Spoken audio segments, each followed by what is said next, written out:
The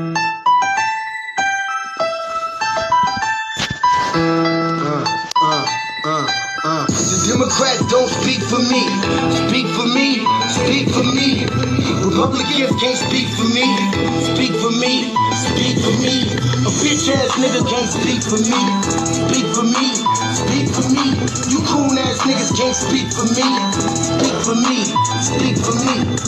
Listen here, this is a fact of life. I be rapping like Nat Turner came back to life. Grab Donald Trump by the pussy, he ain't acting right. I never run from a conflict, I be glad to fight. It's a very cold world that we living in. Somebody please tell Elizabeth you're not an Indian. You just trying to con them people to get the benefit. Just another immigrant, stealing from the Indians. That's some punk ass shit and that's too lame.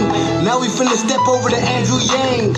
And you a sucker, you could never speak for black folks. Fake ass pandering, trying to get the black vote. The Democrats don't speak for me. Speak for me. Speak for me. Republicans can't speak for me. Speak for me. Speak for me. A bitch ass nigga can't speak for me. Speak for me. Speak for me. You coon ass niggas can't speak for me.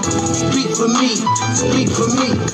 You know your boy be high off sativa. Kamala wasn't popping, so we said bye, Felicia. She ain't had a right policy. We ain't trying to meet her. Y'all can take Biden too. Bye. We don't need him. We don't need Roland Martin or that coon Al Sharpton. Didn't need Cory Booker from the start, man. I don't fuck with police and no snitch. You know I'm coming with the heat when I spit it. The Democrats don't speak for me. Speak for me. Speak for me. Republicans can't speak for me. Speak for me. Speak for me. A bitch ass nigga can't speak for me. Speak for me. Speak for me. You coon ass niggas can't speak for me. Speak for me. Speak for me. If you ever go to court and this is your luck, try not to get fucked by Benjamin Crump. I know it's hard. You and all go is hard. But who the fuck is Amy Cloak? Put her picture up on the bullseye and start throwing darts. People cut our organs out our bodies, that's a stolen heart. They can't save us from the flood like Noah's Ark. Black lives always matter, we finna go for ours. So then we savages, we don't need to pot the pit. Mike Bloomberg is sub thick with that stop and frisk, bitch. You ain't speaking for us, we don't know you. Bernie Sanders, and get your funky ass on too. The Democrats don't speak for me. Speak for me. Speak for me. Republicans can't speak for me. Speak for me. Speak for me. A bitch ass nigga can't speak for me. Speak for me. Speak for me. You coon ass niggas can't speak for me. Speak for me. Speak for me.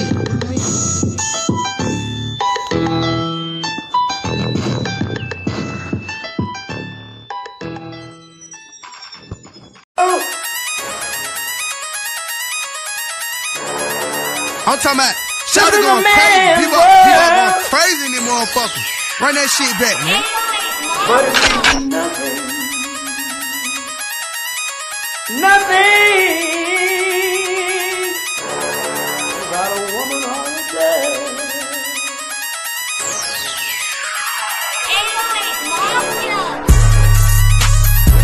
Man made the car.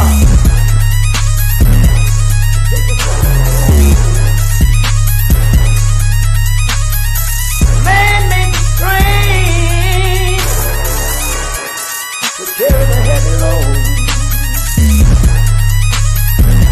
Man made the electrolyte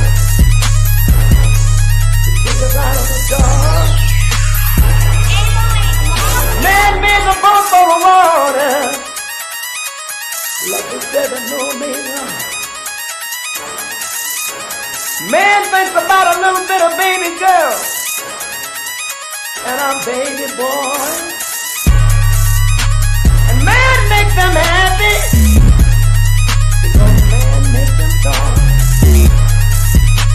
But after man make everything we can, do you know that man makes money?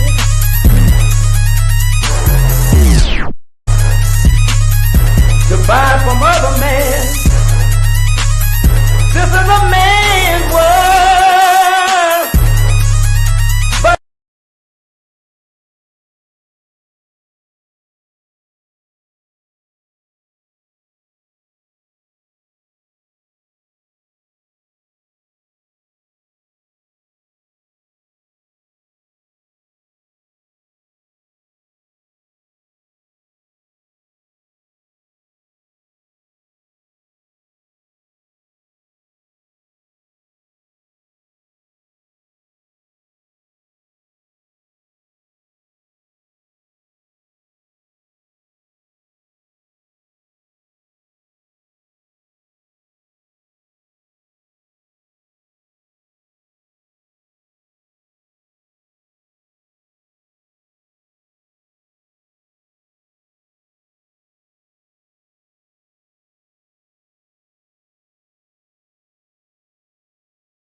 Good evening. Thank y'all for tuning in to another episode of the Frontline Black News.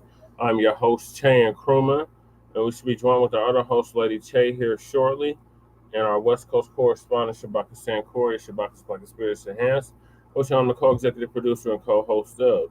And on this Season 4, Episode 48, Part 2 of the Frontline Black News, we have great news, Black family, great news. Great news, as Shabaka would always say, great news. Joyless Reid has got the boot. She lost her show on MSNBC. So that is the talk of the town right about now in the new black media space. So we're definitely going to touch on that. Joyless Reid loses her show on MSNBC during Black History Month. Like I said, great news. Another tether bites the dust. Another bootlick bites the dust. Another white supremacist tool gets broken and bites the dust. Then we got Dems teach Eric Adams bootlicking doesn't pay. Then we got R.I.P. Biggie's mom, Miss Viola Wallace. She just transitioned. I forgot how old she was. I want to say she was in her 70s or 80s. But she was the late Biggie Small's mother. And she just passed away. And she did do a lot to preserve her son's legacy when the record labels were trying to steal everything along with the diddler.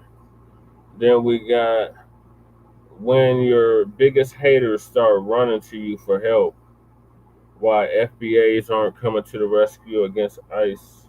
Oh, wait, hold on. Did I use the same topics as yesterday? Hold on. Oh. That's the playlist from. Okay, that's what I'm tripping. All right, then we got Donald Trump's Black History Park of statues is not needed. It's just a symbolic gesture, just like what the Democrats do or give us. Then we got the painful truth about DEI did not earn its diversity, equity, inclusion doesn't benefit us. We've been telling y'all that for the longest, and now we have more facts and figures to back it up. Then we got why did people abandon Pan-Africanism? Because it was a one-sided affair. Then we got FBA Delineation is Black History. Yes, it is, and that's from For the Culture. Gonna play that clip from the Culture, the most recent one. Then the dark truth about why the U.S. government, murdered Fred Hampton. So those are the topics tonight. Make sure y'all like and subscribe, like Twin said, to begin the show, to the Frontline Black News. So I'm gonna hop right into it. So like I said, Joyless Reid has lost her job. Great news. So the good professor is going to give us the update on that. Shout out to Professor Black Truth. He just did his Sunday evening address, so I'm going to play that for y'all. Shout out to him. I've been listening to him for over 10 years, and everything that he said has come to pass. If this brother is not prolific, I don't know what is. Make sure that YouTube hasn't unsubscribed you. And of course, be sure to give the video a like as well as share it on your social media. The white supremacists hate that. And now the Sunday address. Given the just stratospheric entrance of Vice President Kamala Harris into the presidential campaign, and she has now secured enough delegates to become the nominee, all the way to 2,100. You're going to look real crazy this is tether-free zone. being on the other side of that line, particularly as a person of color. But really as anyone who claims to have any connection to the culture. You're going to look real weird and real lonely on that side. The door needs to close behind Amber. And she looked crazy over there.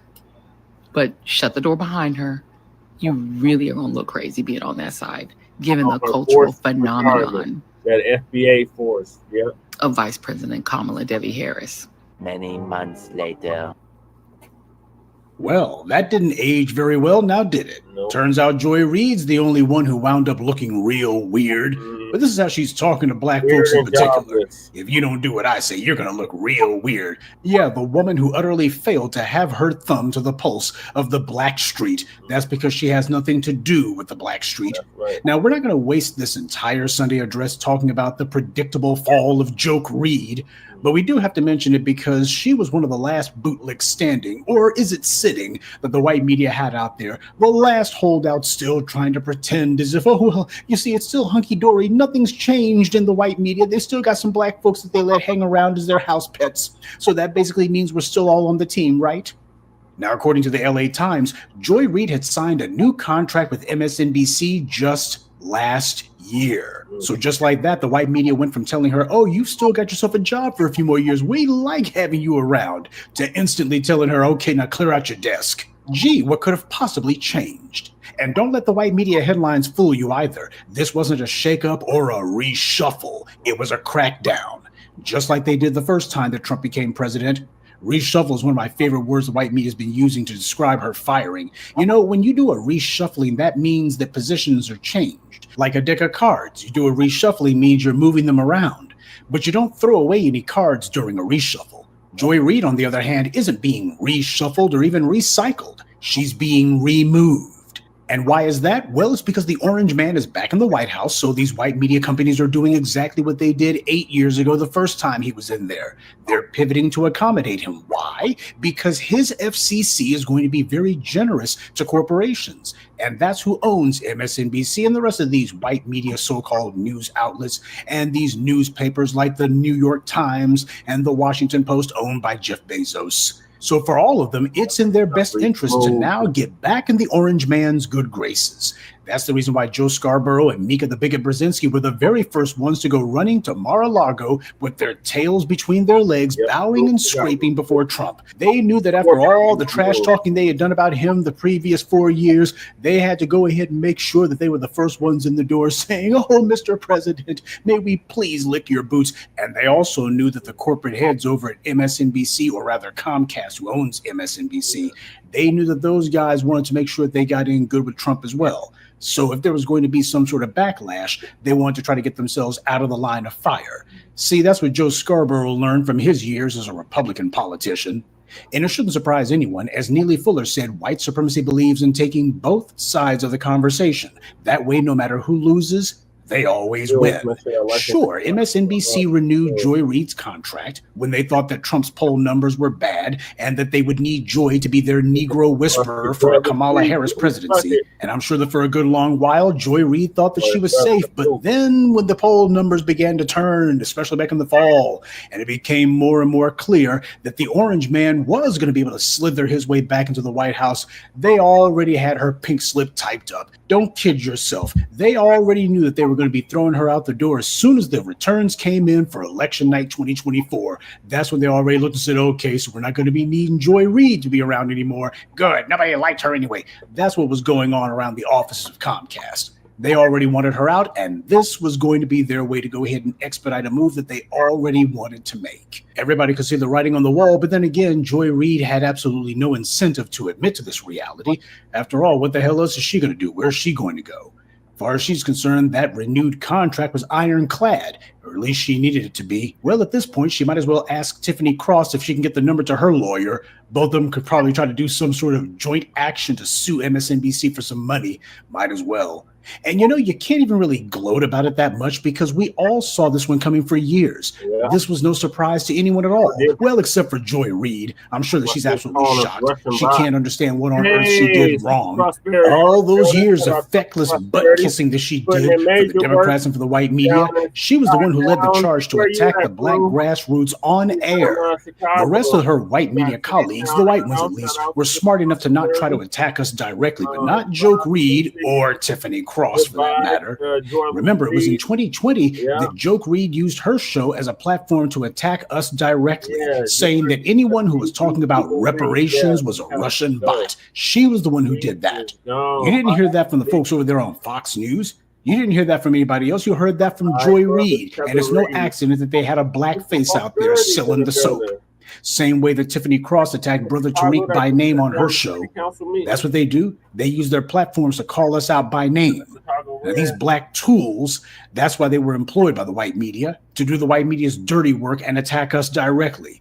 That way, their good white colleagues didn't have to do it themselves. As far as they're concerned, well, if Joe Scarborough does it, or Rachel Maddow does it, or if you had some clown like Jake Tapper do it, well, that would kind of legitimize these guys. Let's have some of our black tools do it. And that basically, we can stand back while they do that. We can go ahead and we can disavow all of this. Now, they had no problem having racists on their show. Joe Reid didn't have a problem with racists like Chris Rufo. And her colleagues had no problem with people like Richard Spencer.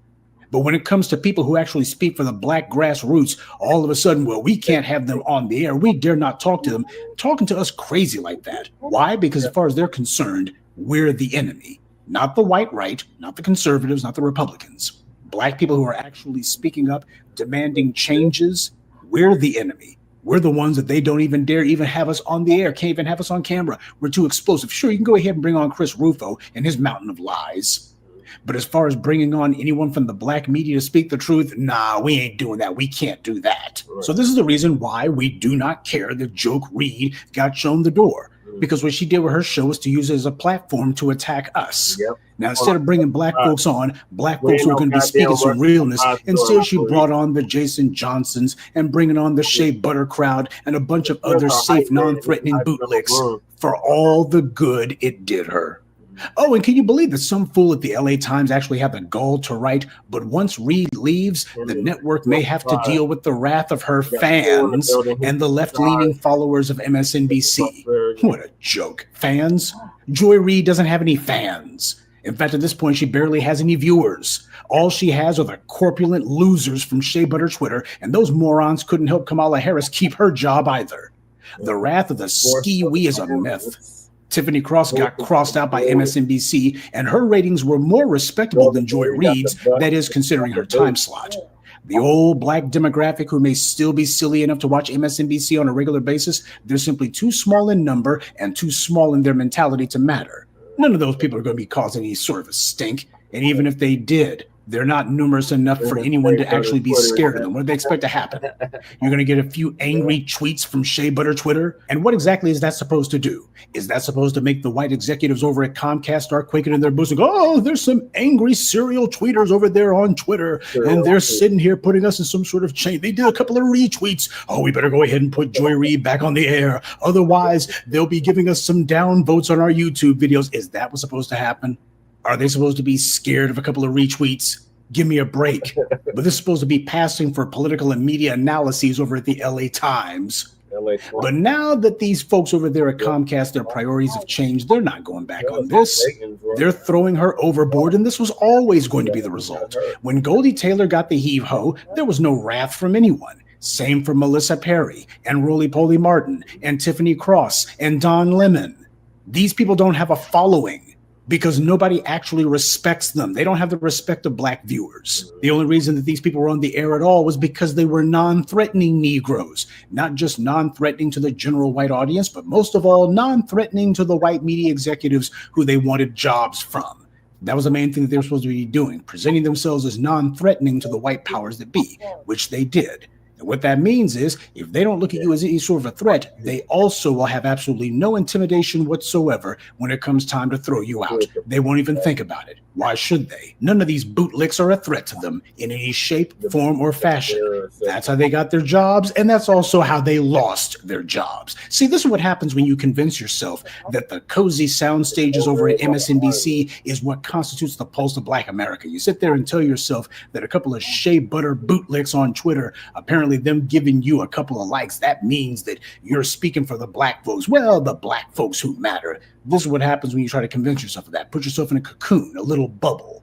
Instead of listening to the harsh truth that we represent, they instead decided to sit around and tell each other that they were right. So now Joy Reid is signing off for the last time. Yes, it is deja vu all over again, because last time we saw this was, well, the last time the Democrats lost the White House. Obama was gone, and the handful of token Negro whisperers that the white media had put on the payroll were being shown the door without so much as a buy your leave. And look at how unapologetic they're being about it. See, this is the reason that the white media over there at MSNBC started giving Michael Steele's uncharismatic, raggedy behind more face time. This guy is basically the Uncle Ruckus of the right is what he is. Now, aside from him and Al Sharpton and Jonathan putting on his cape heart, well, that's pretty much all the last bootlick standing. Oh, I'm sorry. There is Simone Mammy Sanders, isn't there? You can see her cheesing all the time. As far as she's concerned, she's thinking to herself, I'm climbing the ladder. I'm climbing the ladder. But she's going to wind up the same way that they all do. They have no permanent plans for any of these clowns. Assuming that his show hasn't already gotten the axe, Jonathan Capehart most likely is the next one who's going to be finding himself without a show.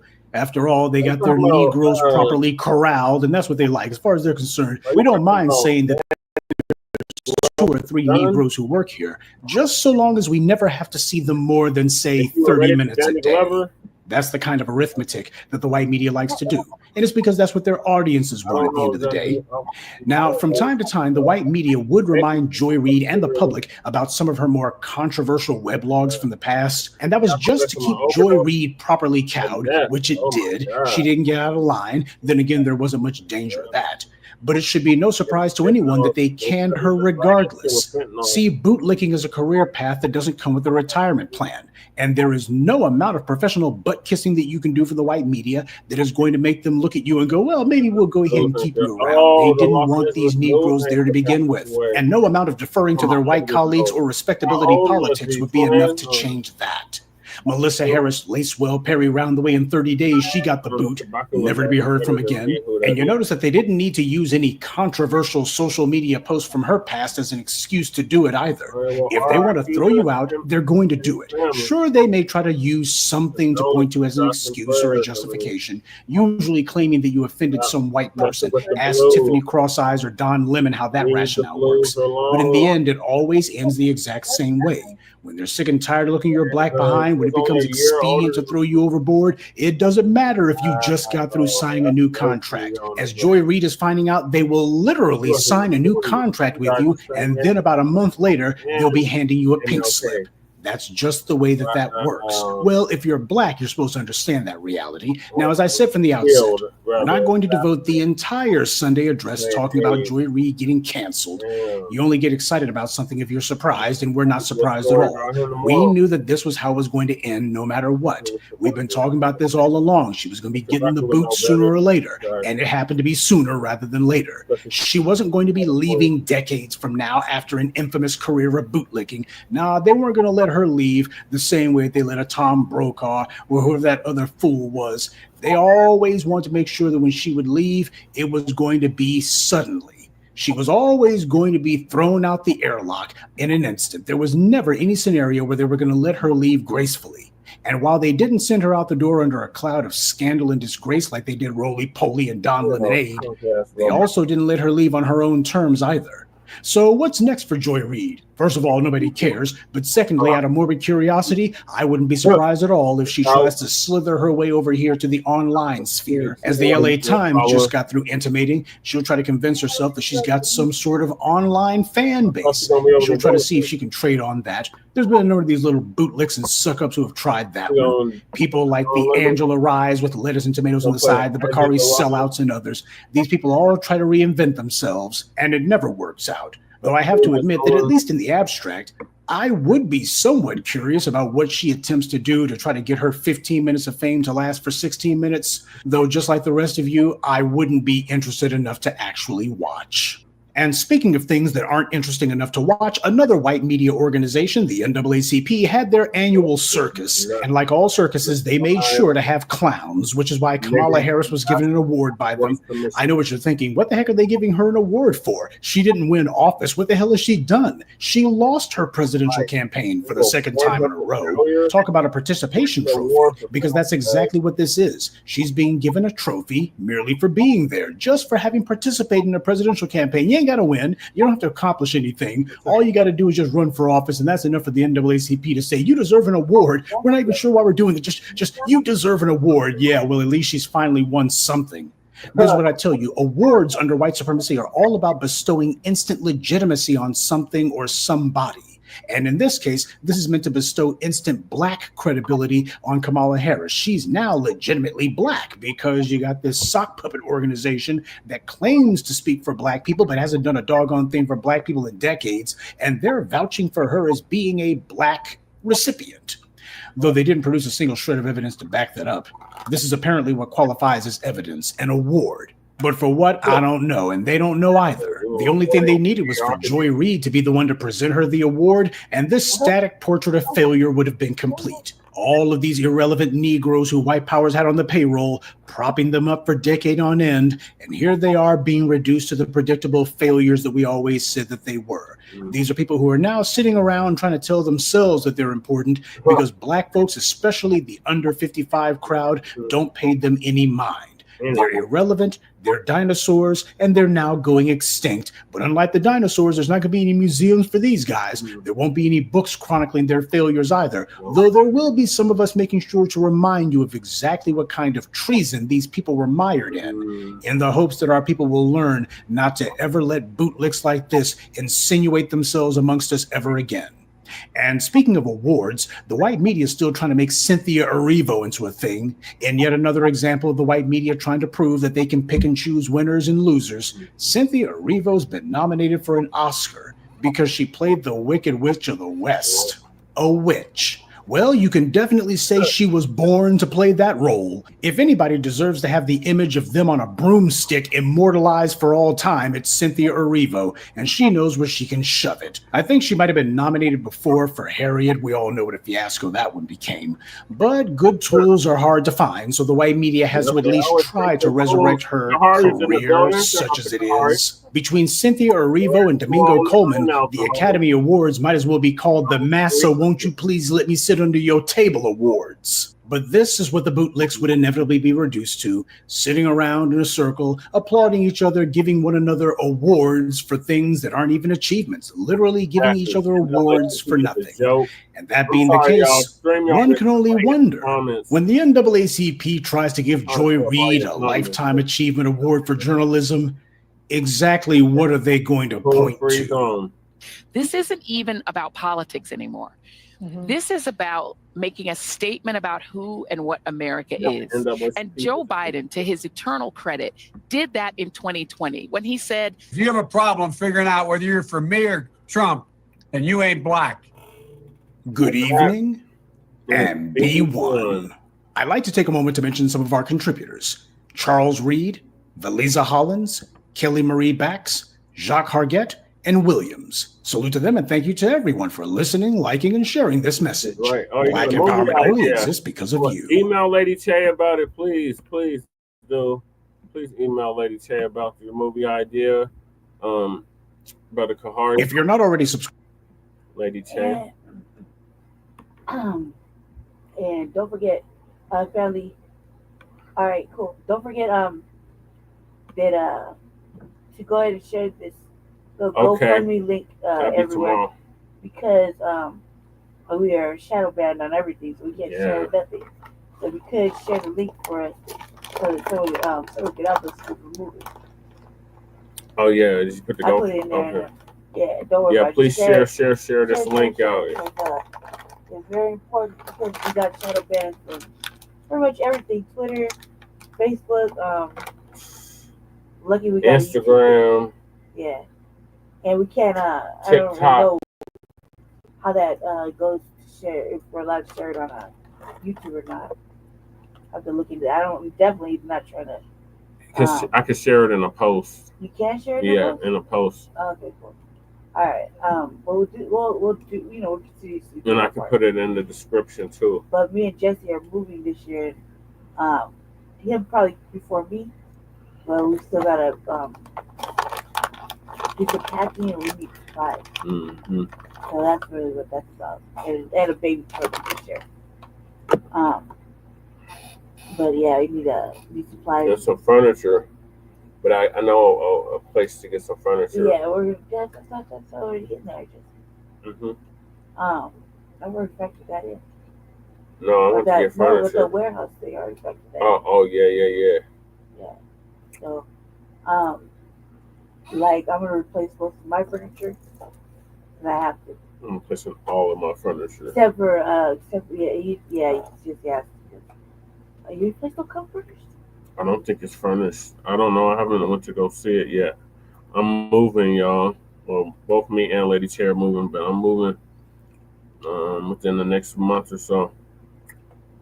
Yeah, so that's why I posted it now, because I have like the worst luck when it comes to I can't do that insane asylum no more. Called Fusion Studios. Go ahead. I was saying that I have the worst luck with people acquiring any donation type situations. Yeah. So that's probably why I was still in the same condition. But Jesse has pretty decent luck. Yeah. So I decided to make this, and we just share and post it, because it's really important. Because other than that, we won't be able to make the necessities that we need to move, like the things we need to pack down. Yeah. Like I need some totes, and then we have like the cleaning of our apartments too as well, so that we get our deposits back. Well, I get a deposit. I don't know what Jesse gets like.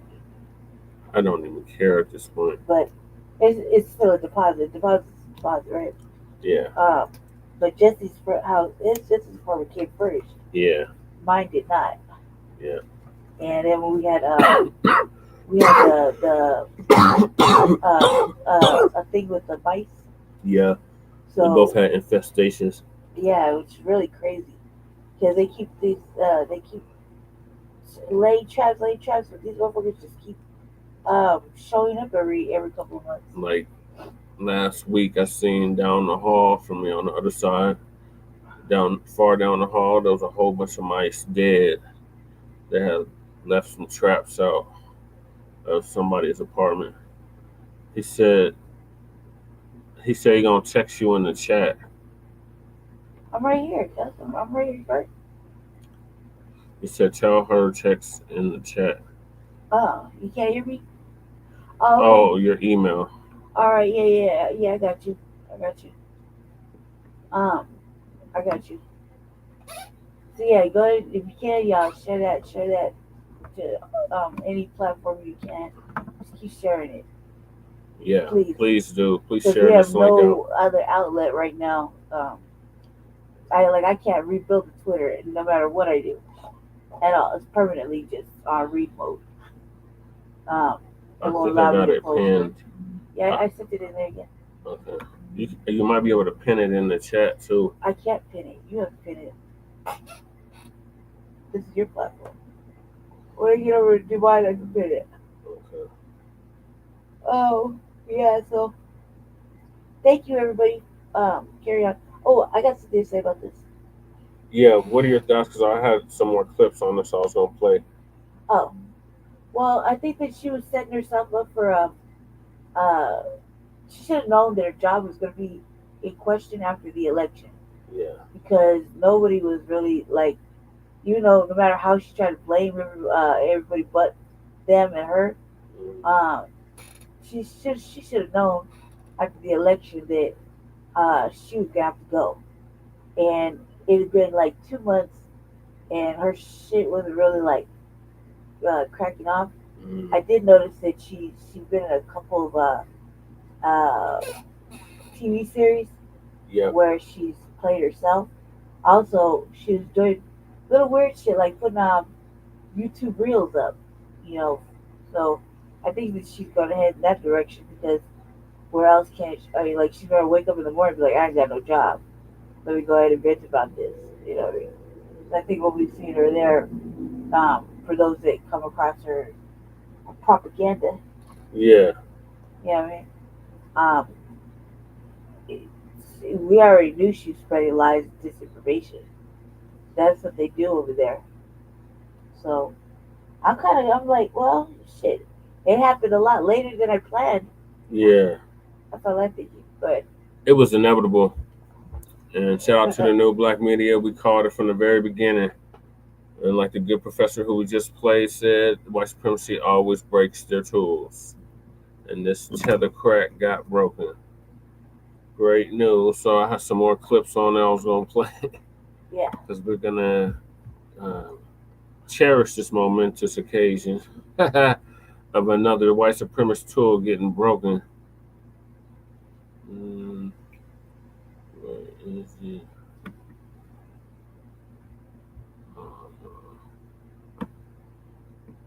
Got like 1,000 cues. Okay, Professor. Okay, so the first one is Professor. The next one is Uncle Phil. Boy, your homegirl Joy Reid on MSNBC. You know, she has been real sassy, going off on Trump and all the Republicans. And yeah, they finally went on ahead and gave Joy Reid her walking papers, ladies and gentlemen. They didn't reassign her. They didn't give her, you know, maybe to a panel show, nothing. They got rid of old Joy. So let's go on and get into this. Joy Reid, as you can see, this is her fellow journalist at the LA Times talking about how she got canceled in a programming shakeup at MSNBC. Now they say Joy Reid, they say she was the most outspoken host on the progressive news channel MSNBC, leaving the network, who signed a new contract with the Comcast on channel last year. So she just renewed last year.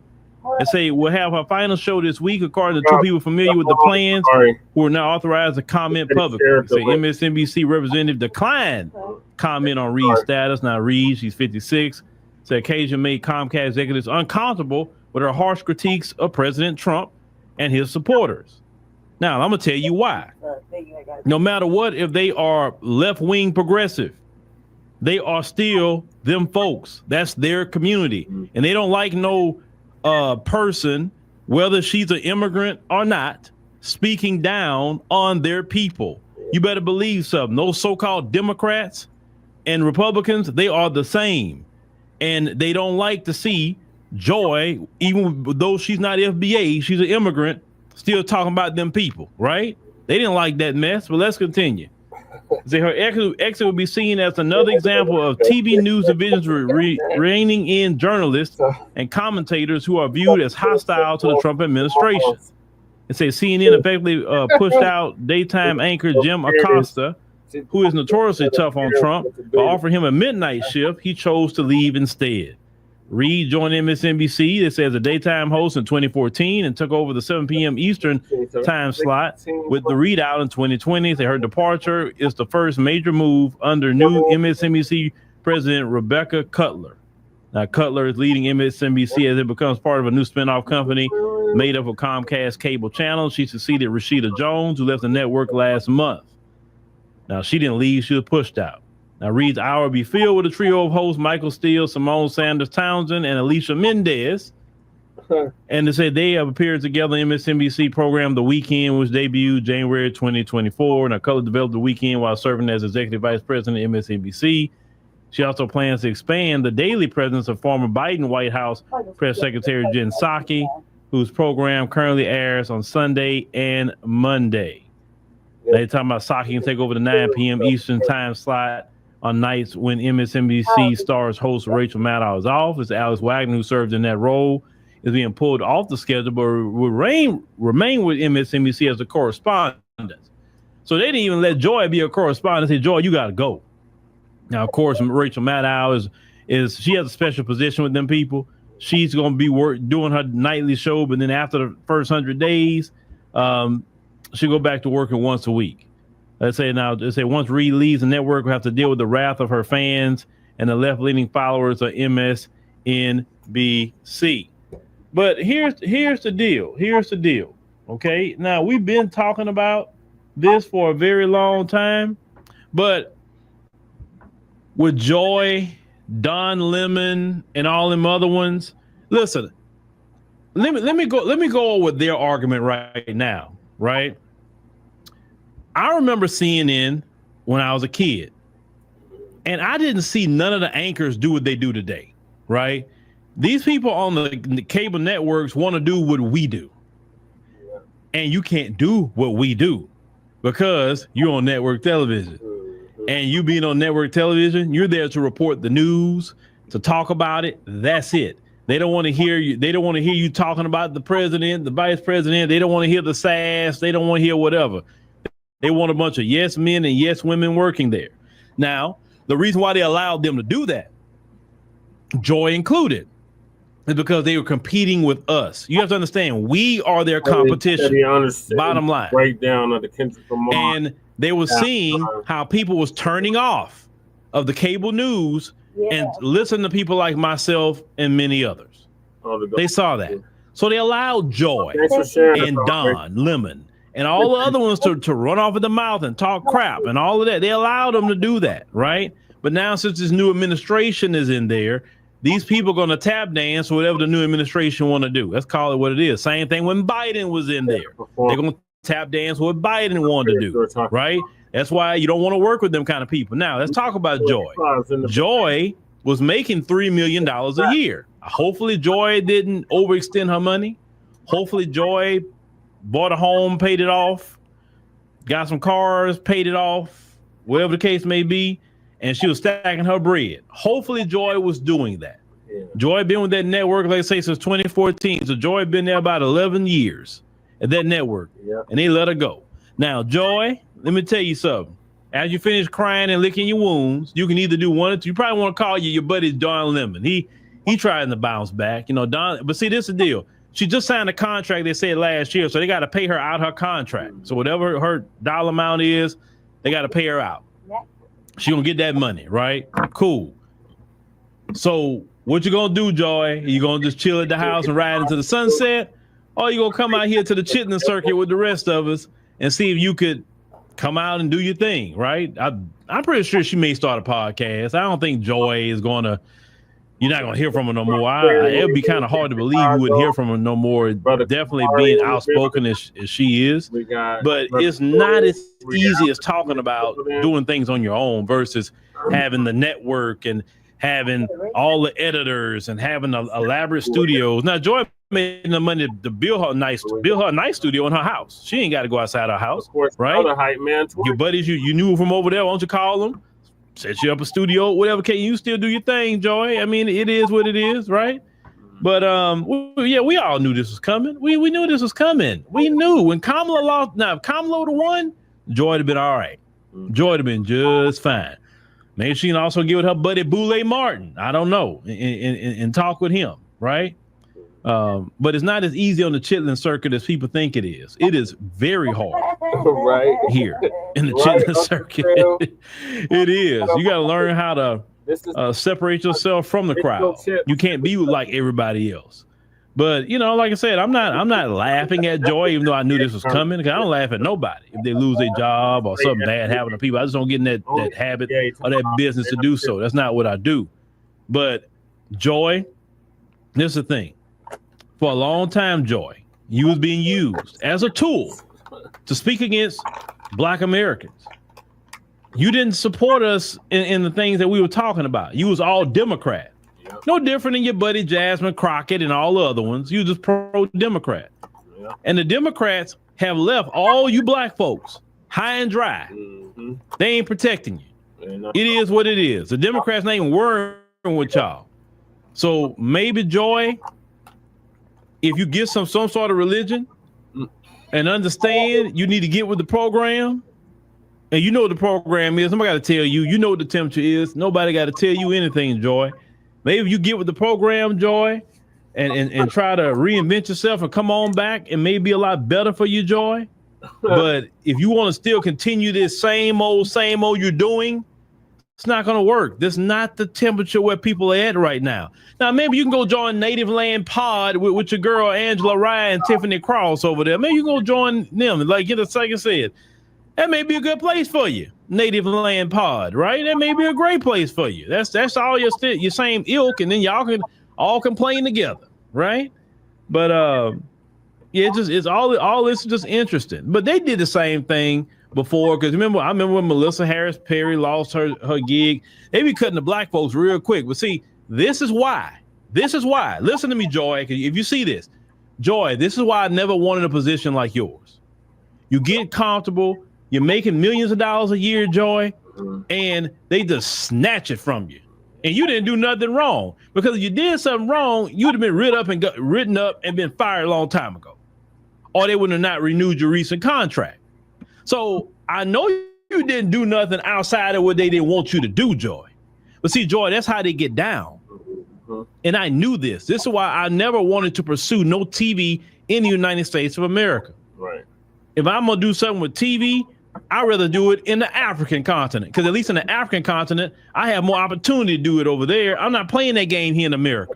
I just refuse to. Now, if somebody bring me on, okay, but I'm not pursuing it, because I'm not tap dancing, playing no games, and I'm not selling my people out to get on no doggone TV with these people. That part. Either I do it through my own merits, or what works better for me, or I just don't do it at all. You feel me? And doing things on my own, how I've been doing it, I'm more free to do what I want to do. And at least if I get to the point we're making with your salary, at least we'll be free doing it. Yeah. We wouldn't have to tap dance, and we wouldn't have to worry about them yanking the rug from underneath us because a new administration is in there. I would want to live like that. I would only want my bills messed up like that, right? So let's see what happens with Joy. Let's see. But yeah, they gonna all that mouth, she was having by Trump and the Republicans. I'm gonna tell all you black Democrats something. Tell them, Uncle Phil. No matter what you think about them little Democrats you're hanging around, them Republicans, Trump and all of them, they still white. Yeah, that's their people. That's their community. Mm-hmm. And listen, just like how we feel, we say, hey, wait here, hold on. I can talk about other black people, right? I can do it, but you not. They feel the same way about us. They can talk all day about how bad Trump is, but when we come in a room doing it, they feel the exact same way. Oh, no. I can talk about Trump, but you're not doing it. They feel the exact same way. So, and you have to understand, it's their network. Yeah. So you have to think about who you're working for. Right. Yeah, they may let you get away with it a little bit, but who you working for? Right. This is why our ancestors, of course, I know FBA is not your ancestry, Joy. I know it's not. Right. But my FBA ancestors made a way, an opportunity for FBAs for sure, to own our own stuff, do for self. Honorable Elijah Muhammad taught us forever to do for self, right? That's what he pushed. That's what he taught. The Nation of Islam pushed that, taught that, and they still teach that all day long. Why you need to do things for yourself, so you have to tiptoe and around certain things, right? Now, like these platforms that we all own, we know who own these platforms, so we got to follow their rules. But that's why we are building up every day our ADNC app. And if you want to join the ADNC app, take advantage. We only got a few days left on the Black History Month promo, 20% off the annual. Just go ahead, download the app, create an account, select annual, and use BH Month 20, and you'll get 20% off the annual subscription. Take advantage of that. But we're building up our own app, because one day they can say on these platforms, hey, we don't want y'all here no more. Okay. We're not gonna worry, because while we on these platforms, we're building up our own. See that, Joy? That's what you do. You build your own. That way, if they ever say, okay, you gotta go, then your audience is already there already. So you didn't build yourself up. You understand? But that's just what it is. Because like I said, that's why we got our app, because we just don't want to be at the mercy of others that can just take things away from us. We just didn't want to do that, because I've seen that happen to too many people on this platform, or many other platforms, right? But yeah, let's see what Joy do. And she'll be all right. Joy will be all right. She, like Don Lemon, was all right. I seen him streaming today on TikTok. It'll be all right. They ain't got that platform that they had to talk. But this is the transition they had, the problem they have. They don't know how to transition from network TV to this. They can do it, but they just don't know how to transition. They don't know how to get out of that network TV space and actually moving with the people. Because you got to move the people when you do this. It's not like network TV, because network TV is propaganda. This, either you move with the people or you get left behind.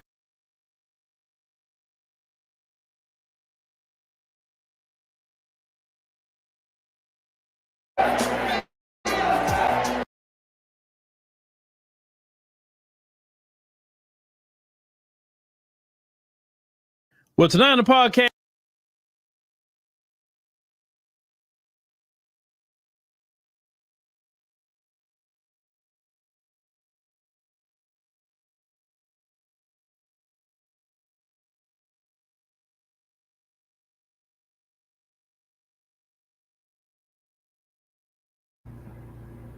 All right, so yeah, thank you for that, Uncle Phil. Like I said, we rejoicing this momentous occasion of another shield biting the dust. So the last video is from Lisa Cabrera. She's also going to give us an update on Joyless Reid getting the can.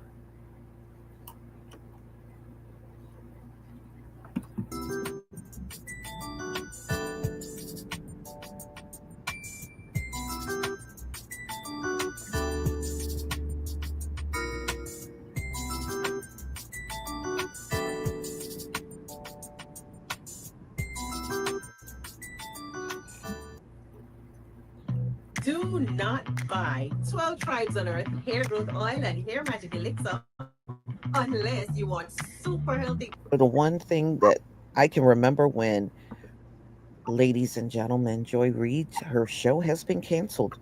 You know, the one thing that I can remember when we came on and opposed Joe Biden running for president, she came on and called us Russian bots. Yeah. Y'all remember that? Very hardcore Democrat. That's what Joy Reid is. And we were disinformation agents. So it's not like she did a lot on that platform for us, because she didn't. So MSNBC decided to do a major shakeup, and her show was on the chopping block. So she is no more over there on MSNBC. So she was at one time a mainstay. Her show, it has been canceled as a major overhaul by the network's president, Rebecca, I think that's Cutler. So anyway, at 7 p.m., the program, hosted by Donald Trump critic Joy Reid, will be replaced by a new panel show featuring, so she is being, replaced by Alicia Menendez, Michael Steele, and Simone Sanders Townsend. Wow.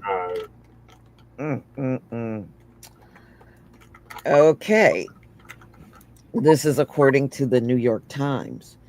The final episode of Reid's show, The Readout, will air sometime this week, ending a mainstay of MSNBC lineup for the past 5 years. So it marks the first large-scale shakeup by MSNBC. Well, they're not going to draw any bigger audience because they got rid of Joy Reid, y'all. You know, all of these mainstream media news outlets have been struggling for years, and they really can't compete with social media. Social media is outperforming all of these networks, all of them. So Reid, one of the most prominent Trump bashers in mainstream news, has been long serving. She's been an anchor since 2016, when her show was called AM Joy. And of course, it was renamed, to The Readout. She's made a series of infamous rants in recent months, telling Trump supporters to make your own dinner at Thanksgiving, and saying they should suffer the consequences of their votes. Well, many of them are. Many of them are. And to be honest with you, I'm surprised she lasted as long as she did over there on MSNBC. Right, 11 years. So they said they're making major changes. And to me, I think they're trying to be Fox Light now that Donald Trump is in there. That's what I think they're attempting to do. And being that they're making that kind of shift, they don't need people like Joy Reid anymore. They don't need her. So in December, Nielsen Media Research revealed that Reid had lost almost half of her viewers since the election of Donald Trump, with MSNBC seeing a whopping 53% drop in primetime viewership following the November 5th result. Yeah, that's why Joe Scarborough and Mika ran down to Mar-a-Lago to talk to Donald Trump so they wouldn't lose their show. Yeah, remember? I don't know, Joy. Maybe if you would have went to Mar-a-Lago, I think we covered that on your show would not have been on the chopping block. You know, and Joe and Mika, they really should be off. They don't have the ratings, y'all. You know, I know they try to pretend like they do. They don't have no good ratings either. The same month, MSNBC reportedly offered some of its most prominent stars, including Reid, as well, major pay cuts if they wanted to remain in their anchor chairs. Okay, so now I see. So she went on the chopping block because she probably did not want to take less money. So MSNBC faced unique challenges as it looks to work with a Trump White House and prepare to be a spun-off of NBCU cable networks. Yeah, see, they're, like I said, they're going to become Fox Light. Yeah. You see, they're working with the Trump administration. Yeah, that's the direction they want to take MSNBC. But like I said, it doesn't matter what direction they take that network in. Nobody's going to watch it like that. Social media will always dominate every single one of these mainstream news networks. It always has, and it always will. Yeah. People will continue to watch it more online than watch it on TV. But y'all, please tell me what you think about the news of Joy Reid losing her show on MSNBC. I won't miss her. I really didn't watch her show at all. You know, I would see like certain clips, but whenever I did see those things, it was always on social media and not turning on the TV and watching the actual show. Please leave your comment and subscribe. Don't forget to hit on the notification bell, and I'll see you. And don't forget to hit that like and subscribe bell for Frontline Black News. All right, Lady Tay, what are your thoughts on Joyless? Reid, get in the boot. I don't miss her now. I don't really watch her at all. I see a couple clips here and there. But it's like Lisa said, I still watch it online, so I don't really care if she's gone or not. You know, she's still in my cup of tea. Right. Okay. Well, we've been calling for this for a long time, Black family, and it finally came to fruition. Joy Reid gets the boot. Several prominent figures in the new Black media space have been calling for this for years, including ourselves. And yeah, it's been fulfilled. So another tool bites the dust. Another tool gets the boot and gets broken. Moving right along, we got Biggie Small's mom passed away. Miss Voletta Wallace, Voletta, I believe is how you pronounce her name. Wallace, she passed away. So Underrated Darkness is going to give us an update on that. Shout out to the Underrated Darkness. Yep. And shout out to the Jab Jamboree.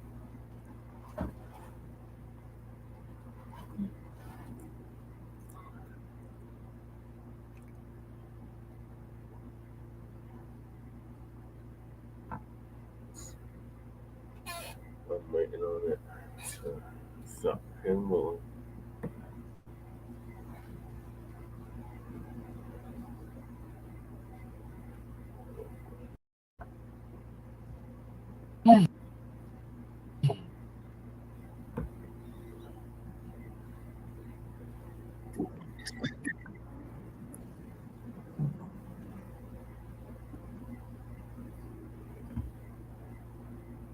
Okay, sound is so low sometimes. Lights up.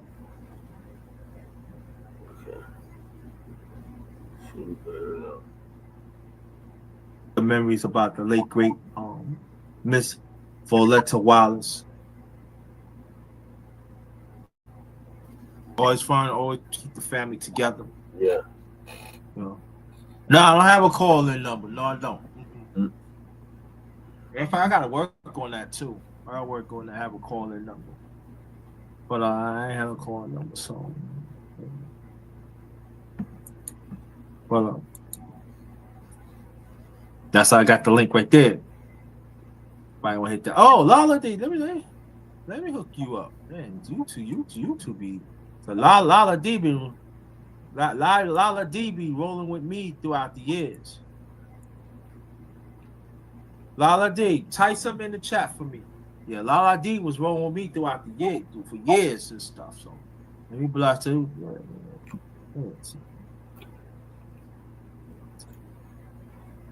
Apple it too. They roll with me throughout the years. So, but the thing we show and cherish life because you never know when your time goes. Yep. Your time gonna come. It's very important. And that's why like Rita's in the building. Shout out my hero. So she's my hero too. You know, I mean, oh, she's a hero. No, I ain't no hero on that. She's my hero, you know. You're welcome anytime. Anytime. And it's so and y'all know what to do with it. Any nonsense, get them out. Get them out of here. Yep. Shout out to Underrated Darkness. Now I'm looking for mothers to come up, you know. They want to say something. Fathers come up. Anybody you don't want to come up. That'd be greatly appreciated, you know. I try. Thank you, Dila. I really appreciate that, you know, for Black people. I try to do my best, man.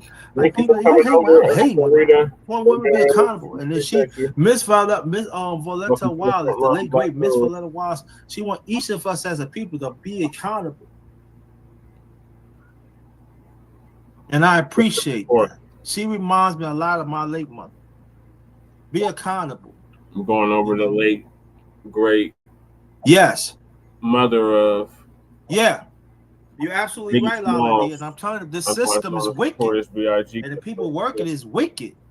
Thank you, D-Love. That's what I be telling people. Like, nah, I don't trust this. I don't trust this system. I don't trust people in the system. And there's some that looks like a work for the system. I don't trust them. They wicked. But they don't want to follow that up. That's what I'm saying. Like,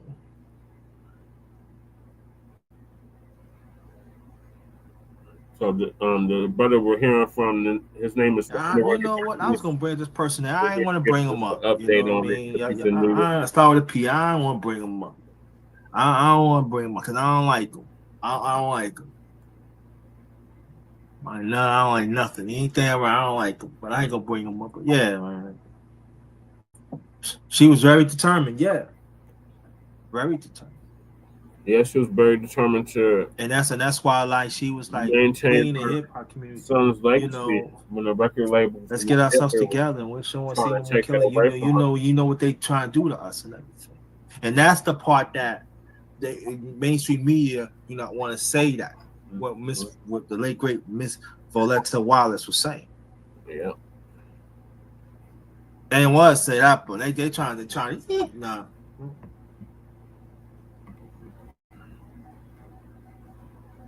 To JT, yes, aka the Underrated Darkness. Oh, you know about very important. That's what's up. Yeah, shout out to him.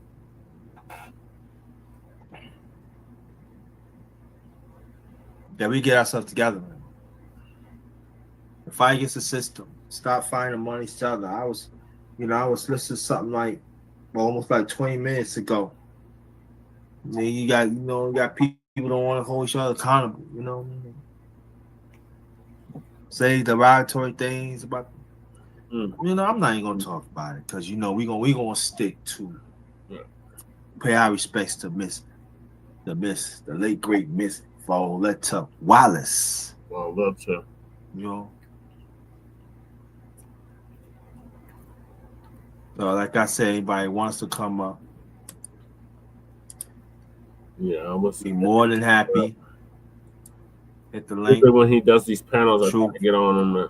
No, please get the lights up. Share this out. Please share this out. Very much appreciated. No. I just want to do my part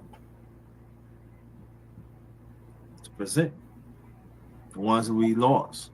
Yeah. Give people a voice so they can talk. Yeah, she did do that.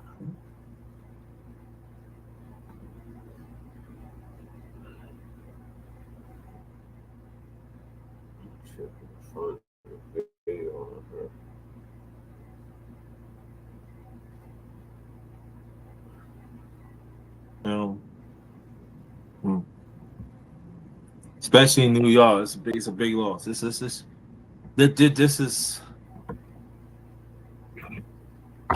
Where Brooklyn at? Where Brooklyn at? Where the BK at? It's something like it's something like I lost my mom 5 years ago. I'm not looking forward to that day. That was our mom's. She extended her love to.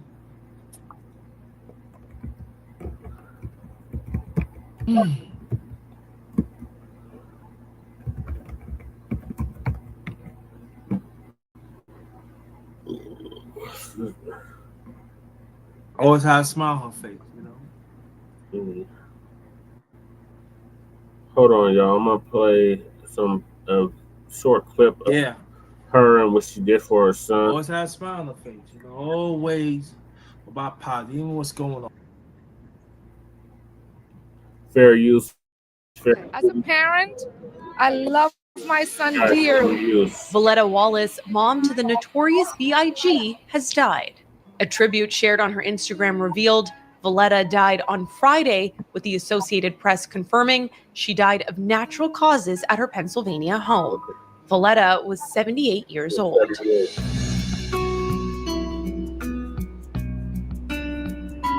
your hands in the air if you's a true player.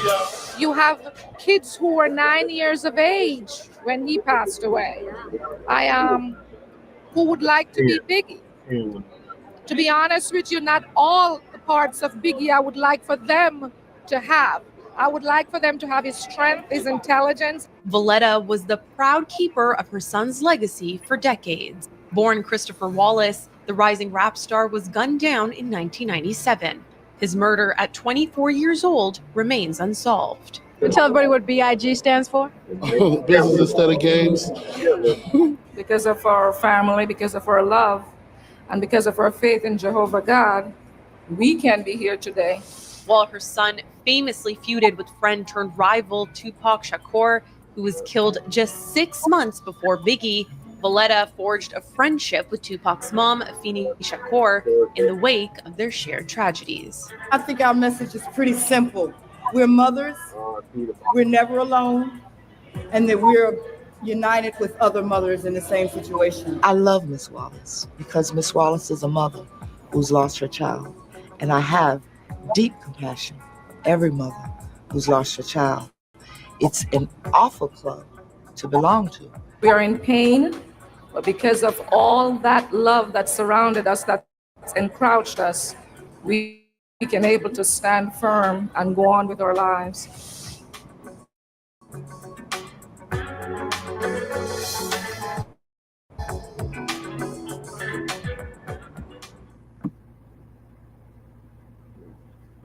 Welcome back to the channel, family. Shout out to everybody tuning in. Go ahead and hit that. Who this is? SoFlo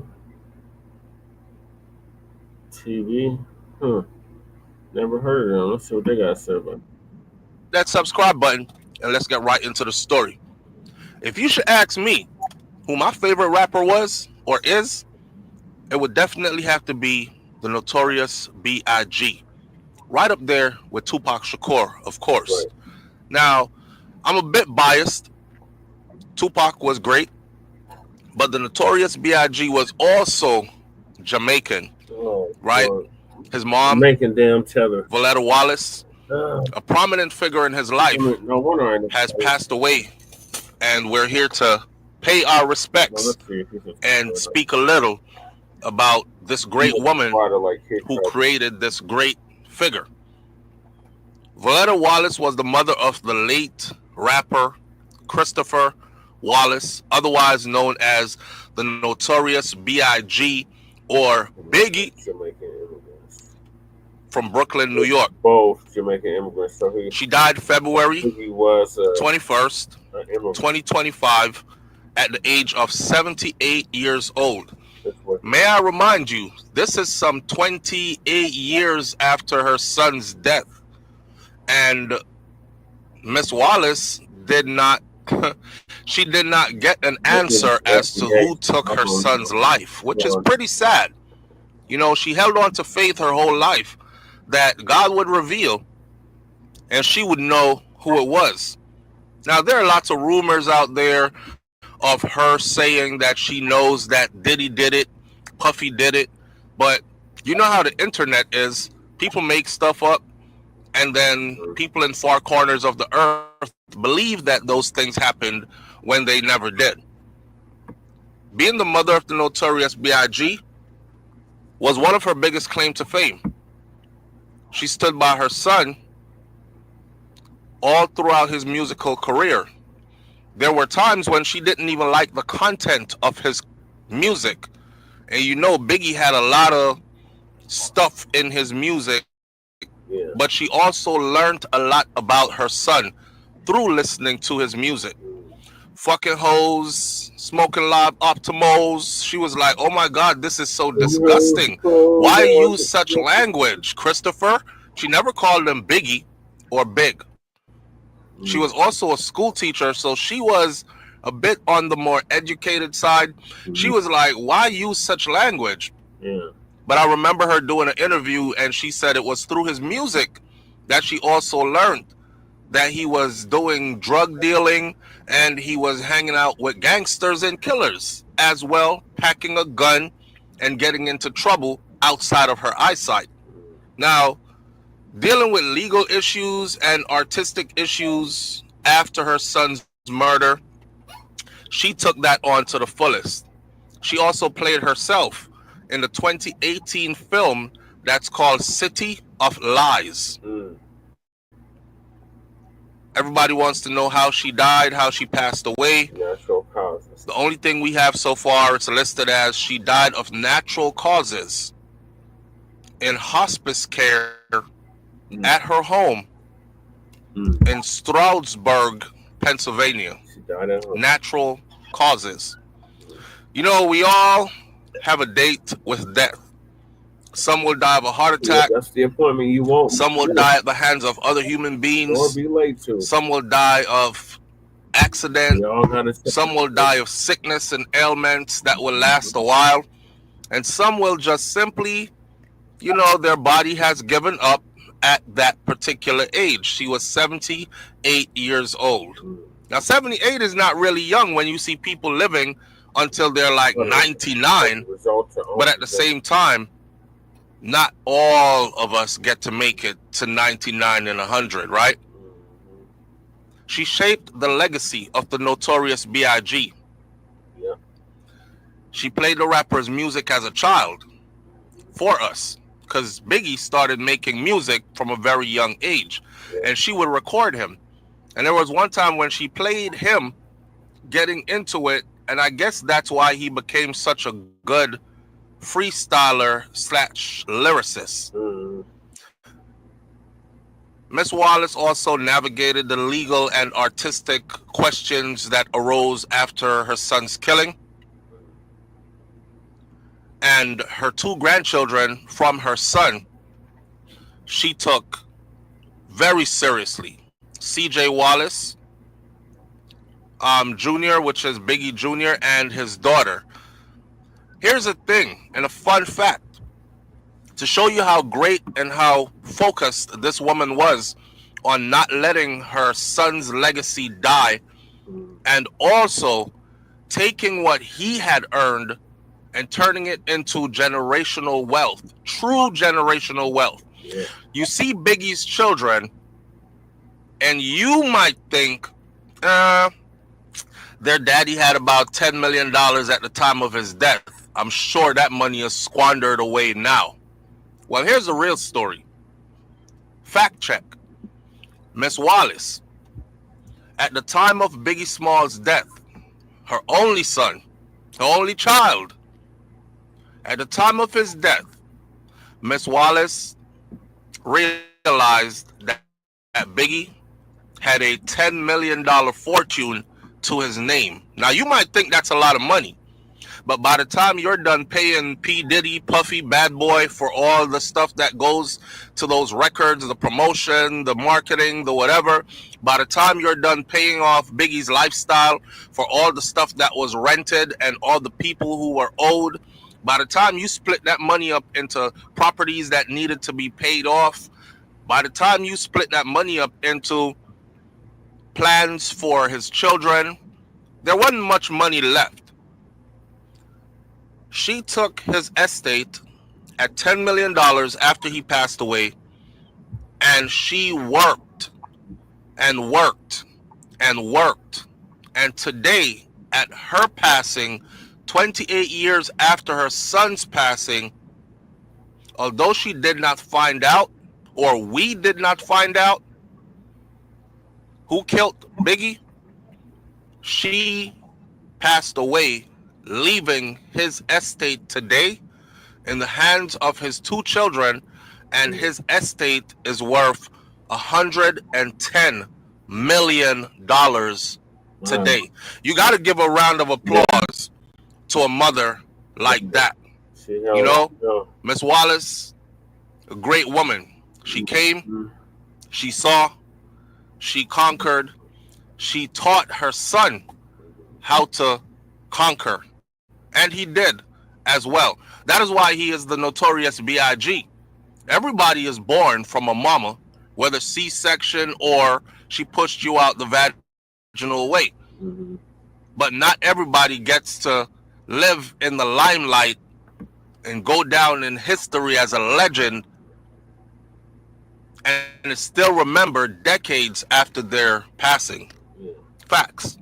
Now, Voletta Wallace, for those Jamaicans who want to know which part of Jamaica she come from, come know that she's a Jamaican and all. Hey, she was from Trelawney in Jamaica. You know, they have her listed as a producer.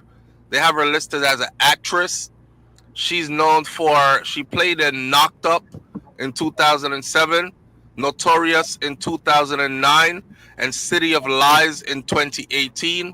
And she died on the 21st of February, 2025. In honor of her, I will go visit all those today just to see Miss Wallace shine. She was a producer and an actress. That was definitely after Biggie's passing, okay? She assumed the roles of producer, and it became very necessary for her to also become an actress. So go check out Knocked Up, Knocked, Knocked Up. That came out in 2007. Go check out Notorious. It came out in 2009. No. And go check out City of Lies. That came out in 2018. We're forever grateful to Miss Wallace for giving us the notorious B.I.G. We're forever grateful to her for the way she represented Jamaican women. She was a no-nonsense mother. Even Biggie Smalls spoke about it. She was the traditional Jamaican mother from the old school. Not the kind of Jamaican mother that dates the same age group as her daughters or her friend, her children's friends. Not the same kind of modern day Jamaican mothers who had their child as a teenager and they and their children are more like friends than a parent. Biggie speaks of growing up in his neighborhood And his mother, everybody knew on the block that his mama was the strictest of them all. She's the one who everybody would straighten up and fly right, even though they were outside doing things. Even the drug dealers on the block, even the gang members on the block, they would, when they saw Miss Wallace coming, according to the stories that were told, they would actually straighten up and fly right. Yep. Good morning, Miss Wallace. Good afternoon, Miss Wallace. And they would have to ask her permission for Biggie to come downstairs, or Christopher, as she calls him, to come downstairs and play. She would make sure that he got his homework done first, and then that he would only play downstairs where she could actually see him from the window upstairs. She was one of those kind of Jamaican women. Like I said before, she was also a school teacher for a while. And then when her son passed, she assumed the role of taking over his estate, managing his estate, becoming an actress, as well as becoming a producer credited. And she grew his $10 million estate to $110 million at the time of her passing, which was February 21st of 2025. So again, big up to this Jamaican woman, this queen. And may she now be with her son, who she loved so much. This is a part of life. Oh my God. I'll end this video by saying this. Oh shit. We are all appointed death. That was the same day. We know not the minute nor the hour, and that is absolutely true. It is not the fact that you were born or the fact that you will die. Those are two facts that you cannot escape. One has already happened and one is sure to be. It is what you do in the meantime, in between, that will either create a legacy or leave you as somebody that is forever forgotten. So in this life, with no rewinds, no reset, no do-overs, on this one-way trip, live the best you can live. I'll leave you with that one. Again, our sympathies goes out to the family. I know even though she lived till she was almost 80 years old, they still weren't ready to let her go yet. You're never ready to let go of a good family member, the matriarch of your family. But God said it that way. Leave your comments in the comment section below. Tell me what you think about this one. And I'll catch you on the next video. Flo, I'm going to actually sub up to your channel. All right. What's your thoughts, Lady Che, on Miss Voletta Wallace passing away, the mother of the late, great Biggie Smalls, otherwise known as Notorious B.I.G. Christopher Wallace? Well, nothing much. I mean, pretty much the video pretty much sums it up.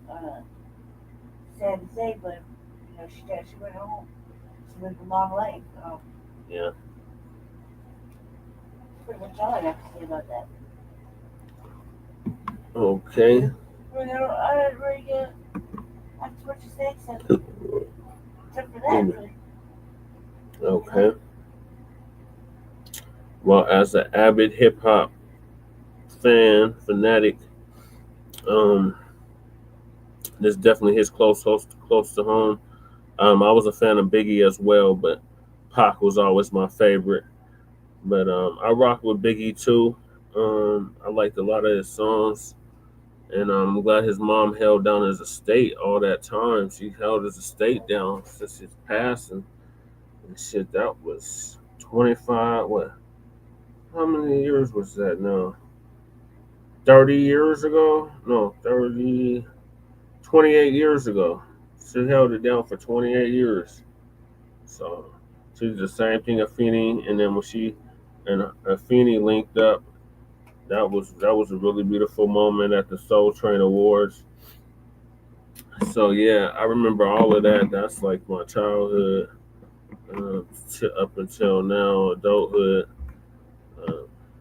I'm almost middle age. That's crazy. Almost 40, y'all.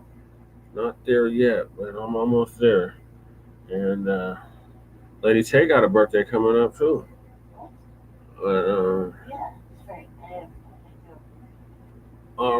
R.I.P. to Miss Voletta, Wallace.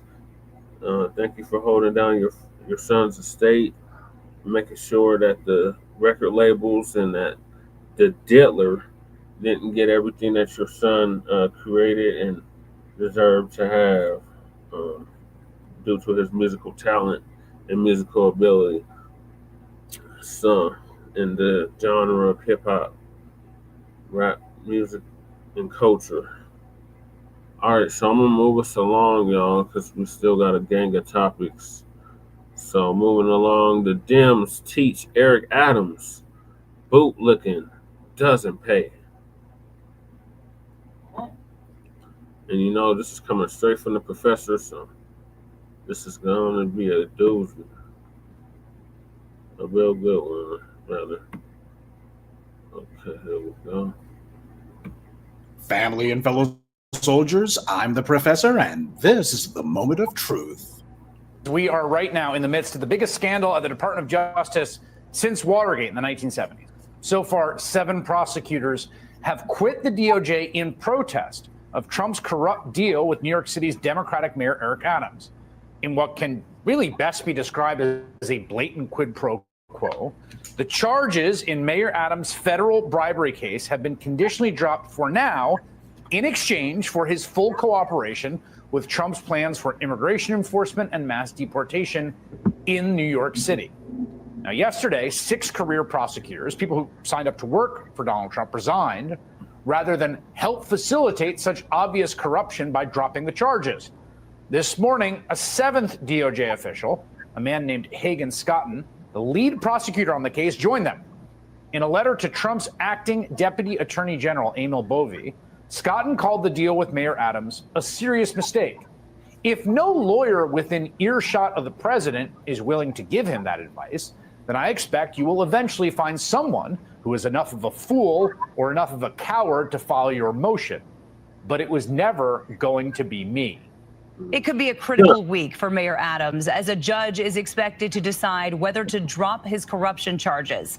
In fact, a rally was held today calling on Governor Hochul to remove the mayor. But as Lisa Rosner reports, he is not backing down. Governor Hochul standing right next to Senate Majority Leader Andrea Stork-Cousins at the 2025 caucus reception a day after the Westchester Democrats said it was time for Mayor Adams to resign and said she supports Hochul looking at her options. But in a speech Sunday, Hochul didn't address Adams directly. Sunday, immigrant rights groups rallied in Foley Square. The voters voted for Eric Adams, and now they want a new chance to put somebody else in the seat. We don't want to wait till June. Last week, the mayor met with President Trump's border czar, Tom Homan, and agreed to allow ICE agents into Rikers Island. Critics say it skirts sanctuary laws. I'm a border czar. I care about the border, so let DOJ do what they do. When asked what he had to say about the rallies calling on him to resign, Adams said, There are 8.3 million people in the city. Are there going to be 8.3 million people there? The group New York Communities for Change says they will be outside City Hall Monday at 10 a.m. protesting again, and they plan to be out here every day until Mayor Adams steps down or is removed. Oh, you know we got to talk about it. Officer Eric Adams of the NYPD. He's back in the news again, so you know it's nothing good. And isn't it interesting that the one politician who the white media, at least the left corner of it, hates almost as much as the orange man, is these days Officer Eric Adams of the NYPD, a Democrat. Officer Eric Adams of the NYPD has just been getting the business from the white media for the last couple of weeks at least.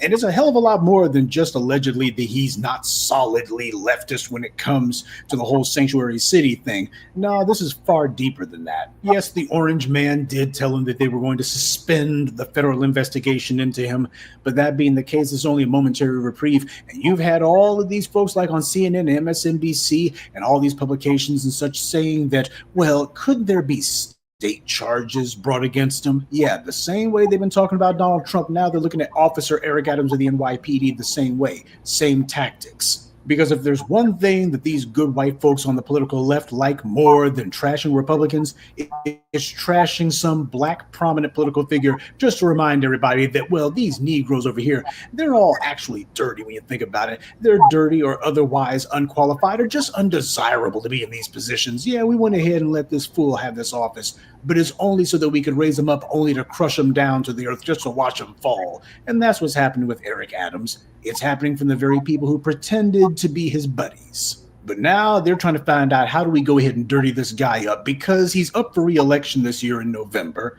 And that being the case, they're already trying to lay the groundwork for him getting voted out. In fact, they don't even want to wait that long.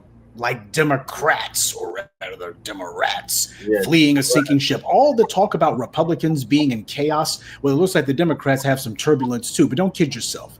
This is cross-party. Now, the polls in New York are already allegedly showing that Adams is unpopular, quote unquote, and there's clearly an attempt to try to draft the former disgraced governor of New York, Andrew Cuomo, to join the race.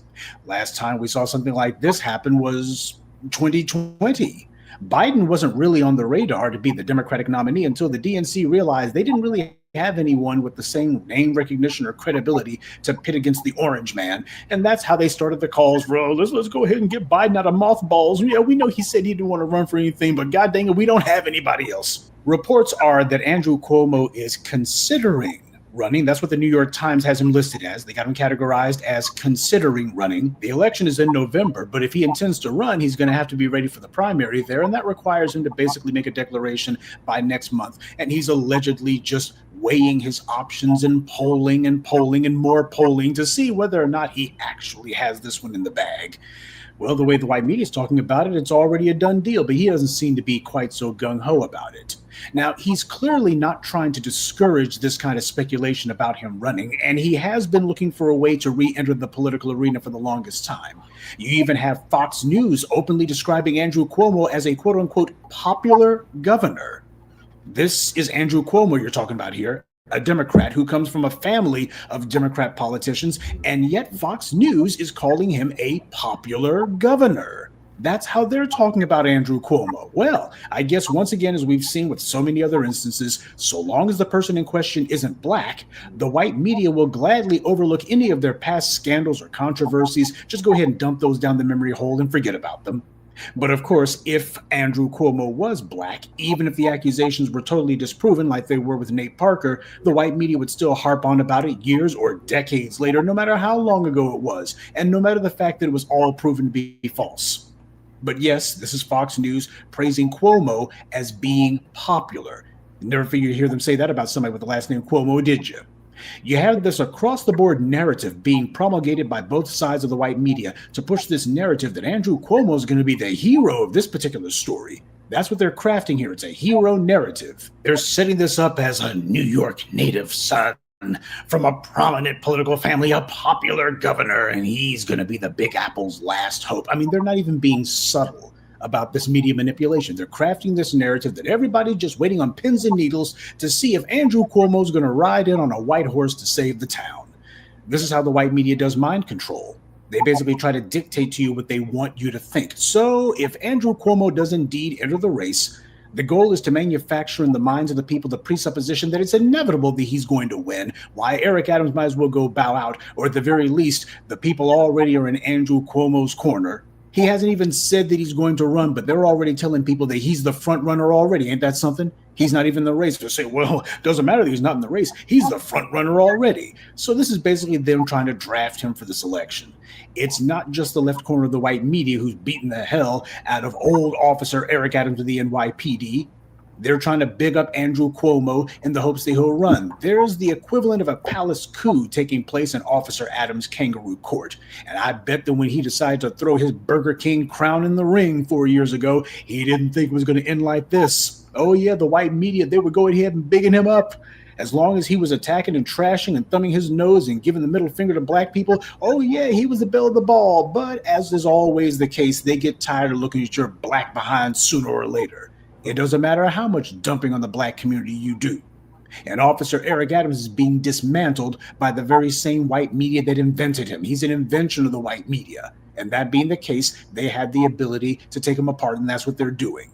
Officer Eric Adams of the NYPD is being dogpiled by illegal immigrant advocacy groups too. So much for your Black-Brown alliance. Now, the illegal aliens who are in the city, they're not able to vote.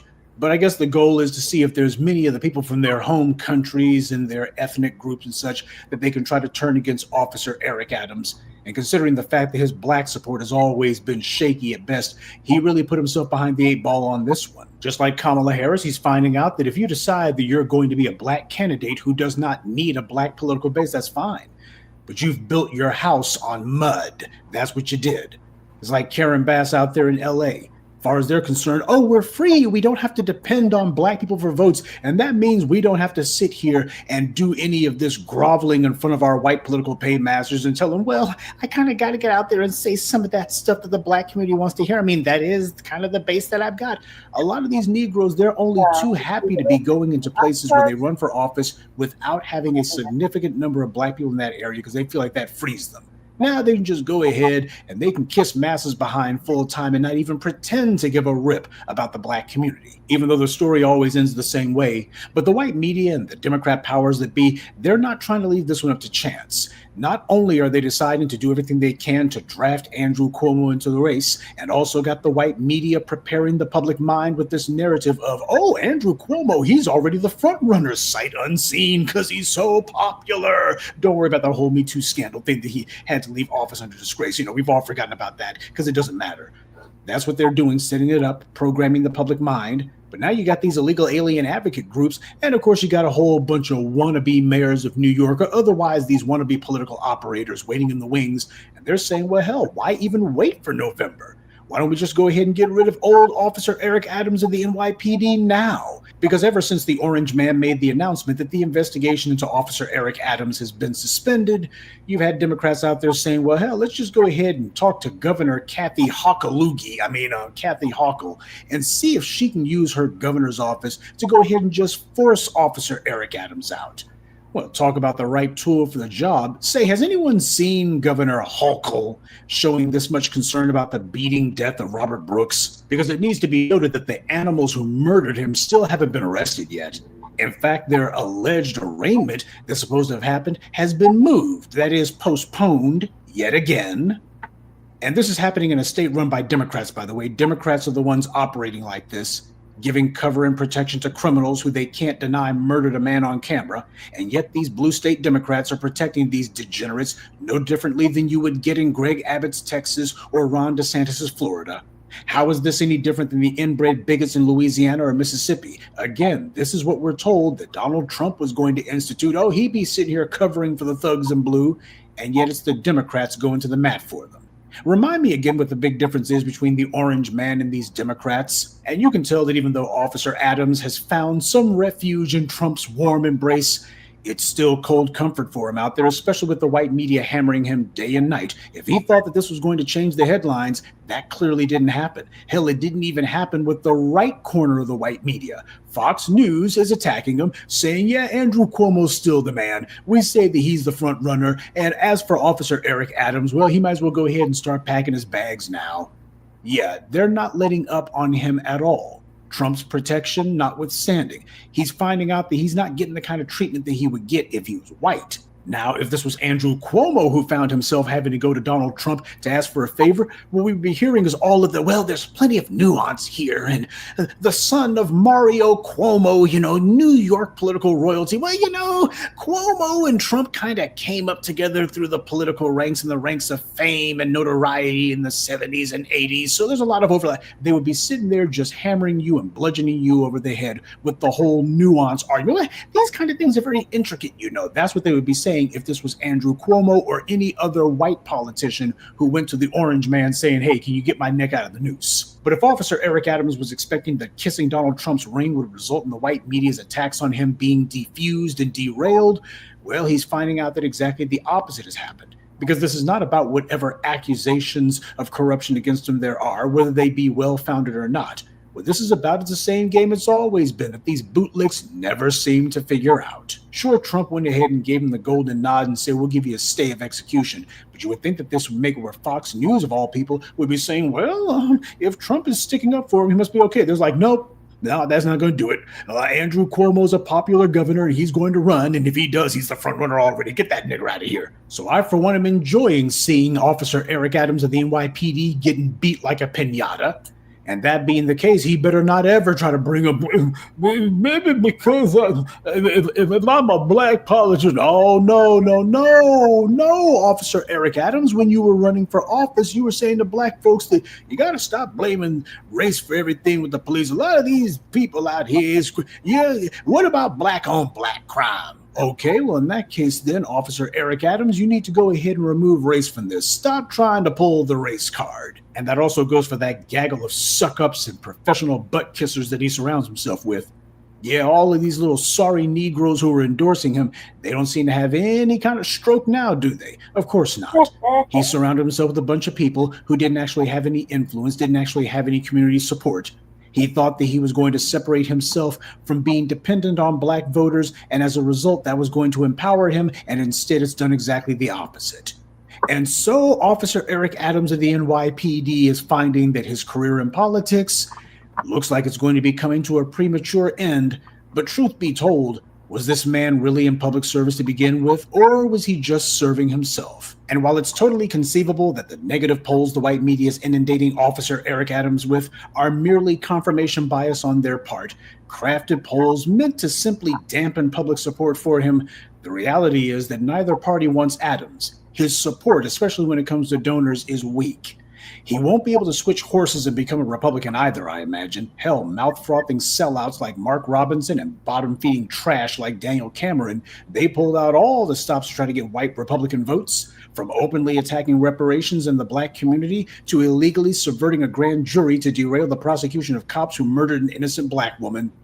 These two were some gold-plated sellouts, and they both were resoundingly defeated. Their white Republican voter base didn't want to show up for them. In Cameron's case, those white Republican voters were so opposed to voting for him, they preferred to see a white Democrat become governor before having a black man of any party become their governor. But the long knives are out for Officer Eric Adams. The white media is drooling for the chance to see him slapped in handcuffs and doing the perp walk. My question for him is, if his buddy Letitia James gets pressured to bring charges against him, does he think that she'll hem and haw and dither about for years on end like she did when she decided whether she should prosecute Trump? Or will she suddenly discover how to bring charges in a timely manner? Attacked by his own party, demonized by the white media, and abandoned by the police unions who refuse to say a word on his behalf, I don't know if Officer Eric Adams believes in karma, but if he doesn't, now might be a good time to start. Good day, and be one. I'd like to take a moment to mention some of our contributors. BC, Andrew Lewis, Mustang Crazy ATL, Joseph Isaiah, and Avenge the Ancestors. Salute to them and thank you to everyone for listening, liking, and sharing this message. Black empowerment only exists because of you. Yeah, I'm kind of glad that he's getting that business handed to him. That's kissing ass. They called themselves patriots, defenders of American values. But under the black hoods and shadowy meetings, they were nothing more than ruthless terrorists. The Black Legion, an armed secret society that spreads fear and death across America, thrived in the darkness, targeting black Americans, immigrants, union workers, and anyone who dared to challenge white supremacy. Unlike the Ku Klux Klan, the Black Legion didn't march in the streets or hold public rallies. They operated in the shadows, staying behind the scenes like ghosts of terror, striking silently and disappearing very quickly. Even before you wink, their members? They were not just rogue criminals, but police officers, judges, politicians, and high-profile businessmen. The very people who were supposed to uphold justice were the ones committing unimaginable crimes. One night in 1936, a man named Charles Poole was dragged from his home, beaten and executed by the Black Legion. What was his crime? He was suspected of opposing them. That murder, however, would be their downfall. What investigators uncovered shocked the nation. A secret army of thousands, plotting racial terror under the guise of patriotism. In this video, we will unveil the truth about the Black Legion, their rise, their crimes, and the dark legacy they left behind. This is the story they didn't want you to know. In the 1920s, America was a nation divided. The wounds of World War I were still fresh, and the country was struggling with economic instability, racial tensions, and fear of radicalism. The Ku Klux Klan had risen again, openly marching. All right, continue giving your thoughts. I did. Yes, I already did. That's not what I already said everything. Fuck him. All right, well, I'm not done. Okay, well, what's the other one? I don't care about Eric Adams. Who gives a fuck about Eric Adams? That's what he gets for kissing ass. He kissed ass and he got what he wanted. Now he has to make a decision. Of course they want Cuomo. Of course they want. I want Cuomo. Oh, everybody's wondering where the FBA is at. About what? What do you mean about the deportations? What about it? They wonder where the hell we at. That was the topic. Yeah, that is the next topic, man. Oh, okay, good. I thought we already went over that. We did, but I have some more clips to show. What do you mean? Doesn't everybody knows where we're at? They're like, hey, where the hell is you at? I don't know why they're asking. Why are we going over again? So Mad Blacc, the most dangerous and most toxic black men on the internet. At the end? That showed at the very end? Yeah. Okay. All right, then I'll pay Professor then. Family and fellow soldiers, I'm the Professor, and this is the moment of truth. Trump administration is suing New York State over immigration enforcement right now. U.S. Attorney General Pam Bondi made that announcement yesterday and had a warning for other states. You don't comply with federal law, we will hold you accountable. We did it to Illinois. Strike one. Strike two is New York. And if you are a state not complying with federal law, you're next. Get ready. Pam Bondi just sued Letitia James, Governor Hochul, and the head of the DMV in New York for ignoring a federal mandate. And that's what's going to happen. If you defy what is signed and executed and what the American people frankly voted for on November 5th, you will get sued. You are a state official, federal government. There's something called the chain of command. And that's exactly what I meant by it. New York State Attorney General Letitia James says state laws protect all New Yorkers and that she is, quote, prepared to defend our laws just as I always have, end quote. Here's a big question we've been getting for the last few weeks. Are we, as Black Americans, betraying our ancestors by not getting out there and protesting Trump's deportations? After all, we keep being told, wasn't the civil rights movement about, well, civil rights? The first response to that talking point is, first of all, citizens have rights. That's what the civil rights movement was about, citizens' rights. Foreigners only have privileges. And although even foreigners do have a certain amount of human rights, they're actually bare bones, and not one of those human rights is the right to just walk into some place and stay because you don't want to leave. Now, this is something that needs to be talked about, why Black Americans are not getting out there and saying, oh, we're going to have some sort of alliance with all of these other groups. Because when Black Americans tried to make that alliance for the last 60 plus years, the other groups said they weren't interested. And this is the result. The Orange Man's announcing a huge, or he would say, huge, diplomatic breakthrough. Strange words coming from him. Well, is he talking about Ukraine or Gaza? No, he's talking about Panama. As CBS reported on Wednesday, that's Wednesday of last week, an American military flight deported Asian migrants who were in U.S. immigration custody to Panama, the first known deportation of its kind under the Trump administration. They included adults and families with children from Afghanistan, China, India, Iran, and Uzbekistan, according to documents. Another U.S. military flight to Panama planned for Thursday is expected to deport more Asian migrants, in addition to some African deportees. The documents show they include migrants from Cameroon. Now, I consider the part about Cameroonians to be particularly interesting because back during the first Trump administration, there were serious accusations and even lawsuits from Cameroonians who were rounded up and who claimed to have been tortured into signing consent to be deported. They claim that these alleged abuses happened in Mississippi, of all places, so I can totally believe that it happened. But my question is, if this is what was going on during the first Trump administration, why didn't we hear much about it? Because it wasn't the hallmark of his administration at that time. That's why. But it's very interesting. You got a whole lot of people who thought that they were in the good graces of white supremacy because they would either claim that they were some sort of hardworking migrants, and they would always compare themselves to us. They always wanted to go ahead and dump on us. or you had people who tried to say that they were model minority, what have you. And white supremacy was looking and going, you know what, we're going to use these guys until we have no more use for them, and then they're going to. And of course, it doesn't stop there. From the South China Morning Post, an estimated 79% of undocumented residents in Los Angeles County are natives of Mexico and Central America. Asian immigrants make up the second largest group, constituting 16% of people in the county without legal authorization, according to the Migration Policy Institute. Across the U.S., Indians make up the third largest group of undocumented residents behind Mexicans and Salvadorians. Whoa. So I guess this is the reason why that guy who got himself fired and rehired by Doge was sitting there talking about how all of these Indian immigrants need to be kicked out, that they all got to go. Yeah, you see, while a lot of folks, including black folks, were not keeping a mental tally of who the largest group of illegal aliens is and the second and third, these white supremacists have. They've always been keeping tabs on it.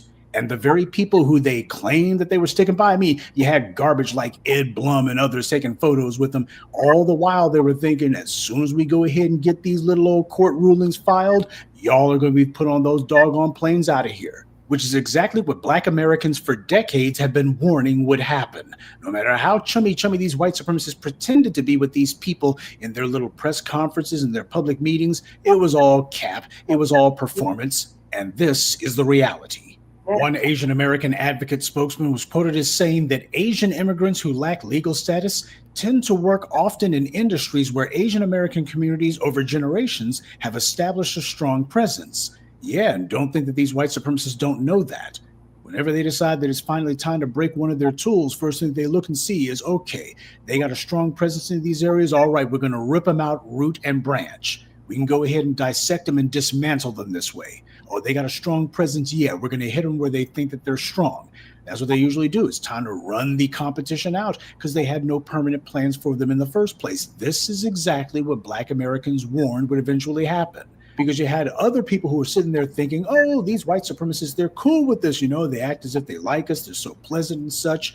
But as I've always told you, family, white supremacy, they love a cruel prank, especially one that takes a long time to pay off. And the longer it takes, the sweeter it is for them. They savor that stuff. They savor it because they know that the payoff is going to be crushing. It's going to absolutely destroy them. And they get off on that kind of cruelty. They like the idea of having the marks sitting there thinking, oh, these people, they think that you're their buddy. They think that you're their friend. They're sitting there thinking to themselves that they're on the inside. They're thinking everything's hunky-dory. Meanwhile, they got these other people around them who every day look at them as like, man, when it's finally time to lower the boom on them, oh, man, to see the look on their faces, all that glee, all of that joy and smiling that you see from all of these folks on the white right and others who are sitting there laughing about this. Yeah, this is white supremacist culture that you're seeing in the raw. They love this stuff. As far as they're concerned, this is everything they wanted it to be.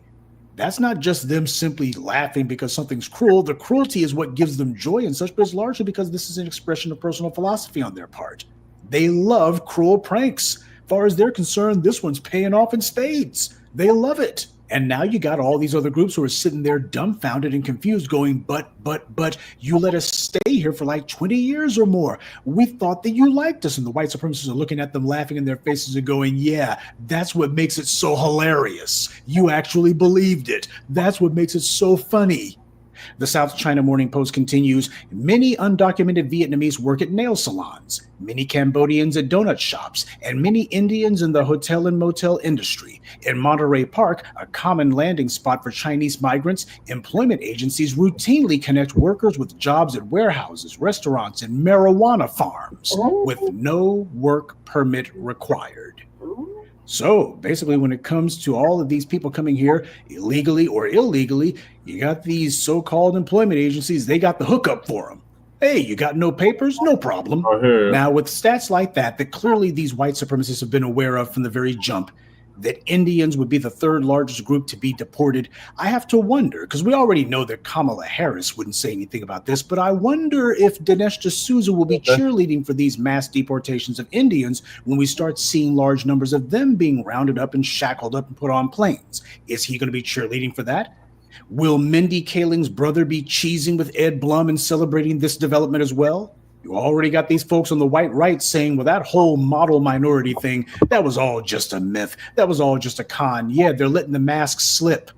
And that being the case, the folks who thought to themselves that they were going to be somehow circumventing white supremacy and somehow getting in good with the bad guys if they just use certain verbiage, they're going to be finding those words thrown in their faces. Look at what the story says. No work permit required. So you have employers who are hiring people and knowing that they're in the country illegally. Now, this is something else I've talked about for many years. You cannot really say that you're serious about stopping illegal immigration unless you also dismantle the economic infrastructure that's been built to support it, namely the unscrupulous landlords who rent to them, banks who allow them to have accounts and transmit money regardless of whether they're here illegally or not, but most of all, the criminal employers who make it a point to hire people knowing full well that they're in the country illegally. Unless these entities are made to suffer consequences for this behavior, the problem won't stop, because these entities are the main ones who incentivize illegal immigration, and they make it where these people know that there's a pre-existing group who's going to support them when they get here, even though these people know full well that it's illegal. This is about money, but since the landlords, employers, and banks are not black, there's a hands-off policy regarding them, and these banks have been giving illegal aliens loans, big ones, for decades now. These same banks, however, illegally discriminate against black Americans through illegal redlining and other illegal racist maneuvers, and yet those same banks give these undocumented migrants loans to buy homes, build their businesses, or otherwise pursue their financial goals.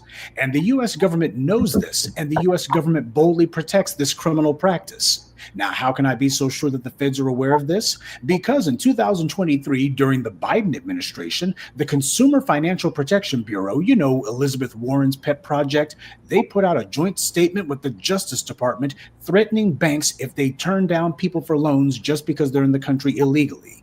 Quote, lenders should not deny people the opportunity to take out a loan to buy a home, build their businesses, or otherwise pursue their financial goals because of unlawful bias and without regard to their actual ability to repay, said Assistant Attorney General Kristen Clark of the Justice Department's Civil Rights Division. This guidance reminds lenders that denying someone access to credit based solely on their actual or perceived immigrant status may violate federal law. I mean, look at all the qualifiers there.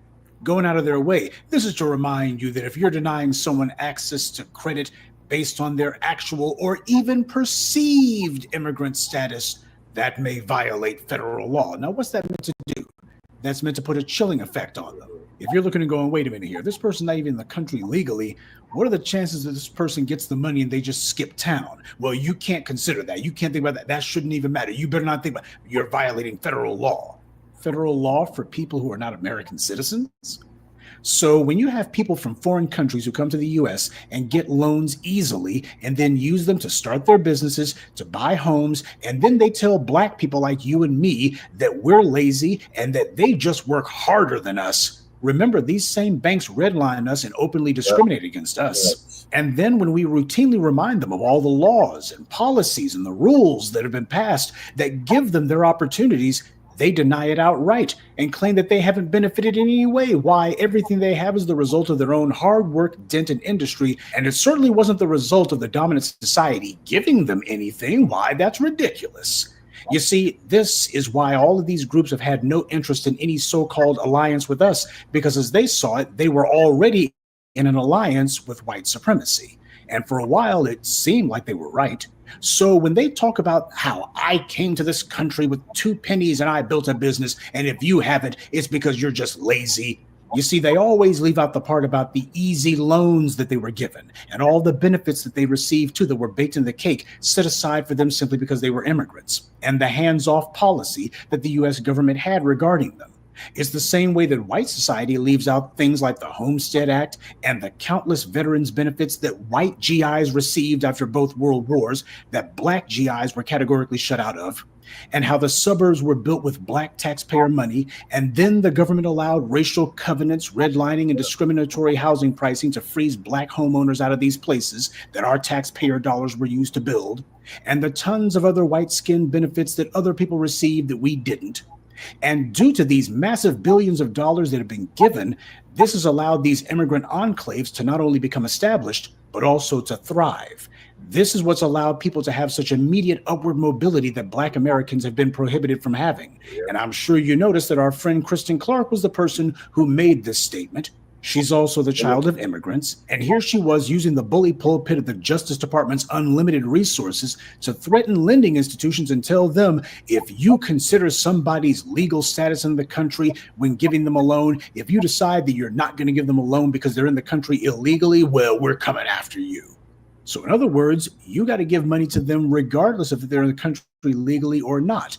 And even if the person, if you decide to overlook their illegal status, if they say, well, Kristen Clark, I didn't get that loan. Sure, I don't have any papers. And sure, I broke into the country, but I didn't get that loan I was looking for. You need to go ahead and sue that bank. Guess what? She'd be all over it. And if anyone were to point out, hey, the people who are claiming that they've been discriminated against because they're in the country illegally, they are in the country illegally. That's a crime in and of itself. And that's what's supposed to trigger a deportation. Their very presence is illegal because they didn't have any sort of paperwork, which means, of course, their presence is illegal. That's what undocumented means. They decide to use undocumented because they felt that illegal was a tad bit too direct. Oh, by the way, on a side note, Elon Musk, for his own personal reasons, is attacking the CFPB. Now, you have the left corner of the white media going into hysterics about him doing this, saying that this agency is vital to protecting American consumers, but by their own words, the CFPB has dedicated itself to helping people who are not Americans at all. Now, of course, this doesn't mean that we root for the racist little reprobate from South Africa. What it does mean, however, is that we recognize that, as Neely Fuller said, white supremacy believes in taking both sides of the conversation. So in many instances like this one, there isn't anyone to root for. So we won't. But what needs to be understood is that the success immigrants have had has been because the politicians have engineered it into the laws and the policies that they've passed, as well as how they carry out their own offices. Black Americans, on the other hand, have been categorically locked out, while people who are not in the country legally have been given ready access to all kinds of money and benefits, both from the government and from private business.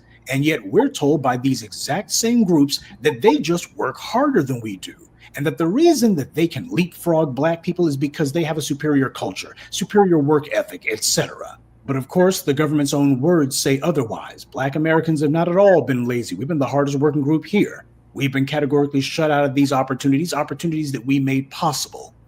Now, when it comes to protesting the immigration crackdown, there's been some modest protests, mostly in large cities, but it hasn't amounted to anything. Only a few hundred people at most attend, and this is in the big cities. And when you look at the crowds, you see practically no Black faces at all. What that means is a critical mass of Black people have gotten the memo. We, foundational Black Americans in particular, are not getting involved in this.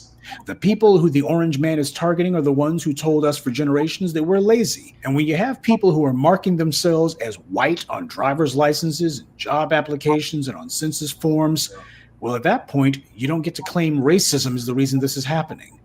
You see, that's what a lot of folks have been trying to do. They want to have it both ways. And that's what apparently Black Americans made possible. But by withdrawing, or at the very least saying, hey, leave us out of this, that eliminates their ability to claim that it's about race. And they were the ones who wanted to claim that they had transcended race and race wasn't a problem. Okay, keep that same energy now. You don't get to say that race is a problem now. Now, a lot of them, though, they're suddenly remembering, wait a minute, this country is racist. No, it's not. You guys claimed that you were the proof that America was not some racist country, that Black Americans were just making it up. Okay, well, in that case, then, since we were making it up, I'm sure you'll go ahead and stick to your story, right?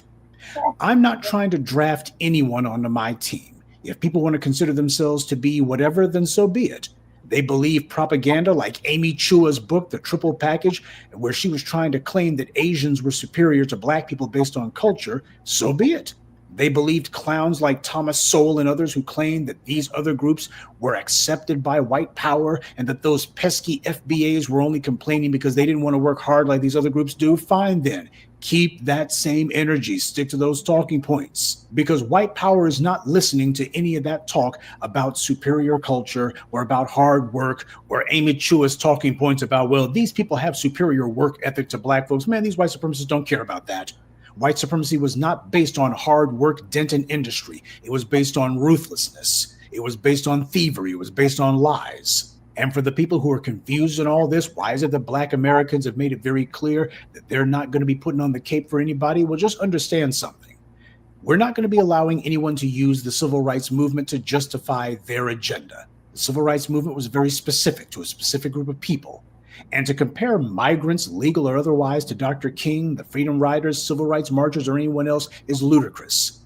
Dr. King and the civil rights movement, they were not migrants. They were not people from outside the U.S. They were people whose blood runs deeper than anyone else in this land.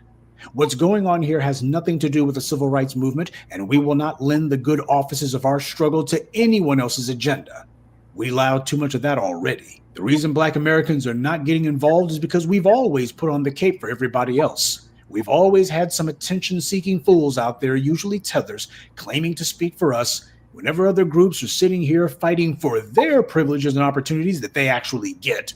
We always have some fool out there falsely saying that Black Americans side with the people who came to the U.S. illegal or otherwise, overstayed their visa, always trying to make us into the mascot for everybody else's agenda. And the white media would make sure to put the camera in front of those very individuals. Well, now those same tethers are getting targeted too, which I guess explains why they're suddenly not so eager to get in front of the cameras. And if Black people don't stand up for these other groups, nobody else is going to. We always take the slings and arrows and daggers and knives that everybody else has thrown at them. We always try to play super Negro and save the day for everyone else, only for them to turn around and call us nigger afterwards. And that's the reason why Black folks have said we're not getting involved. We thought that we were proving ourselves to be good allies with everybody else, but in the end, it takes two to have an alliance, and nobody wanted to be in an alliance with us. That's just the reality.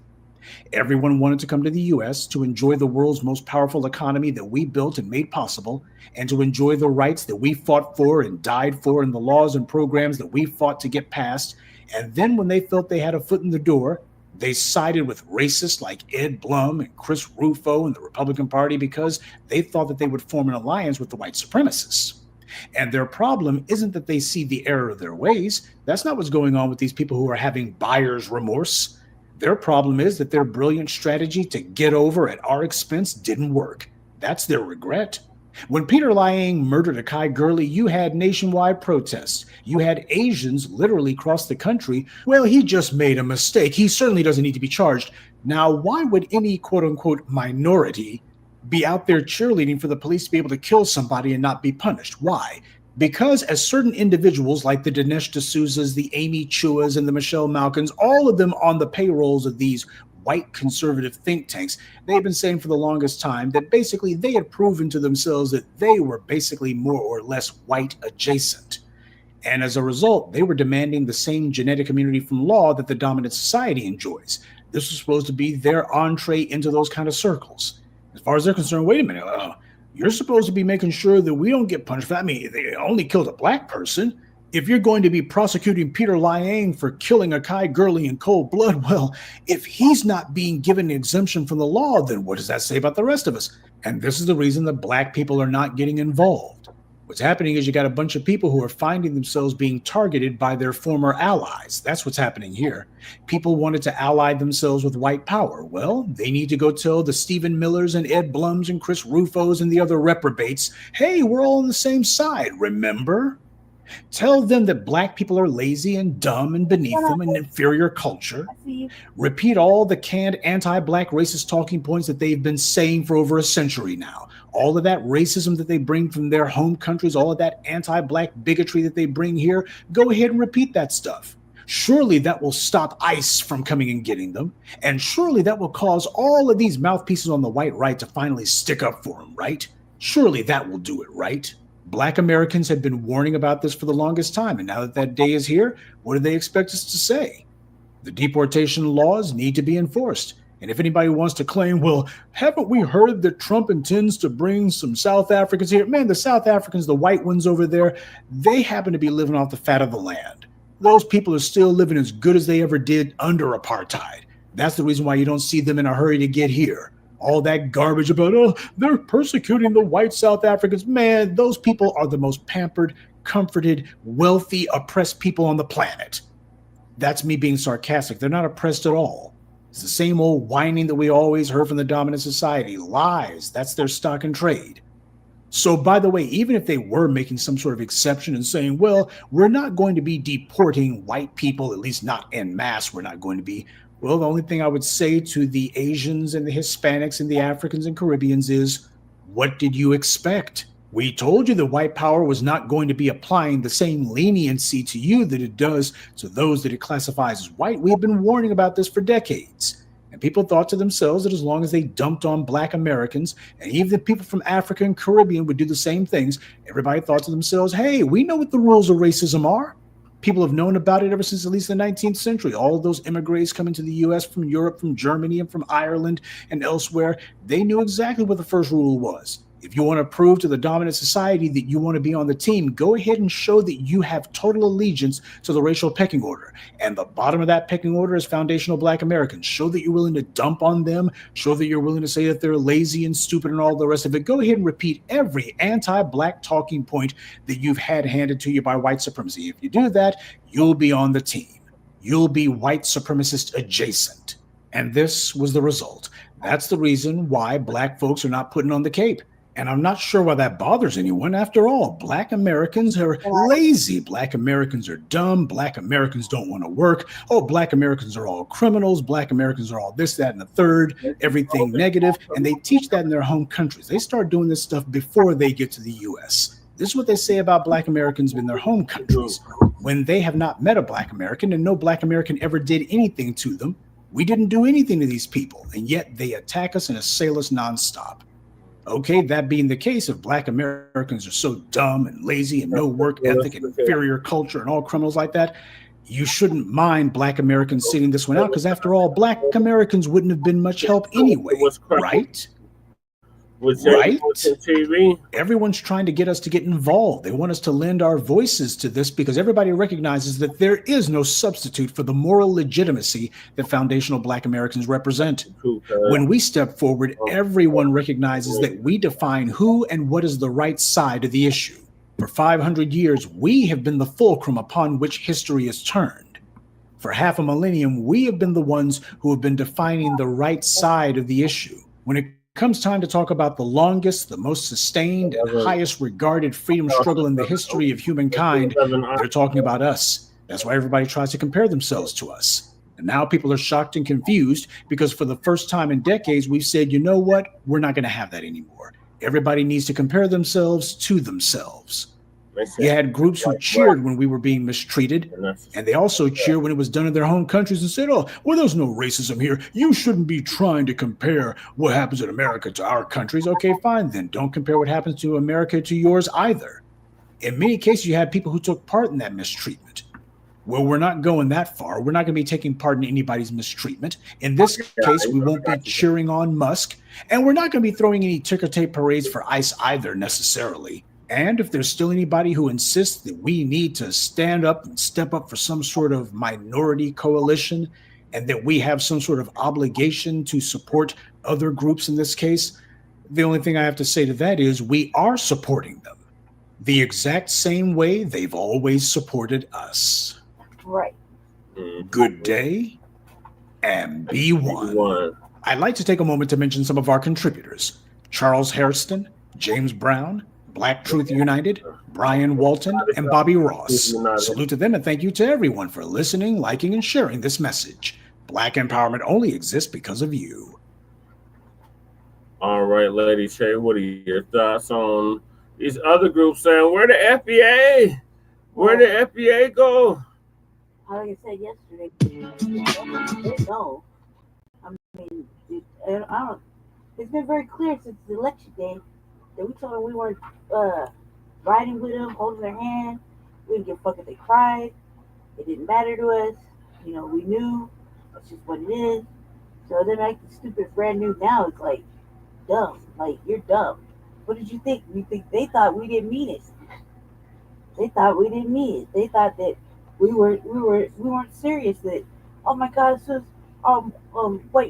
the white friends, alleged allies of white supremacy are crying, and we're gonna go hold their hand. Because the white tears matter. The tears don't matter over here. Sure. Not over here. The tears don't matter at all with me. Like, I give 2 fucks for crying. Cry all day if you want to. I'm not listening. not to that shit You out. gotta actually have tears fall from You your face. actually have to have tears. That's right. You actually have to have tears. I'm a separatist, so I don't really give a fuck. The black nationalist. You just keep crying and crying and crying. Cry till your ancestors hear them. You know what I mean? But on a serious note, they did this to themselves. Like I said, when other Hispanic people voted for Trump, after he even said he was going to deport them, see, after he said he was going to deport them, and these motherfuckers still made the journey here, and only to be turned around like they were. What did they think? Like that he wasn't serious? They still here because I see them every day. You know, they in Denver. They know not to leave Denver. Right. And even then, you see how the government's already lying, right? Like the governor is already saying, "We're not a blue sanctuary city. We're not a blue sanctuary state." Lies. You have to lie. That's why they all get legal defense. He'll be the next one talking about I need legal defense. The mayor had to get a point. Had to Yeah, have money approved. he's going to jail, He y'all. had to have money approved to get a lawyer to go sit in front of Congress. Yeah. Why do you need a lawyer if you're not righteous, in the wrong? Because he's fucking wrong. He knows exactly what he did. What he didn't know, we were there to remind him. Yeah, stop. We were there for us to remind him of what the fuck. Not to be confused with Johnson in Chicago. Him too. He needs a lawyer. That motherfucker needs a lawyer. You know what I mean? But what I'm saying is that this is a cracker. What I'm saying is Ivy League cracker. They know. Anyway, what I'm saying is that they must stop we're kidding. And in no time soon will we be picking up the mantle and saving your lives. Like always. We're not doing it. The cape has been off for 6 years. I'm glad you finally got the memo. But none of that, I mean, like, where were you after the election? That was so serious. Like, right. I mean, if you didn't believe it beforehand, then after the election, it should have been like hammered in that we're not picking up no cape, no torch. We're not running anything with you. Sit the fuck down. We're on our own thing. We're not paying attention. We don't care. We're not watching the protests. If we are, we're just looking just to make sure there's no black people in it. Right. If there are, we're going to chastise them. You know, that's it. We're going to chastise the 1 and 6. Okay, Yeah. They're out there for media footage. We're gonna go with that, not caping. Okay, we're out there recording, so we're figuring their shit. No black and brown signs, no none and of that brings me to another thing, right there. There you go. About these small businesses, right? Yeah, the minority-owned businesses. There's been times where I used to make candles and soaps, right? And I wanted to have my own business one time. There's so many hoops and loops of paperwork you had to get through to even do that, right? And so I'm one of those right now people, right? Right, I want we did tell them. Jesse. I'm just I want instant. I know. You see it? Instant. I want it done quickly. You know what I mean? I don't want to be waiting on shit. I hate waiting on stuff, right? Yeah. Well, I saw that the process was very long and tedious. It doesn't matter. Then you got to pay out your pocket for all these licensing and whatnot, right? LLCs, whatever. So I thought, geez, man, they make the average American, way back in the day, they make the average American go through all these hoops and loops. And again, a little later on, a couple years later, then I start to notice this is a racist thing. This is like race and white supremacy don't want you to have a business.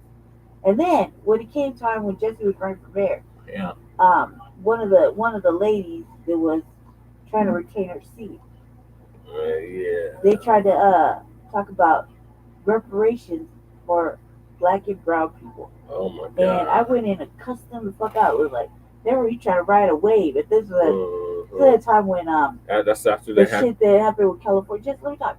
The shit that happened with California became like on everybody's mindset, and the news was picking it up briefly. They weren't making a big deal of it, but they were picking it up briefly.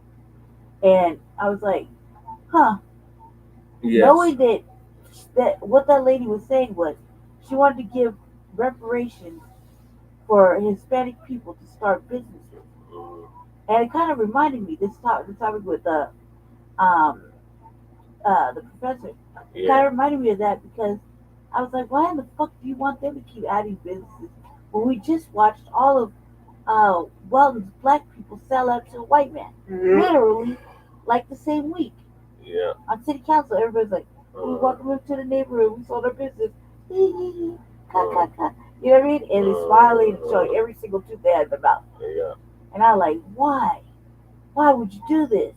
You know, and I couldn't understand. And I still was like, where's your testicular fortitude when it comes to this? Right. You know, but I was like, it reminded me of that. It reminded me of how come they were so easy to have small businesses and be in like certain areas of town that were generally black.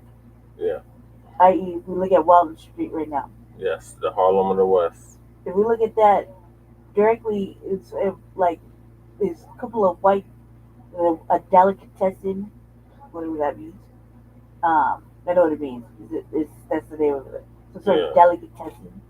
There's a taco shop. You dig? There's all kinds of deli for short. Yeah. There's all kinds of non-black businesses right there. Yeah, a lot of non-black businesses all of a sudden. Barbershops, salons, really coffee shops. And so it just made me think about it. It was like, how easy was it for them to get approved? And the only thing they had to really look about was finding a location. And then when people who do have small businesses, they can't keep their location. And they end up working out of their house. And those are usually black people. Yeah. See what I'm saying? So it's kind of like it's in a way glad to see you go, because then that means that they have no other choice but to allow black people to have small businesses, because that's the goal. Everybody's like, oh, we don't have no small business, we want small businesses. Well, now they really don't have any excuse except to say what it really is. Racism, white supremacy is why we won't allow you to have that. Right. See what I'm saying? If they're deporting, like, it's easy for an Asian person to get a business started with location and loans and whatnot. They make black people do the hardest shit. If your credit isn't good, if it's this, if it's that, it's like 15,000 things you got to get done just to sit at the desk. And that's crazy too. So I think that in a way, maybe it's a good thing, because we're watching them be able to, during that time of the influx, we watched them be able to have little businesses like with food, things that have to have license, selling stolen goods on the street, things like that. You know what I mean? And as well as panhandling. Panhandling in itself is like its own little business, right?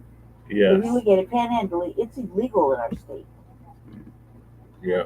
So they'll arrest like anybody who's a legitimate legal citizen.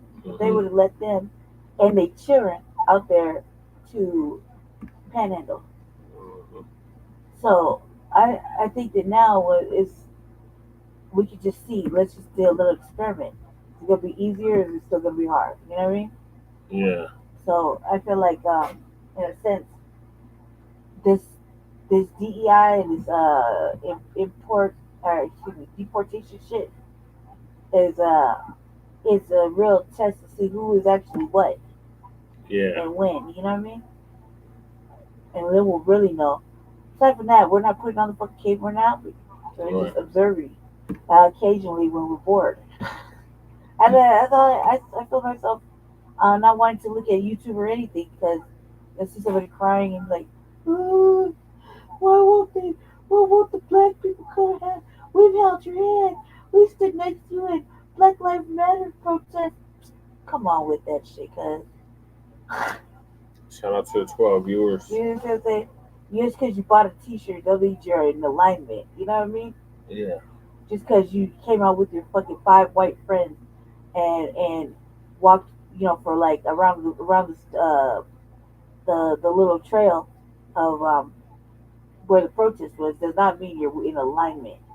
And that goes for even the black people too. Right. You know what I mean? They pick up their causes. What's wrong with you? Sit it down. Like, right. You know what I mean? You have them protesting too in the Palestine thing or whatever. Oh yeah. And now you look at it and you'll see like one or two out there protesting for the Ukraine and whatnot. Oh my God. You did? Yeah. So it's like, nah, take that off. You know you don't. You know you're not like that every day. No, you don't give a fuck. Right. And besides, all this is not really elevating nobody. Think about it. So, I think it's a good thing. I think them crying about it is a good thing. It should be therapeutic. You know what I mean? Right. And them crying for black folks, yeah, it should be Yeah. real therapeutic. You should now know and then how much you need black folks. Right. And we're not coming back. And where the tanks at? Where the military artillery For what? that they bring out on us? For what? When we peacefully protest, they bring out tanks and guns. We're not they don't see us as peaceful. They don't see Even us when as we're peaceful. peacefully protesting. Because No, these muscles burning Just American one of flags you is like enough to be a threat. and doing all kinds of dumbass shit, but nobody considered that a terrorist. Just think about it. Just one of you, one of me is considered a threat. Yeah. Now you got 800 of you and 800 of me, then that's a bigger threat. If they feel like they need to have long range weapons and shit for, you know what I mean? And drones and stuff, and So it just seconds what we've been saying. artillery. All that Shit. artillery is for us. Yeah, them. No, Nobody else but you don't us. see anybody pushing them anywhere. You got whole months protesting the president. They protesting the deportations. They protesting whatever the fuck. And we sitting it out. We minding our own FBA business. We're not getting involved either. Like, I don't care what people like Palestine shit. Uncle Phil and them say. It doesn't matter even if you think about talking about reparations. The hand has been played. Your hand has been showing. Mm-hmm. Now they can just cut the check. Doesn't fucking matter. I'm not.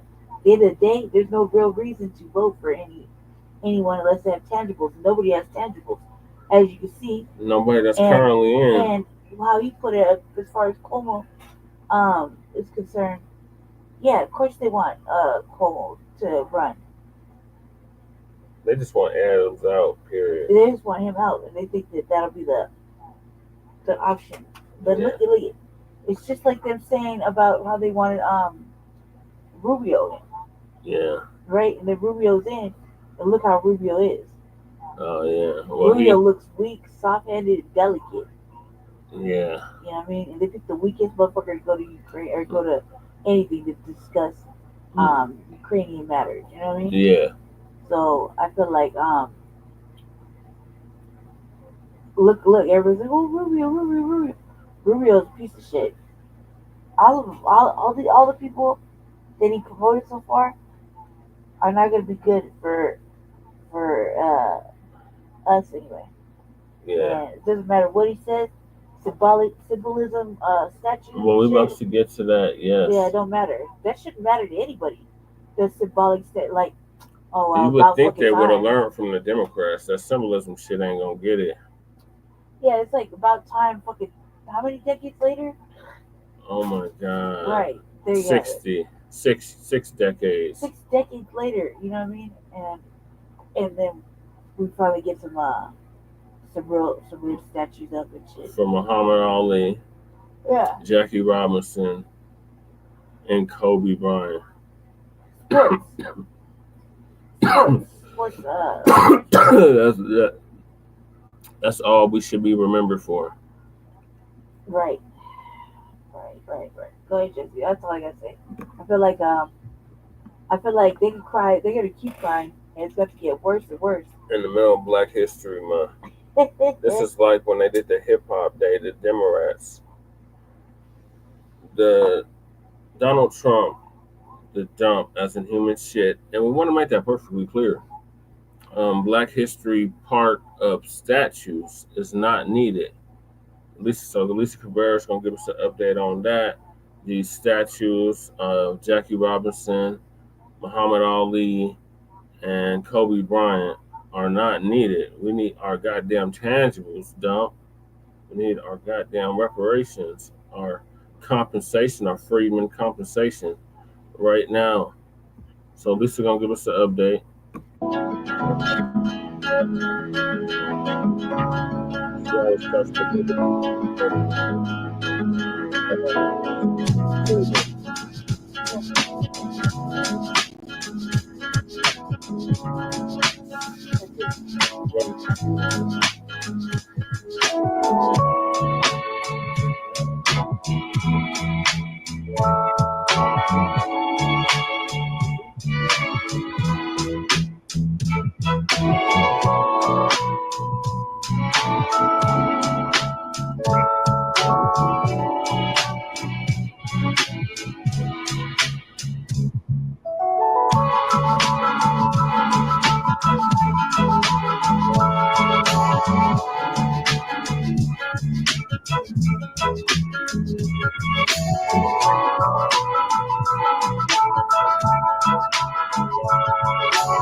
Shalom, family. Good to see everybody here. I hope everyone is doing well.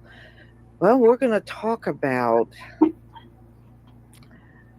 Donald Trump and what he is presenting to the Black community for Black history.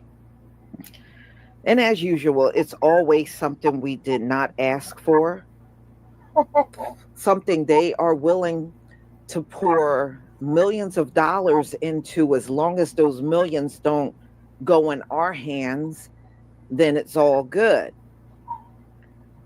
So rather than me explaining what Donald Trump is offering, I'm going to let you hear it directly from him. No, Chris G, that Donald Trump canceled Black history, that is just some garbage that got started up on social media. He never came forward to cancel Black history. So that garbage came off of social media. It did not come from Donald Trump. Okay, let's get started.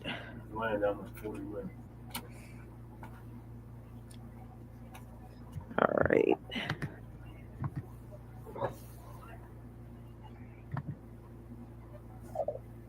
Shout out to Lisa Cabrera. Make sure y'all sub up to her channel as well. Please give me a 1 if you can see my screen.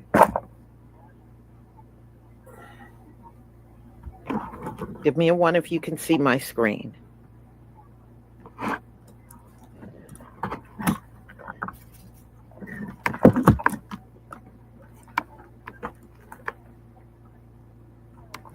Okay, thank you. All right, let's go. Let's go.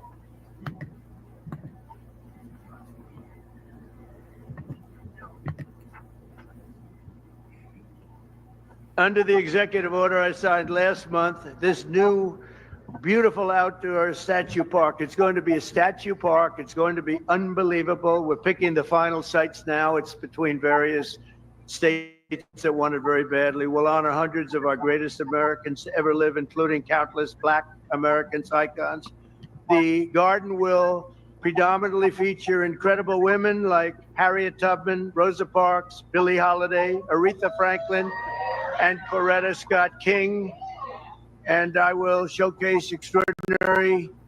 It will be something very extraordinary. It's going to be producing, we're going to produce some of the most beautiful works of art in the form of a statue for men like Frederick Douglass, Booker T. Washington, Jackie Robinson, what a great athlete that was, Martin Luther King Jr., Muhammad Ali, he's not a bad athlete. What do you think, Muhammad?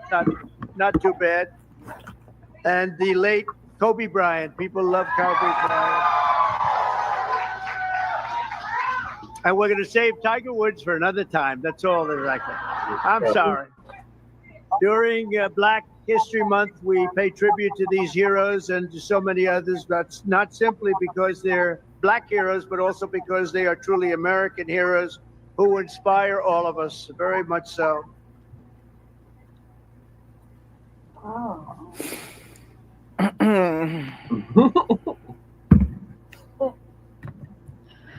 Ladies and gentlemen, a statue park.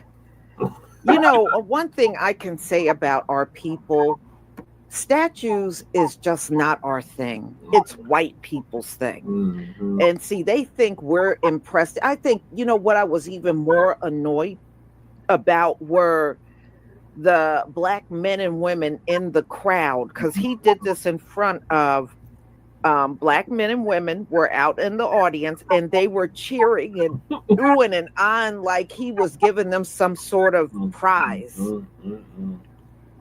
That annoyed me more than anything else.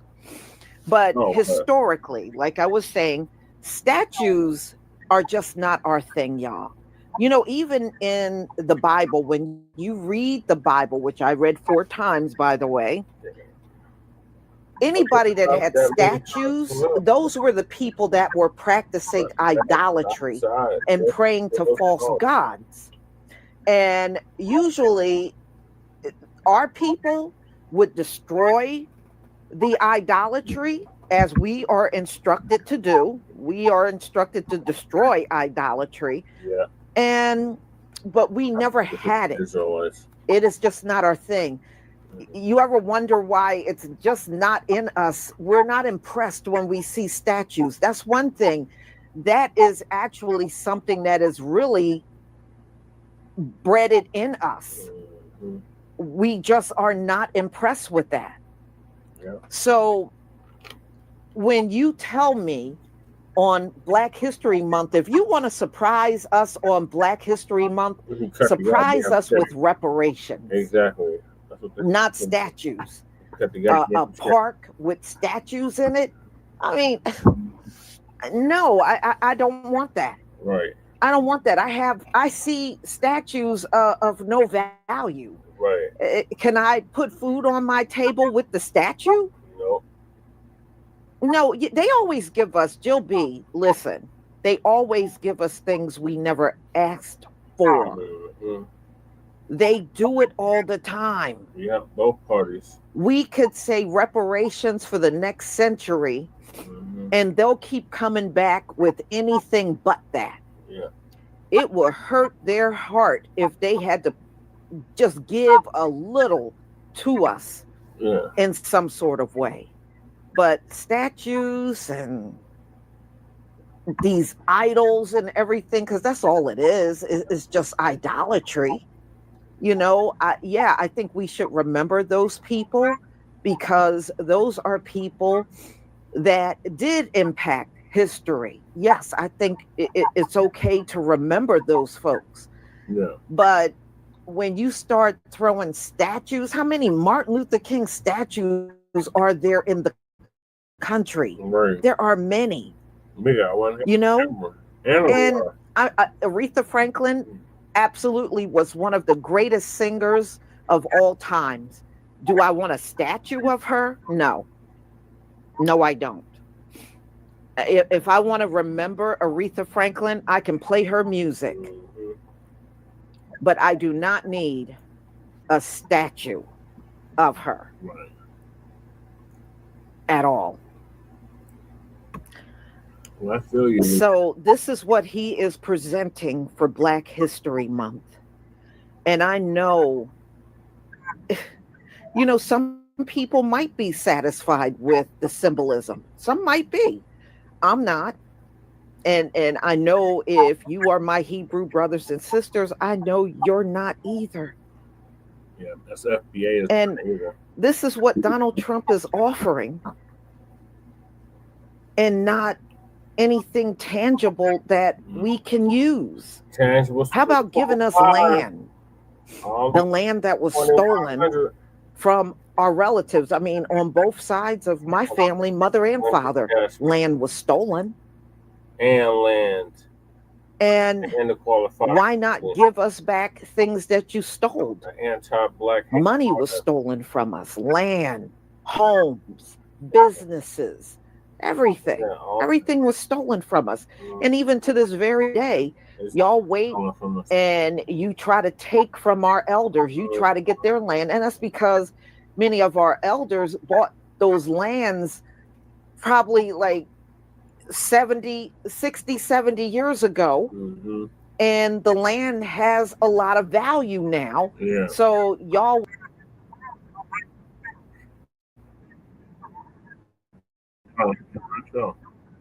area like there's no other place in the world you can put your development. It has to be where these black folks are with land, and you do it to this very day.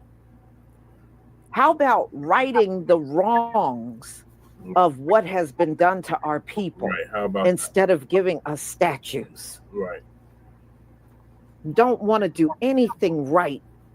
Don't want to fix anything. Don't want to make things better. How is giving me a park with statues in it making me better as a person or making my community better? I'm just tired, y'all. I would have felt better if he didn't say nothing. Seriously, I would have felt better if he never made this announcement. Right. Well, see, they like that. See, they like the symbolism of having their names and some kind of monument to go along with it. They like that stuff. You know, come on, these are inadequate people, and it don't take much to make them feel important. Slap a title on them, give them some bummy looking statue, and they're happy. Yeah. But those things don't make us happy. Right. That's the thing. It don't make us happy.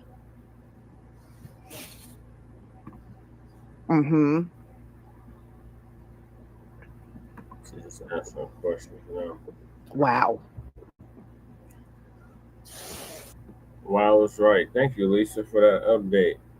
So, Lady Che, what are your thoughts on the statues? Oh, you already gave your thoughts on the I statues. really don't think it's gonna matter to us. It's that right there is. I mean, we already have little monuments of things like that for our people, little plaques everywhere. Yeah. So, Murals, right all there of is that just, stuff. If that's kind of like wasteful spending, where you could just turn around and put it in our reparations package. Right. So she's right. So cut the goddamn check. Don't. She's right. That's the only way you're gonna surprise us or appease us. Yeah. All right. So move. I agree with her. Yes, she's definitely thorough. And I agree with her as well. So moving along, we got the painful truth about DEI didn't earn it, the diversity, equity, and inclusion that Black Americans need to know. I'm going to tell you this right now. It didn't benefit us. It doesn't benefit us. It didn't benefit us. Just like affirmative action didn't benefit us.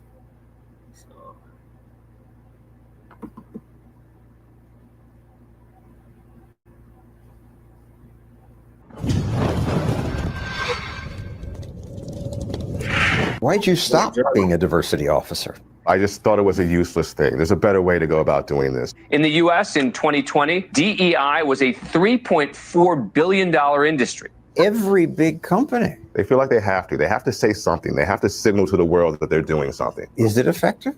No. In fact, it seems to be doing worse. It seems to be making people less likely to interact with people who are unlike them. After a training where you hear things about microaggressions, if you ask somebody what they do for a living, somehow that's racist, right? If you learn that, then why would you take a chance? I better not talk to Eric because I might say something wrong. Precisely. So now inclusion means I'm going to silence myself and not talk to the Black people.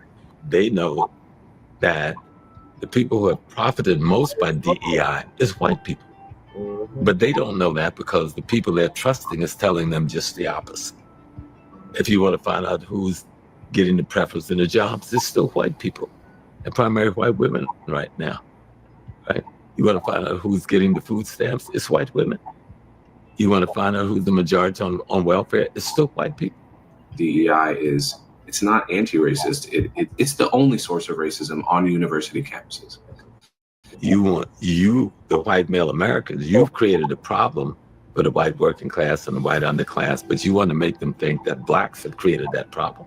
So you attack DEI as though that was an instrument that gave blacks an advantage over whites. As the great civil rights leader Martin Luther King Jr. once said, "The arc of the moral universe is long, but it bends towards justice." But how do we get just there? As the nation continues to grapple with the complexities of racial equality, a glaring question emerges. Despite the widespread adoption of diversity, equity, and inclusion (DEI) programs, why do many Black Americans still face persistent barriers to opportunity and equality? What lies beneath the surface of these well-intentioned initiatives, and how can we bridge the gap between rhetoric and reality? In this video, we will be taking a keen look at a breakout on recent events where the President of the United States, Donald Trump, attacks the DEI and shuts it down once and for all. We will also be exploring the very role of the DEI and its impact on the minority race of America, particularly in the Black community. Before we continue, don't forget to support our works by hitting the thumb up button, share videos with friends and families to keep spreading our informative reports, and subscribe to our channel to stay tuned in. Without further ado, let us hit the road. Growing up in New York, you could say I was a default liberal. My political opinions, to the extent I had them, weren't deeply thought out. They just were.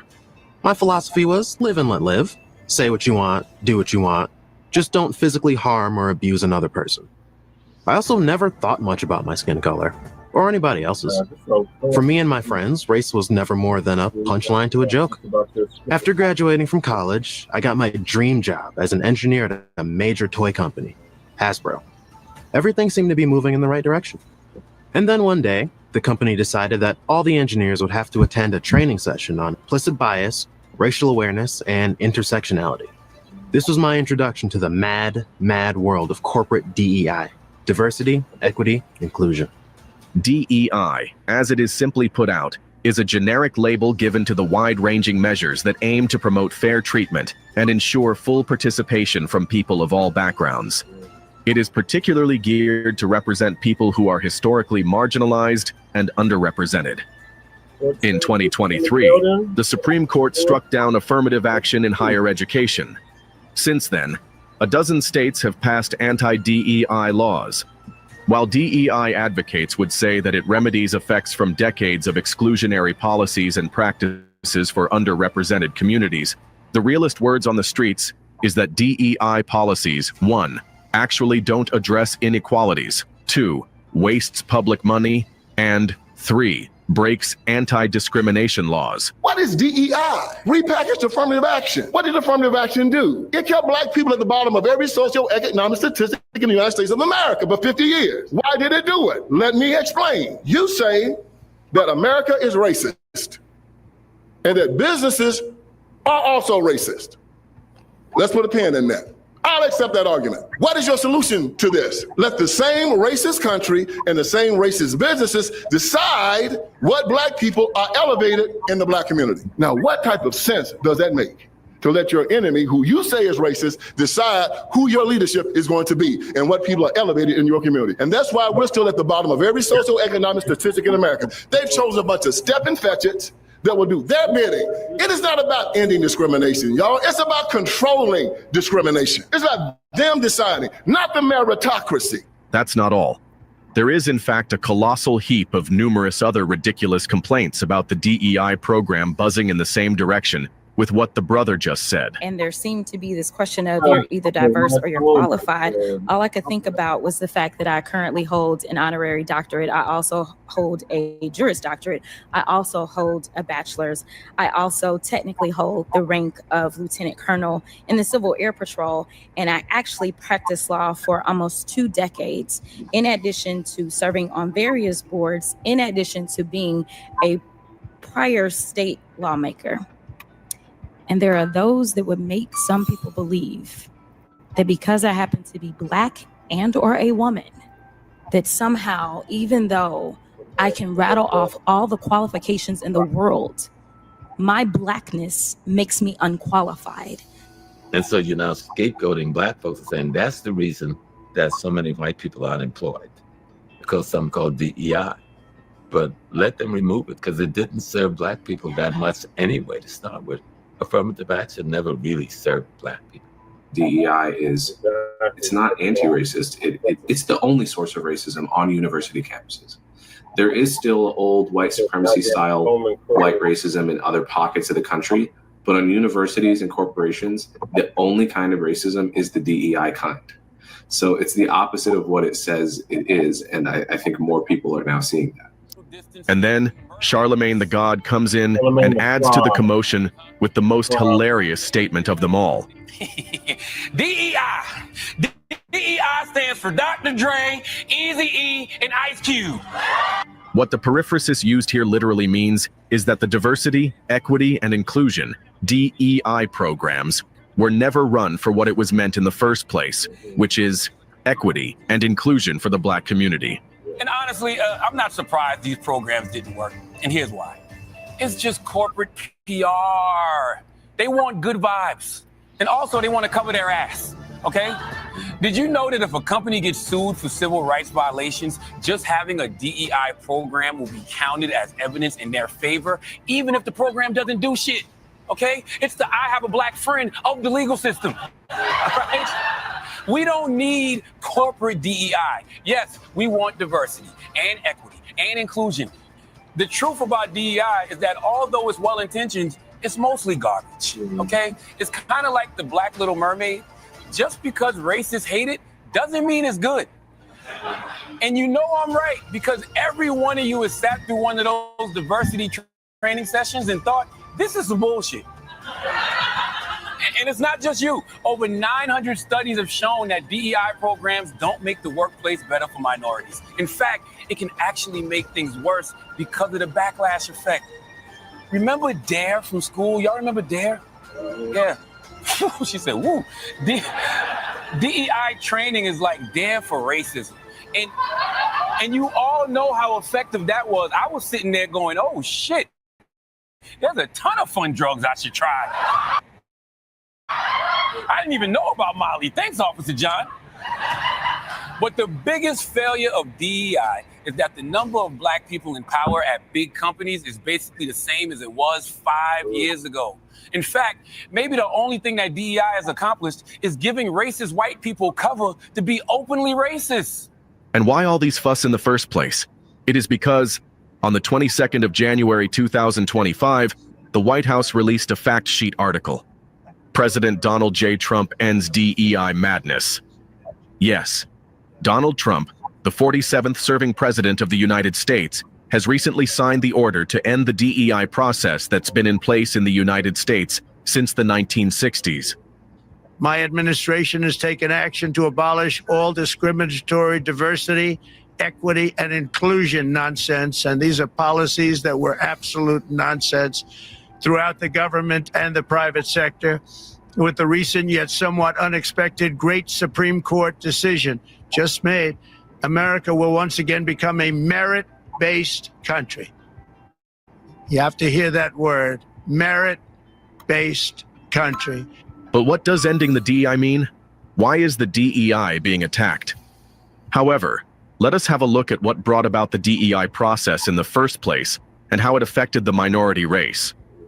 DEI has gained a foothold and thrive at organizations, with the label used to describe programs that tackle discrimination based on gender, sexual orientation, religion, and disability.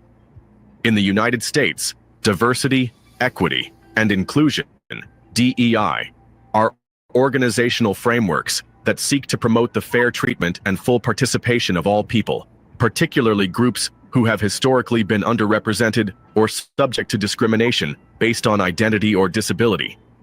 But then we asked, what does it mean putting an end to this process?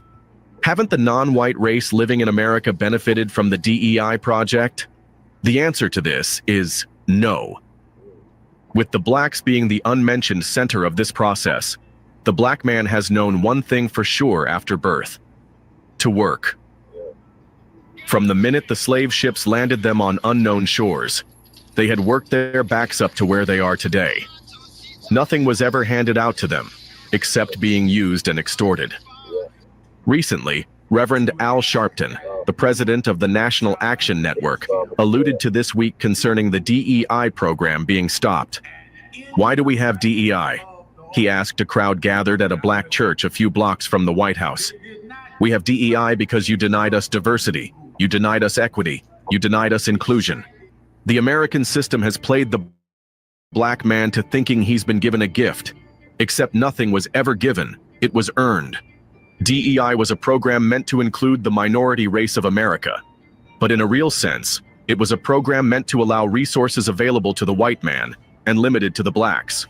For instance, the black population in America were segregated for a long time even after their emancipation.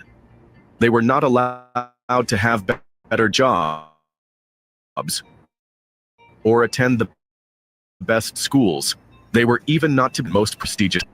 The DEI was implemented to allow these minor communities to thrive by allowing them into better schools, special organizations, government works and resources like scholarships, grants, and a lot more.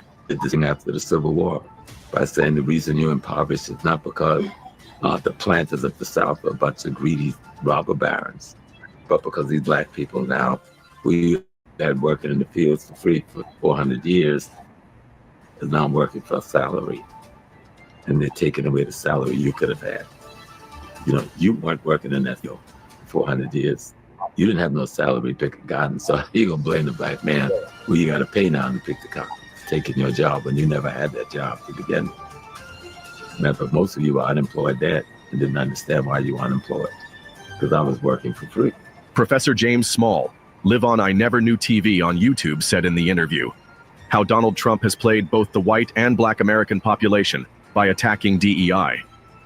The base of the present government led by Mr. Trump is the working class, the unemployed, and the unemployable white class, as well as the lower middle class, probably even the middle class whites, who feel threatened by any real competition coming from any other racial or ethnic groups. And since the largest racial or ethnic group in the country, people could say it's Hispanics, but no, most of the Hispanics in the country are not citizens, so you can't say they're competition, because they could do what they're doing right now, put them on a plane and fly them out. They can't do that to the black American population. Right. So we are the primary competition for white male Americans. The keen professor claimed that the working class, the unemployed, and the unemployable white folks feel threatened, as they think that what should be theirs is being thrown at undeserved folks of different racial backgrounds, so as to provide diversity. Professor James Small, countering this, addressed the ignorance of such white populace. "What you don't have can't be taken from you, as you may never have worked for it," he says. It'll be good for black people to see nothing much is going to change in their environment if they take away all of this stuff. That's the trouble element here, is the ignorance of the general white population who buy into thinking that somehow, because they're not at the top as they fantasize they should be, without having slave labor, that somebody has taken something from them that they've never had. So take the DEI out and let's see, and you'll still see you still don't have it because you never prepared yourself for it. Professor Small had also soundly reminded white Americans that they are the ones who have profited more from the DEI process, not blacks. And shutting down the program by the US president is more or less the same as shooting oneself in the foot, as the move was against his own self-interest and that of the white community. You, the white male Americans, you've created a problem for the white working class and the white underclass, but you want to make them think that blacks have created that problem. So you attack DEI as though that was an instrument that gave blacks an advantage over whites. And that's really what he's doing. They know that the people who have profited most by DEI is white people. But they don't know that because the people they're trusting is telling them just the opposite. If you want to find out who's getting the preference in the jobs, it's still white people. the primary white women right now, right? You want to find out who's getting the food stamps? It's white women. You want to find out who's the majority on welfare? It's still white people. But they don't want to accept that about themselves. You really have to show them that. They're told that Black people are getting all these advantages because of DEA. They're being given jobs they're not qualified for, what they don't deserve. And that's why you're unemployed. Because they don't want them to know you're unemployed because we've sent all of the factories overseas to get cheap labor. Right. And that's why you're unemployed. But rather they're going to say, no, you're unemployed because this DEA is giving Black and brown people an advantage that puts them above you. Now, when they realize that's not true, his 4 years will be over. And he won't be able to run for president again anyway. So he would have used and gotten white people to vote against their own self-interest one more time by making them thinking that they're voting against the Black interest. And they end up voting against their own self-interest. That said, we need not further ask why the DEI program is suddenly under fire. Ackman, a famous billionaire investor, last year posted on X criticizing DEI as inherently a racist and illegal movement in its implementation, even if it purports to work on behalf of the so-called oppressed. Some white critics also claim DEI programs are discriminatory and attempt to solve racial discrimination by disadvantaging other groups, particularly white Americans. DEI is just a rebranded version of hating white people. DEI, in this case, stands for divisive, erroneous, and insidious. DEI, which stands for didn't earn it. Discrimination, exclusion, and indoctrination. A lot of white aristocrats and politicians are against the DEI program, as they suggest it mostly puts the wrong and unqualified people at the right job, trying to prove diversity. DEI breeds complacency, Dana, and complacency kills. We're going to have doctors who don't know how to perform heart surgery, and we're going to have planes that are falling out of the sky. Boeing recently bragged not about being the best in the business, but about surpassing its diversity quotas. Oh, goody. But then, not so good, a door flying off one of Boeing's 737 Supermaxes. I'm sorry, if I see a Black pilot, I'm going to be like, boy, I hope he's qualified. I mean, honestly, when I see a Black pilot, I'm not worried that we're going to crash. I'm worried that we're going to get pulled over. Also, seeing that the white skin isn't the first choice when trying to prove diversity, quite a number of white Americans now see the DEI process as a tool against them, and that they are now being racially neglected. But how could that be if almost the entire leadership of the company is white? Well, yeah, they're blaming DEI for everything. Even that bridge in Baltimore. They called Baltimore's mayor the DEI mayor, like he was given the job for being Black. Then they said the shipping company was too focused on DEI instead of safety. But almost the entire leadership of the company is white.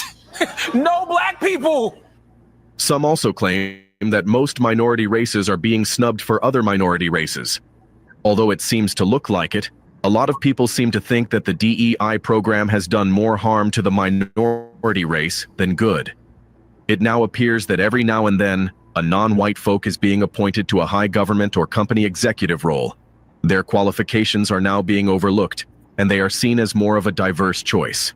Sadly enough, I did not find one single study which has found that diversity training, in fact, leads to more diversity. When you are flying on an airplane with your loved ones, which every one of us in this room has, do you pray that your plane lands safely and gets you to your destination, or do you pray that the pilot has a certain skin color? I think we all know the answer to that question, and as President Trump said yesterday, it's common sense. People should not be hired based on their disabilities, based on their skin color, their gender, their race. None of that matters. What matters to this president and this administration is how well you can do your job, and the American people agree with that sentiment. So it's about competence, skill, and merit. And so the president is focused on ensuring that the most competent individuals, the best and the brightest in this country, are in positions in this federal government, especially when it comes to public safety.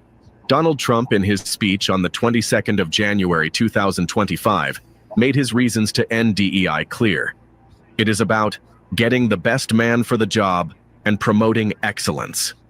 A speech which racked a mixed feeling on the free world. The DEI program is therefore going away, a program which most Black scholars assume to have played the average Black American man, other minority American race, to feel short and undeserved of their success. A nation's quest for equality was what drove the implementation of the DEI initiatives in the United States. DEI policy emerged from affirmative action in the United States. The legal term, affirmative action, was first used in Executive Order signed by President John F. Kennedy on the 6th of March 1961, which included a provision that government contractors take affirmative action to ensure that applicants are employed and employees are treated fairly during employment, without regard to their race, creed, color, or national origin. It was used to promote actions that achieve non-discrimination. The idea was, and still is, pretty simple. But everyone deserves a fair shot regardless of their race, gender, sexual orientation, or any other characteristic that makes them who they are. DEI is about recognizing that not everyone starts from the same place, and that systems of discrimination exist. It's not about giving unfair advantages, but about leveling the playing field. Imagine a race where some people start 50 meters ahead. DEI is just trying to get everyone to the same starting line, as the white and Black man certainly do not have the same privileges from their births on. Where most white-born often enjoy resources limited to the Black community, the DEI has been placed to help push these limited resources to the minority community and balance social affairs. These can be resources such as going to well academically equipped school on scholarship, which might be too expensive for an average Black man, training and educating the minority to better equip them in getting the same jobs as the whites, adopting Blacks into the government sectors, so as to give them a kind of representation and voice, getting better healthcare facilities and other utilities on reduced price to most neglected minor neighborhood, fostering a sense of belonging and inclusion of all individuals to promote greater well-being, happiness, and success, increased access to opportunity, and reduced racial disparities. However, with the DEI ended now, these supposed privileges are seen to be also exterminated. And yes, supposed is the fitting term used for the situation in hand, as the DEI was never really used to leverage these aforementioned social privileges to the Black community. Going forward, let us examine the workplace of the DEI called the DEIA. First off, diversity, equity, inclusion, and accessibility, DEIA, is the work or employment section of the DEI. Programs labeled as DEIA encompass a broad range of lawful initiatives that are supposedly meant to also create fairer workplaces, ensuring opportunities aren't limited based on race, ethnicity, disability, sex, sexual orientation, or gender identity. Yes, these initiatives were meant to focus on not selecting specific candidates for hire. Rather, they were meant to aim for fairer processes, such as recruiting at underrepresented institutions or ensuring fairness in promotion criteria, which helps address systemic inequities without disadvantaging any individual. Suffice it to say, nonetheless, that these grand initiatives of the DEIA was never implemented for the benefit of the Black community. It was a hoax. Mr. Eric Smith, a research fellow at the Cato Institute and an associate professor of rhetoric at York College of Pennsylvania, stated in this article, which appeared in Discourse magazine on February 21st, 2024. Diversity, equity, and inclusion initiatives that portray Black Americans as perpetual victims aren't doing us any favors. My impetus for dedicating the bulk of my career to combating diversity, equity, and inclusion, DEI initiatives, began on a listserv for rhetoric and composition, the field in which I teach as a professor. Upon hearing a well-received speech claiming that the teaching of standard English to Black students was a form of racism, I wrote an email questioning the efficacy of that argument. My inquiry induced a level of opprobrium I did not expect. I was called a white supremacist, and blatant lies were spread about me on social media. Besides these robust attempts to degrade me, I noticed a consistent infantilization of anyone Black who was brave enough to speak up against me.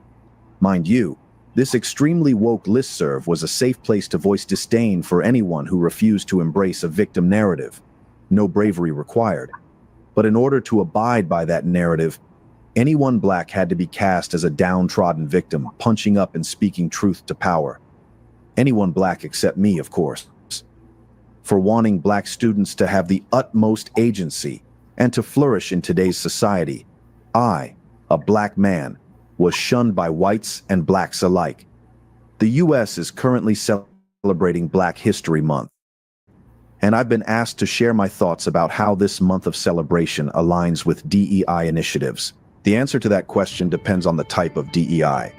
Some DEI initiatives align with the classical liberal values of the civil rights movement and indeed of America's founding, such as freedom and equal opportunity for all, regardless of skin color. Other versions of DEI, however, are undergirded by critical social justice, CSJ, an ideology that pits whites and blacks against each other. Whites are perpetual oppressors, and blacks are perpetually oppressed. This variation of DEI, which I refer to as CSJ-DEI, is the ideology that was on display during the aforementioned listserv debacle. It insists on the perpetual victim status of Black Americans, and in so doing, is ideologically opposed to the celebration of Black Americans, because it focuses on their trials, not their triumphs. Black History Month is supposed to be about Black empowerment, but CSJ-DEI depends on Black disempowerment. DEI has evolved and morphed a lot over the past decades. An interest in diversity education grew in the 1960s, following the Civil Rights Movement. The movement started as a way to advocate for justice and equality for African Americans. In 1964, the passage of Title VII of the Civil Rights Act made it illegal to discriminate against anyone who belonged to a protected class. Many organizations adopted diversity education as a way to avoid litigation. Over the years, when you look at what diversity education has focused on, there hasn't ever really been a specific and explicit focus on Black employees and their unique experiences until George Floyd. Prior to George Floyd, Black people were viewed as part of the subgroup of people of color. Some argue that DEI efforts that focus on Black people do not take into consideration other communities that experience marginalization.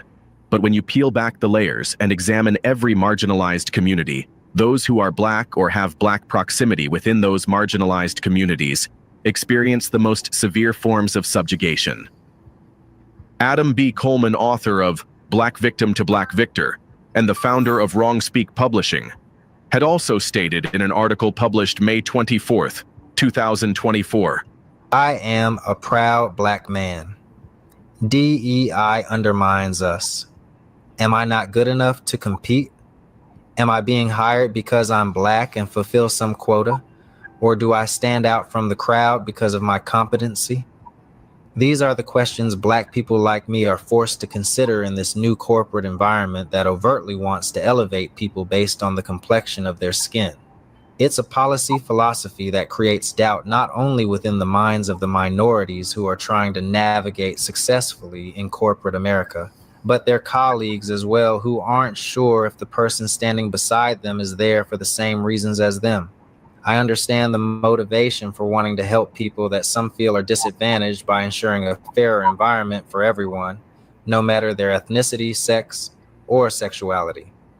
But the problem with DEI is that in practice, it is inconsistent with the message that discrimination is bad because it engages in discriminating against some to elevate others. And in so doing, they aren't setting an equal playing field for all, but skewing the field to create an ideologically satisfying outcome.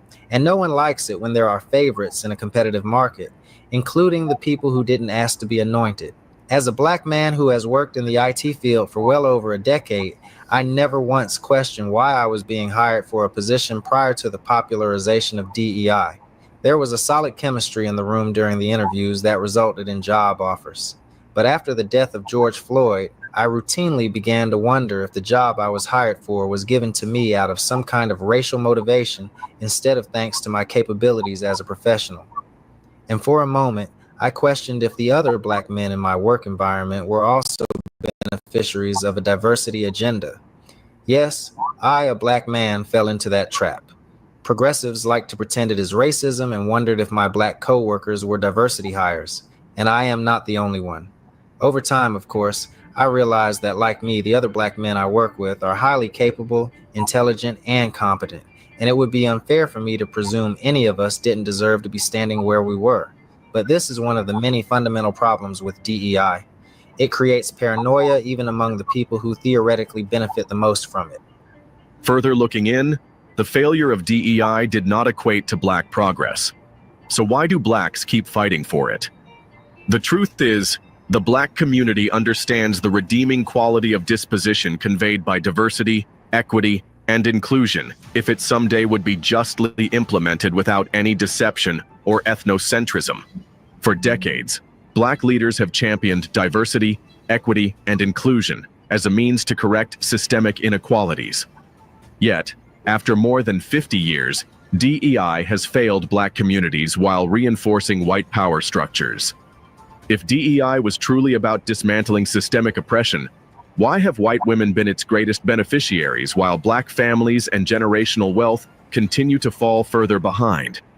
So it's indeed not surprising if Trump's dismantling of the DEI programs prompted strong opposition from black leaders who rushed to defend these initiatives. But the harsh truth is, the DEI has never served black people the way it has benefited white women. Rather than dismantling systemic barriers, DEI has acted as a Trojan horse for preserving white supremacy, giving white women disproportionate access to economic, career, and leadership advantages, while black Americans remain locked out of true progress.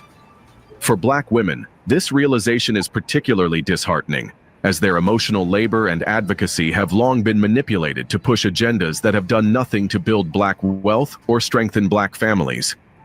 There have been a lot of voices and arguments on the DEI program, even before Trump. But only a few questions really matters now. How would this affect the minority race?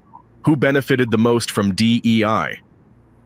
Did President Donald Trump just dislodge the black privilege? That brings us to the end of yet another important video segment, and we're glad you made it to the end with us.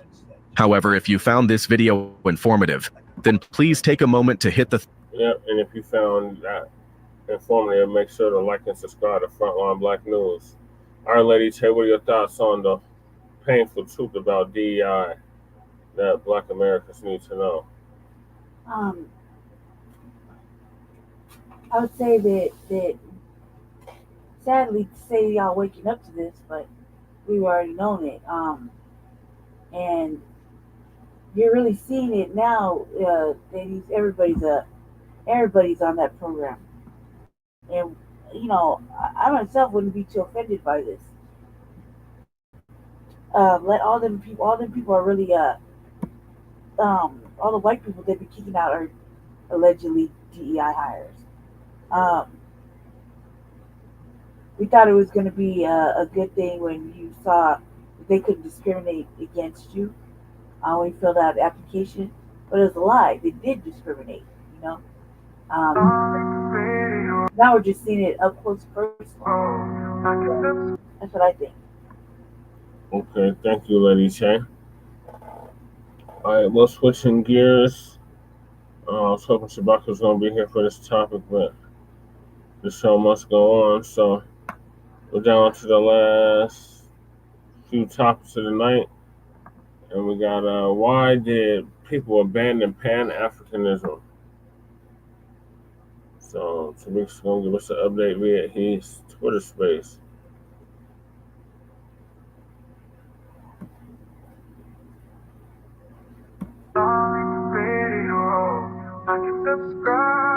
In those prisons for 12 years, which was what he was projected to get. What is happening? I can hear you. What's going on with you? What's up, Tariq and the FBA family? I just wanted to give you a shout out for addressing the ASAP Rocky situation. It's good to see him, you know, have that not guilty verdict. It's very good because I don't want to see, you know, our brother ASAP in those prisons for 12 years, which was what he was projected to get. And also, thank you for addressing your flip-flop on how earlier during this Sweden situation, you're saying, you know, ASAP, he needs to hold his own nuts. And then you saying, okay, that's because he's atoned for his sins, which is good. But also, one more thing. well, with ASAP, make sure you get him out of the criminal activities that he's been doing, because I mean, this is the third or fourth time he's had a run with the law, and we don't need him in jail when he has 3 or 4 kids on the way, or 3 kids currently.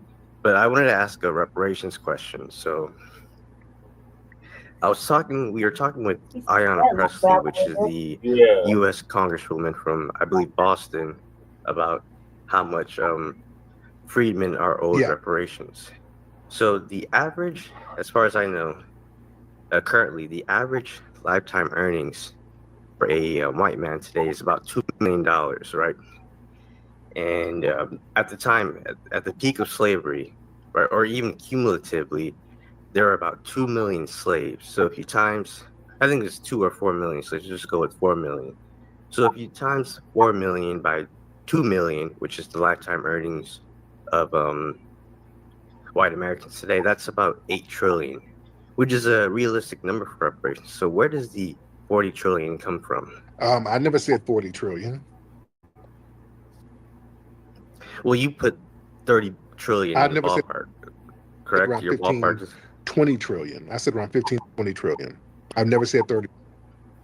Yeah, isn't that too much, considering if we go based off the lifetime earnings of, say, a white person today? This Doge, all of this money that they've been finding, have you seen the money that they've been finding? They got like the Doge tracker tracking all of the money that's been saved from all of these USAID programs that they've been pulling back from. Have you seen the damn money? Yeah, I want this reparations thing to be over with, and I think it could be if you guys gave a feasible amount. You can't do 15 trillion. If you look at the U.S. budget today, it's about 6 trillion.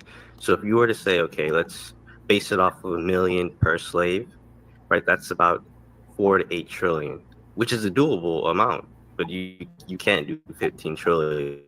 So I'm confused on where that amount. I don't want to hear about what's not doable, man. Of these other groups, man. We've been, I'm looking at Doge Tracker now.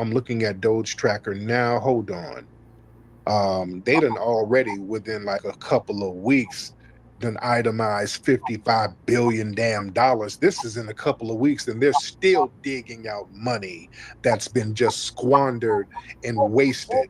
Man, we got the money. That 15, 20 trillion, that's not a bad number at all. That's not a bad number. They can.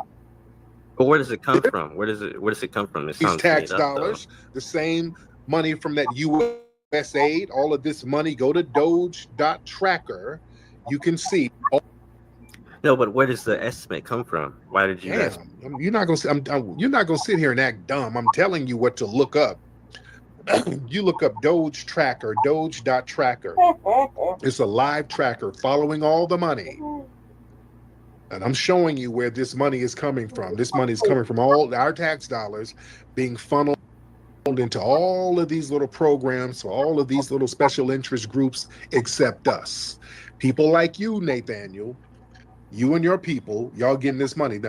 Now, is that why you kind of have a little contempt for reparations, because now your folks are not going to be getting that USAID money? Is that what? No, I support Black America. I'm not asking where the money is going to come. No, because even the tone is hostile. I just want this reparations to be over. Everything is hostile. You don't really support it. You sound like you're just trying to figure out a way to sabotage it. You really don't want us to get reparations. He did this to me too, Nathaniel, when I came in here a couple of years back, gang. I ain't gonna hold you. But hold on, I get you.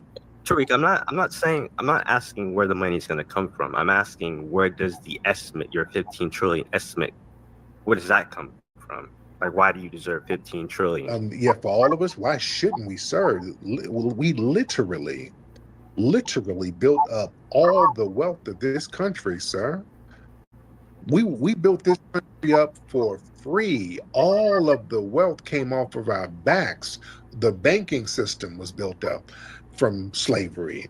The insurance systems, the medical industries, the railroad industries, Wall Street.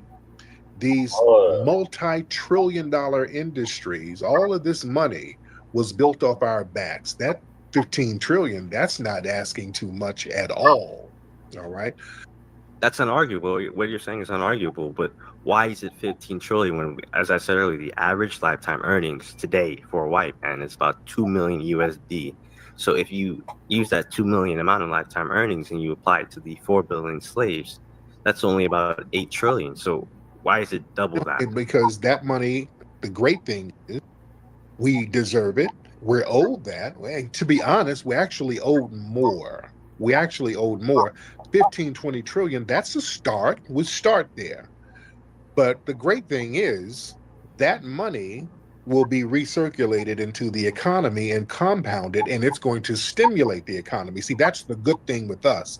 All of these other groups, all of this money that Doge tracking is looking after, that money was sent over to other countries, squandered by these janky leaders over in all of these foreign places. So yeah, that money has just went on to hell. We're not going to send the money to hell. We're going to use the money, build this economy, and have a robust society. Now, Doc, hop on it here, Doc. How you doing? What's happening? How you doing this morning? I'm good, Doc. What's on your mind? You were interrupting earlier, but what's on your mind? You know, I remember in high school when I was first researching Black history for real, I used to watch Hidden Colors. Yep. And it had you in there. Yep. And I remember watching you talk about the Moors. Yep. In Africa and in Spain and all the great feats they did. And I remember feeling so empowered by that, gang. I ain't gonna hold you. Like, especially as a young boy, like just now learning about like Black history. Because you know, when your third eye open, it's a wonderful feeling. And you know, you know those resources and whatnot that you have, especially as a Black young man, you don't have a lot of Black leaders to look up to that are doing things like Hidden Colors on a daily basis, right? So it just burns my soul up, you know, now that and you know, now it's died down a little bit, but I think 2 years ago, it was during COVID or whatever, I came in one of your spaces and you was riding hard for the FBA thing. I'm not sure if you know, I don't know what it is with that now, but you was really riding really hard for that. And I came in and I was trying to talk to you. You feel me? I was just like dead ass, like, you know, because my parents are Jamaican, right? You feel me? But again, I with Fred Hampton, like I would have been one of the first ones in the door for him, for real, because I'm like that. But that being said, I came in there to talk to you and try to be like, damn, like, so where does that put me at as a Jamaican young man that give a fuck about Black American cause and Black American plight and want to be a part of the fight for it? And you know what you told me? You remember what you told me? What'd I tell you? You told me to get my tether ass the fuck out of there. You I know what the fuck I'm talking about. You must have said something slick. I wouldn't just say that if you. And this is again something that burns me up. Is that as a you must have been in there trolling or something, because people in this room, how many people we got in here? Y'all know I don't just go start clapping on cats. If you come at me genuine, I give a genuine answer. I don't get on people just because they're foreign. So you must have been in there trolling or saying something slick. I'm an accountable young man. If I did, I would have been honest with you. You Tariq Nasheed, bro. Again, I just told you how I figured out about you. So I'm not gonna come at you no kind of sideways. Because again, even though you was going off of the rhetoric you was going off of, I just wanted to have a genuine conversation with you and figure out what was going on. But then again, you seen my flag, and you started calling me a tether and shit, gang. You must because and for you to sit here and say that it must have. Hold on, family. How many people in y'all? I'm in here every night. People in this room. Do I just go off on people? Have I ever gone off on somebody just because they had a foreign flag? Y'all listen to me every damn night. There's thousands of people listen to me every single day. You're not going to sit here and tell that. I don't just go off on people because they have a foreign flag. I'm very hospitable to people who are foreigners. I don't have a problem with them. The only time I start clapping on folks is if they come in with any form of disrespect, trolling, roasting, or whatever, then they're going to get it. So yeah, I did that. Whatever you saying is not true. You leaving some stuff out, and this goes. We're talking about. So that's what I'm saying. Hold on, accountability. Just like I was talking earlier, cats got to be accountable. Don't come in and act like you innocent, like you didn't do something. If I went at you, you must have done something. Now, if it was a few years ago, I don't remember. You must have done something. You understand what I'm saying? You talking about accountability, and in the same token. Go ahead, Doc. Go ahead, Doc. All I was saying was, brother, is that you're talking about accountability, and in that same breath, you saying that I must have did something. Yep, because what you're saying is not indicative of me. I just don't go off on people because they have a foreign flag. You make yourself seem innocent. So I came in here today to talk to you, and I made that shit up. You think that I just did that again? Sir, it sounds like you did. Okay. Yeah, so you never called nobody a tether because they had a foreign flag. No, do that. You have to have done something for me to go off on you and start roasting you.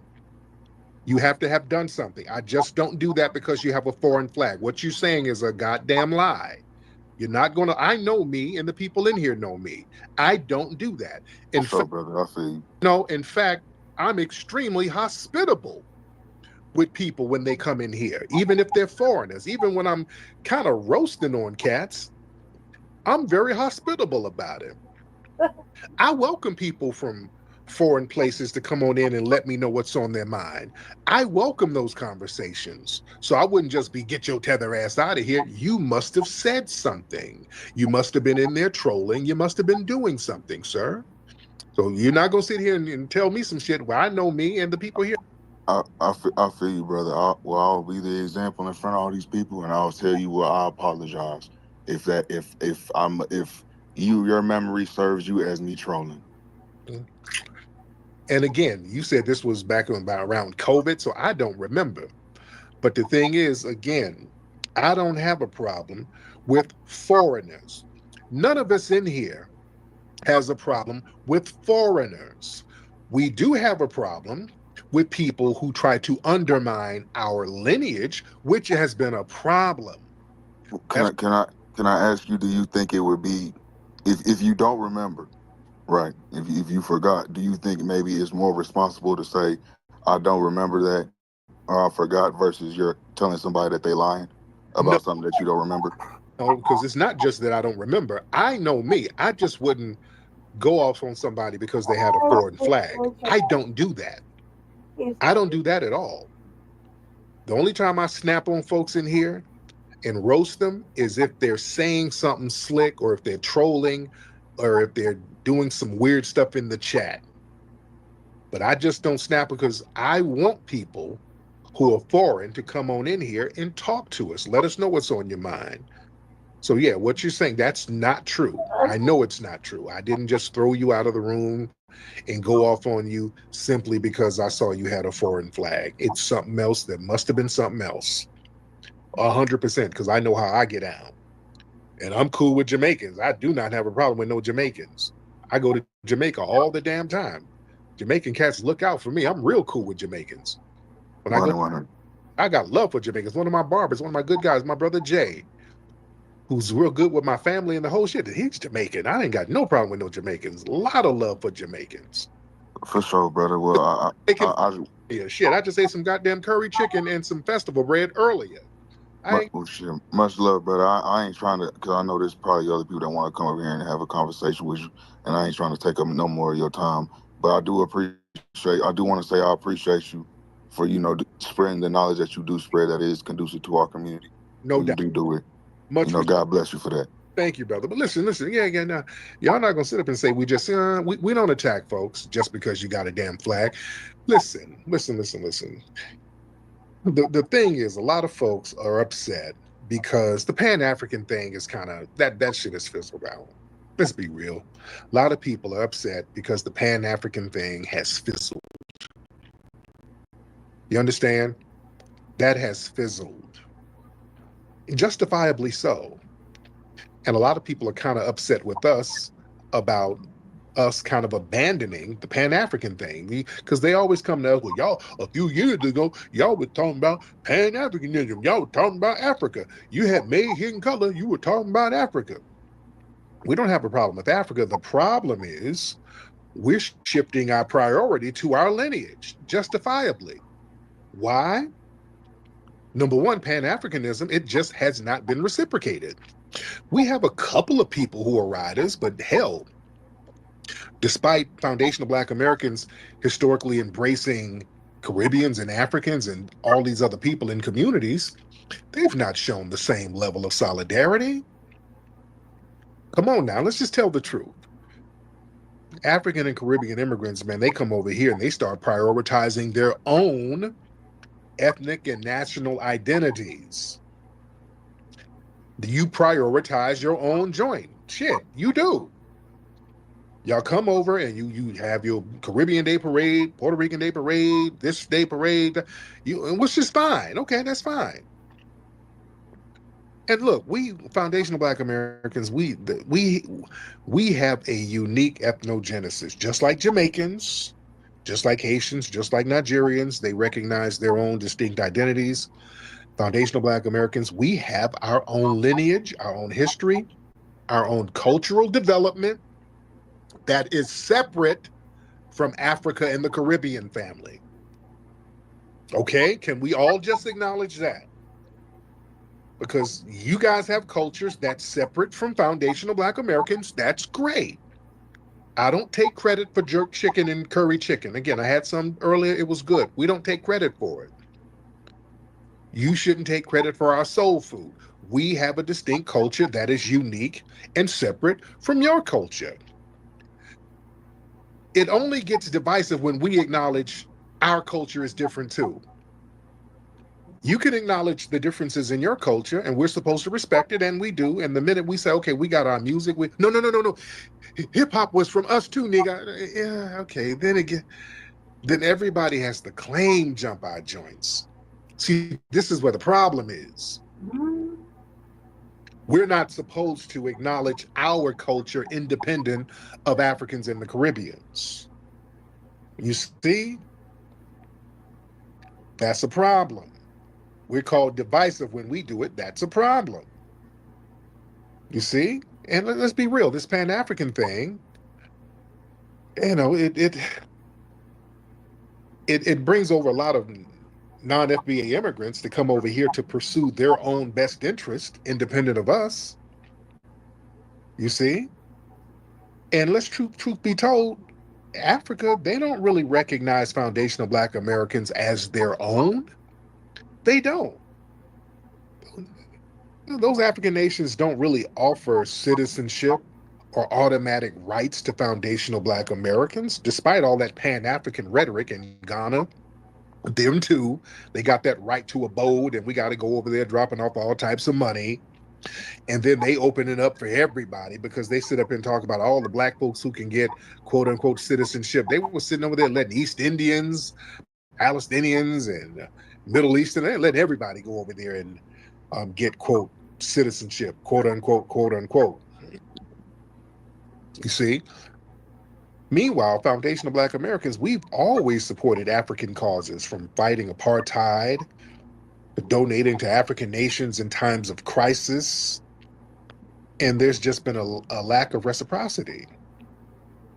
And that just made us say, hey, you know what? All right, let's focus on what we got going on. Hell, we done sat up here and thrown money and thrown resources and time and energy at these nations over here. We're going to focus on our stuff.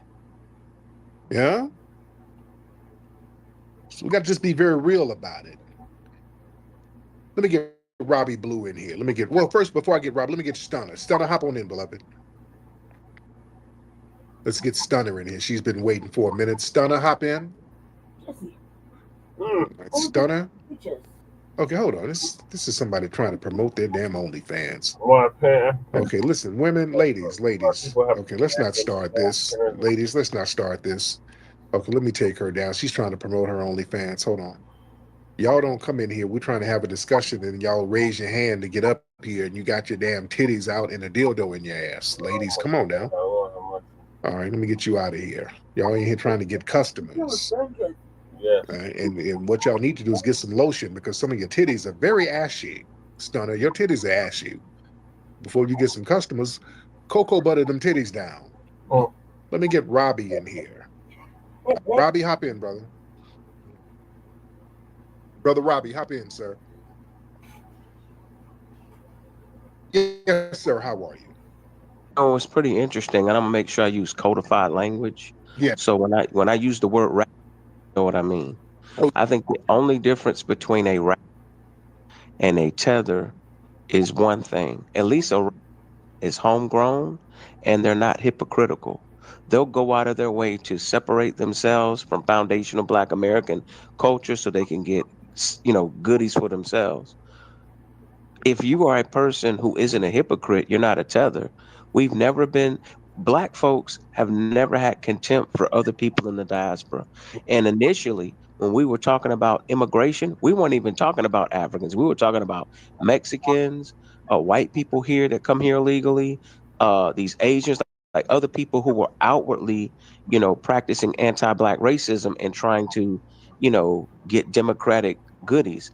These people outed themselves because we started talking about reparations. We start talking about immigration, and what it is they could no longer disguise their contempt. So the insidious thing about being a tether is you want to use Black people as camouflage, but then you want to have contempt. To me, that makes you a freeloader. You know how you can have somebody who lives at your house, they don't really respect you. It could be a stepchild or a friend. Like the only reason you're letting this person in is because somebody else co-signed. But then after a while, when you start putting two together, you be like, the devil, Judas is at my dinner table. I'm not Jesus. I'm not here to wash your feet. And I ain't taking nails in my hand. That's what they want. They want us to be the Martin Luther King sacrifice. They want us to do all the dirty work, and then they can hide behind maybe people in the diaspora that don't have contempt. But in reality, the main reason why the hit dog always holler, because they're like, if these niggas get reparations, the delineation means they no longer can be a hypocrite, and they no longer can take advantage of our kindness. And the only other reason why they get upset about immigration is because deep down inside, they know that they try to deny white supremacy. And they know, white supremacy may practice discriminating against, melanated immigrants. So it's like if you're a hypocrite and you're not authentic, you're the only person who's going to play this 3D chess and pretend like what you're saying is trigonometry. What it really boils down to is they don't like the fact that you highlighted that they're a freeloading hypocrite. This has nothing to do with people in the diaspora. It's just the fact that you're lower than a rat. Because at least a rat doesn't try to pretend to be a hypocrite. We know exactly, like you say, who our are.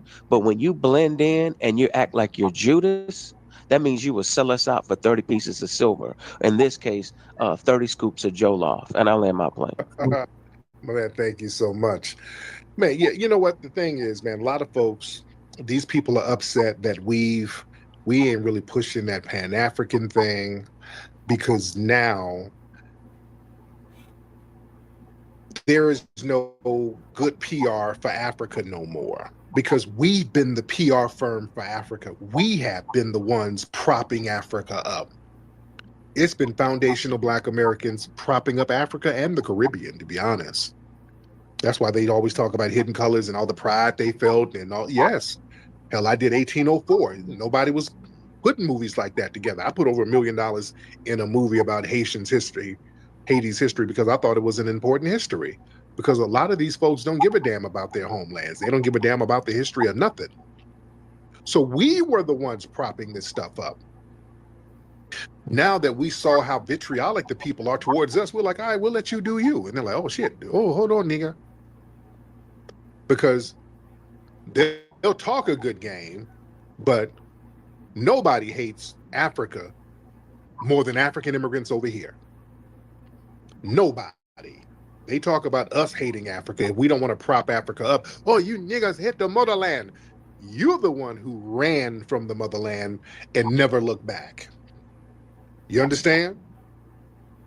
There was a dude on Twitter that we retweeted, some Nigerian dude, and he was trying to take a shot at us.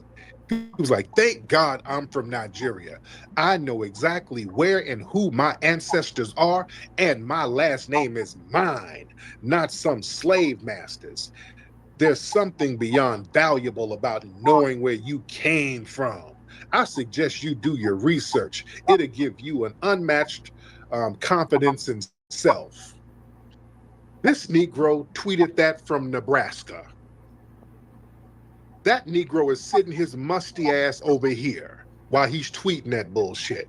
And then we gently let him know, brother, y'all didn't get last names over there until the damn 1880s.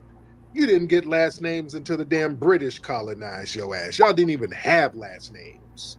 This is why you better know some history. When they start doing that damn tether babble, shut that bullshit down. They didn't have no last names over there until the British said, okay, all y'all niggas look alike and all your name is Umdugu. So you Umdugu Jones, Umdugu Jenkins, Umdugu Boyoga. They started making them get last names based on like your father's name.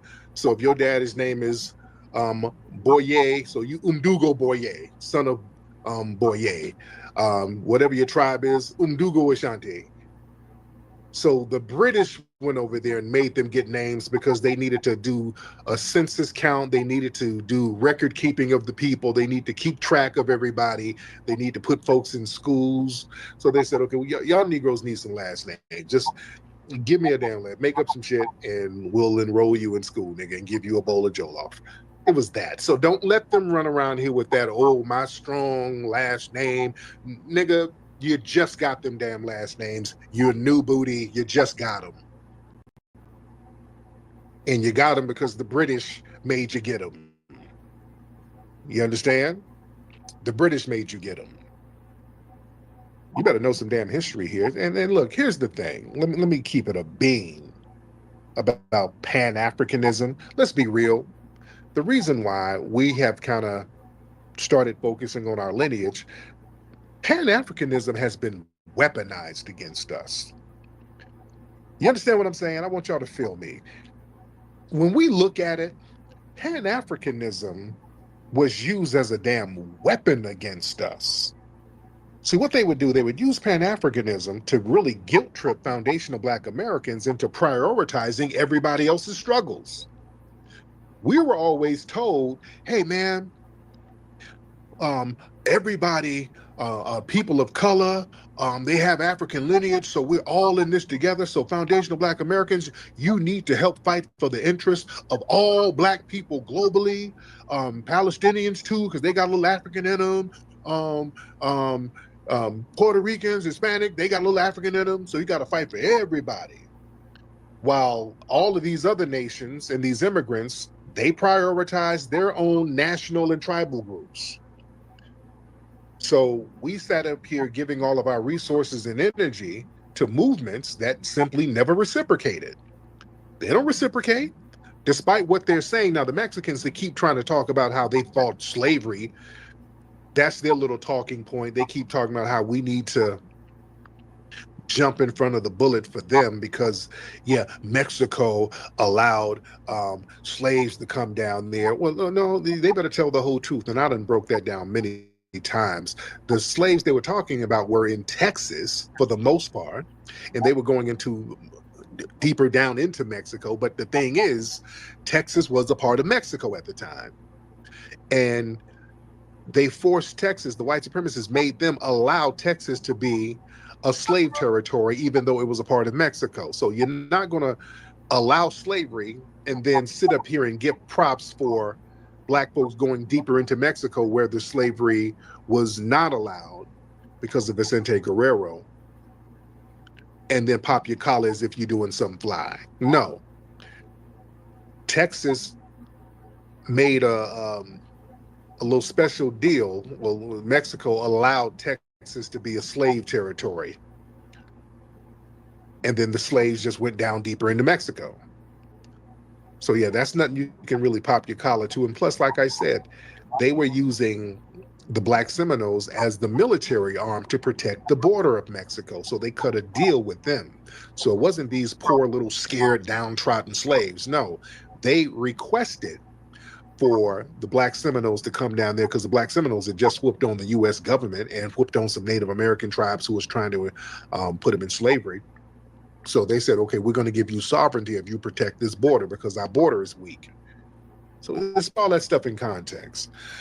But like I said, again, with Pan-Africanism, it's been weaponized against us, man. They use Pan-Africanism to dismiss the uniqueness of foundational Black Americans' oppression and our struggle.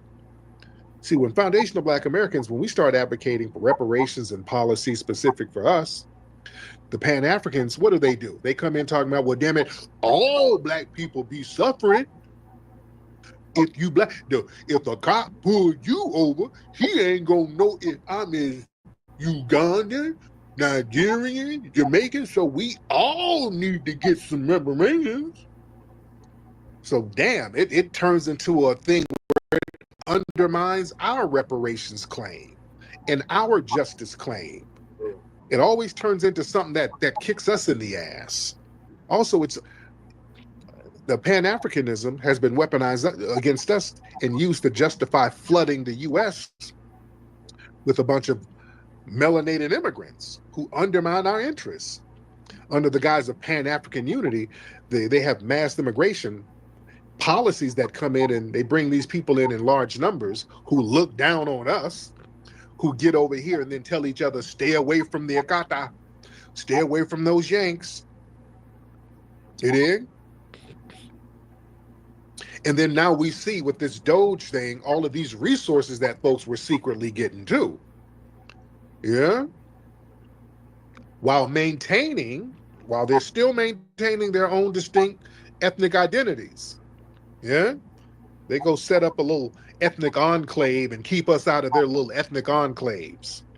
Yeah? Let's keep that thing a bean. That's how they try to get us to support immigration. Even now, they still try to do it now. When we say, hey, look, this immigration thing, that's not our fight. We ain't really hopping on the banner for that whole immigration thing. And then they'll say, well, you know, there's some Black immigrants too. And the hell does that mean? Well, that's supposed to shame us into jumping up? Hell no. No. We didn't. No. You know who messed that up? All of the tethers who would come in the clubhouse, come in these spaces talking all that shit. You had these melanated immigrants who's supposed to be Black talking cash shit about us. You know who messed that up for y'all? Melanated immigrants like Myron Gaines and his ilk. No, y'all not gonna sit up here talking about, ooh, we gotta jump up for a Black immigrant or immigrants are Black too, when y'all got Myron, the pickle nose Gaines, sitting around here doing what he does. No. Y'all not gonna act like he's not a thing and his ilk. No. Those are the people y'all need to blame for y'all folks getting deported and us not supporting them. That right there, we done sat up here and let the Myron Gaines of the world come over here and just denigrate us. Women go up to their show, they jumping on sisters, and man, get the hell out of here. I wish I would lift a finger out of y'all mind. Yeah, we good. We're good. And I want y'all to notice something, because here's the thing. Notice some of these melanated immigrants, they don't really denigrate or criticize Myron Gaines. Y'all notice that? They don't really denounce some of his actions. They look at him as a fellow immigrant, and they share the same views as that dude. A lot of them, they share the same views as that dude. Let's be real. Not all of you, but hell, a significant number. But like I said, man, Pan-Africanism, that's been weaponized against us, man, because that's been used to silence our foundational Black American identity, man. You know, when we assert our unique identity, they start talking about, well, you niggas, I did bicep, you're anti-Black. Nobody tells not Nigerians to stop being Nigerian. Nobody tells Haitians to stop identifying as being Haitian. It's only us. We're forced to be generic Negroes. We're forced to be some generic ass Africans. We can't separate ourselves and define our own lineage and recognize our own lineage. We got to be some goddamn generic ass Africans, which we're not. We're not generic Africans. We have forged a long, deep-rooted ethnic and cultural identity. Our identity as foundational Black Americans is longer and deeper than most of those identities in these African nations. I'm going to say that again. Our identity is longer and deeper than the ethnic identities in many of those African nations. Those African nations are relatively new. They've been remixed a million times. I'm not trying to denigrate Africa, but we're just going to get some straightening because cats ain't going to come around here acting like we don't know history. You're not going to come over here acting like you got some deep-rooted damn history that's documented. No, you don't. Y'all been flipped, remixed. Them countries don't exist. Where's that doctor? What's that guy who calls here all the time, that loud dude? Because somebody was pointing out, like, Nigeria was named by Flora Shaw. It's named by a white woman. And he was up here trying to explain, oh, no, nigga, the name Nigeria is for the Niger River. It has been around for a long time. That name has been around. And it's like, no, dude, you explain it. Okay, that area wasn't called no Nigeria. There was no such thing as Nigeria until the British came and then said, okay, all y'all Negroes over here from that little kingdom, from that tribe, from that little area, there were about 5 or 6 different areas over there. Benin, Eredo, just a whole bunch of different little tribal areas. There was no such thing as Nigeria. Till the white supremacists went over there and said, hey, y'all niggas about to be something called Nigerian. And that's what it is. So bring your little black asses over here. So we're going to carve a little circle here and boom, there you are. You're Nigerians. We're going to name this area after that river where y'all Negroes drink. And we're going to call it Nigeria, and whatever little tribe you're from, just bring your little asses over here. Those tribes over there stay on that side because France got that part of the area. So yeah, you guys are going to be speaking French over there, but we're going to teach you little ashy Negroes English. So let's get some of that shea butter on you and come on over here in this schoolhouse. Yeah, it is what it is. I'm not saying that to be vitriolic or to demonize, but that's what it was. But again, the thing is, Pan-Africanism has been used as a weapon against us, primarily because what it also does, it prevents us from holding some of these tether classes accountable. You see, when we start calling out some of the anti-FBA actions from certain African and Caribbean immigrants, they start talking about, oh, we're supposed to be together, nigga. You're not supposed to criticize me. Pan-Africanism, Marcus Garvey. They start talking all that shit. No. Because see, those same groups, they feel free to openly criticize us. Yeah, nobody slaps them with the Pan-African ruler when they're calling us Akatas and Jareers and Abids and all of these negative names. They call us all types of names. They sit up and say we got to stay away from them all day, and nobody slaps them with the Pan-African ruler. But the minute we say, hey, wait a minute, we don't really want this person coming at the reparations meeting talking about we don't need reparations because he's not even from the lineage. Oh, what is this? Is divisive, nigga. We're supposed to be all in this together. No, I don't want to hear all of that Easter speech shit. If people are off code, you're going to get called out. They try to use Pan-Africanism as a weapon to stop us from calling out, and we're just not going to stop. Yeah. People are being called out genuinely for real janky-ass behavior. That's what it is.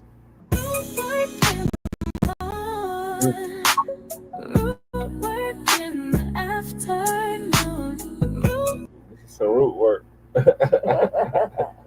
Yo, musty fleeing tethers you. All right, Lady Shay, what are your thoughts on why Pan-Africanism is dead? Or why people have abandoned Pan-Africanism? In my opinion, I didn't really think it was a thing, decided something that wasn't cracking off right now. Pan-Africanism lives well and alive in my heart. and that's just that. That's just my opinion. I don't think that it is much of like how he's saying it is. We've been on course for a while now, so we already know what's happening out in the world, and the only ones that really bring up Pan Africanism is other countries when they're talking about their geopolitics or whatever. That's what I noticed. It might be a sore spot of contention, but like most things that we do, we have like ebbs and flows, ups and downs, trends and fads. So it's one of those things that are kind of like it's down right now. It's been down for a couple of years. It may pick up later on again. So I wouldn't throw our fucking flag away and just say, "Oh fuck it," I would just say that those that practice black nationalism all day, every day, they still see see that there's a way to Pan Africanism as well on a global level. So, ultimately, we're not having any kind of tethers or anchor babies or anything that invade the hard, steady, pressurized work that is going into lineage-based reparations. That's what I noticed, and they're one of those side topics that are kind of like already known and don't need to be spoken aloud because they don't really matter. I think about the dude that got off first. He was like hurting his feelings. Like he had some real ugly little vibes about him. They're like one of those protect yourself at all costs type of individuals. That individual is creepier than a motherfucker. And he was in his purse because it's not being recognized he's Jamaican or whatever. And it's probably right. He probably did do some disrespectful shit to be told to get his tether ass up out of there. You know what I mean? Because that's usually what happens. Is someone else says something slick to him or raise a point that is off course for whatever Tariq's talking about. You know what I mean? And then it'll become disrespectful and amusing all at the same time. So that's probably what happened. The fact that he's still traumatized by it all is even more funny to me. I think that the course is already set and shouldn't really worry about it. But Pan Africanism is just another ideology for most. You know what I mean?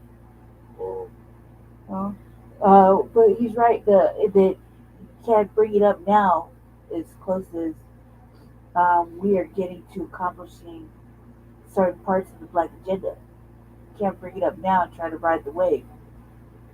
He's absolutely right on that. So, I just okay.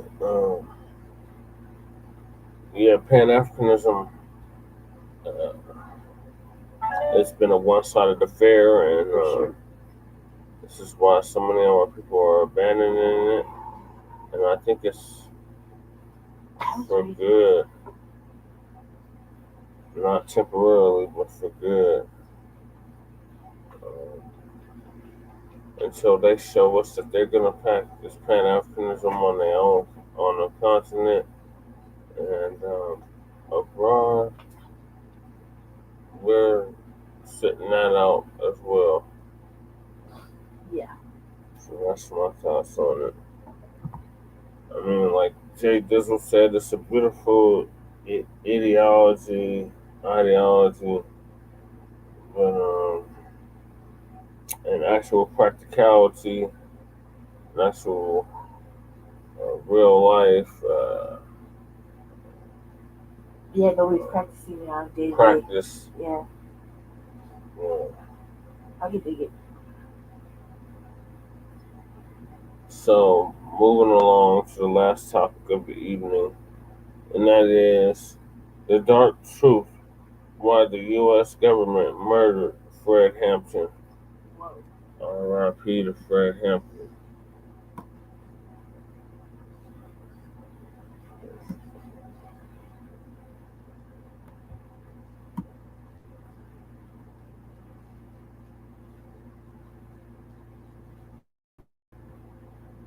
You can kill a revolutionary, but you can't kill the revolution.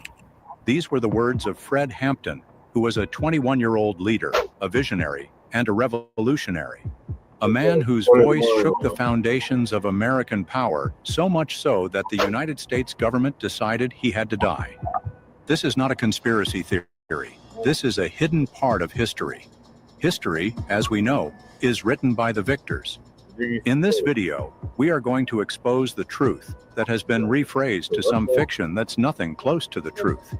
Imagine a quiet apartment in Chicago. The clock reads 4:45 a.m. Shadows move outside the window. Inside, Fred Hampton sleeps next to his pregnant fiancée, Deborah Johnson. The air is heavy, silent, until bam! The door crashes open. Gunfire erupts. Bullets fly all around the room like oxygen, walls shatter, and furniture splinters, and over 100 bullets were fired. The Panthers inside barely have time to react. It's not a raid, it's execution. In the chaos, Fred Hampton never even wakes up. He was drugged the night before the incident, leaving him unconscious. Yes, drugged. By whom, you may wonder? An FBI informant. 2 officers stood over his unconscious body. One checks his pulse and says, "He's still alive." The other officer raises his gun, releases another bullet, and utters, "He's good and dead now." That's exactly what happened on a fateful day. Here's the question: why would the United States government, one of the most powerful entities in the world, be afraid of a 21-year-old black man from Chicago? What made Fred Hampton such a big threat that he had to be eliminated? Was it because he was violent? Was it because he was leading riots? Not. Fred Hampton's real crime was that he was doing something far more dangerous in the eyes of the U.S. government. He was uniting black people together. Think about this. What if black people, white people, Latinos, and poor people of all backgrounds suddenly stopped fighting each other and started fighting together against the system that is keeping them down? That's exactly what Fred Hampton was doing. We're not going to fight capitalism with black capitalism. We're going to fight capitalism with socialism. He spoke of real change, not just for black people, but for all oppressed people. He organized free breakfast programs for children while the government let them starve. He created free health clinics while hospitals refused to serve the poor. He formed the Rainbow Coalition. It was a multiracial movement of Black Panthers, white Appalachian activists, Latino street groups, and anyone who was willing to stand against oppression. And that's what made him a threat. The government was not afraid of black men with guns, rather they were afraid of black men with power. Black men who could think, organize, educate, and unite. Let's be clear, this was not just a police raid gone wrong type of situation. This was a state-sanctioned murder. The FBI, the Chicago Police Department, and the United States government conspired to silence Fred Hampton forever. In this video, we are going to show how the FBI spied on and infiltrated the Black Panther Party, how a paid informant drugged Fred Hampton the night before the raid, how the government used the media to cover up the truth, and most importantly, how this same system is still in place today. So before we move forward, ask yourself this: what kind of leader does America fear today? And what are they willing to do to stop them? Let's begin. Fred Hampton was a young, charismatic leader who had the power to unite the oppressed across racial lines, shake the foundations of systemic oppression, and lead a revolution that threatened the status quo of America. But on December 4th, 1969, the U.S. government made sure Fred Hampton would never see another sunrise. Fred Hampton was more than just a leader. He was more than just an activist. He was a force so powerful, so electrifying, that in just 21 short years, he became one of the most dangerous men in America. But not because he carried a gun, not because he called for violence, but because he was uniting people of diverse races, poor and working class, all under a common cause: revolution. And that's why the United States government needed him dead. To further grasp how a young man from the streets of Chicago became an enemy of the state, we have to go back to where it all began. Fred Hampton was born in 1948 in a segregated world that saw black people as second-class citizens. A world where Jim Crow laws still reigned, where lynchings were still prevalent, and where a black child's future was predetermined before they even learned how to walk. His parents were hard-working people from Louisiana, part of the great migration of black families escaping the South's violent racism, only to find a different kind of racism in the North. Fred grew up in Maywood, Illinois, just outside Chicago, a neighborhood where black families lived under the constant watch of an oppressive system. Even as a child, Fred stood out from his peers, not just because he was smart, but he was brilliant, excelling in school and athletics. Not just because he was a leader, though his classmates already gravitated toward him, but because even at a young age, Fred Hampton had a deep sense of justice. He saw the way black kids were treated differently in school. He saw how the police harassed and brutalized his community. And he knew, even then, that something had to change. Growing up, he was heavily influenced by two of the most powerful voices of black liberation in America, Malcolm X and Martin Luther King Jr. He meticulously studied their words, he understood their strategies, and he saw something that many others overlooked. These two men, despite their different approaches, were fighting the same war. The war against white supremacy, the war against oppression, the war against a system designed to keep black people powerless. But Fred Hampton also saw their fates. Malcolm X was assassinated in 1965. Martin Luther King Jr. was assassinated in 1968. And that only intensified his fire. If the government was willing to kill those who spoke the truth, then the truth must be dangerous. By 1968, Fred Hampton had fully stepped into the fight. He joined the Chicago chapter of the Black Panther Party, and within months, he had done something no one expected.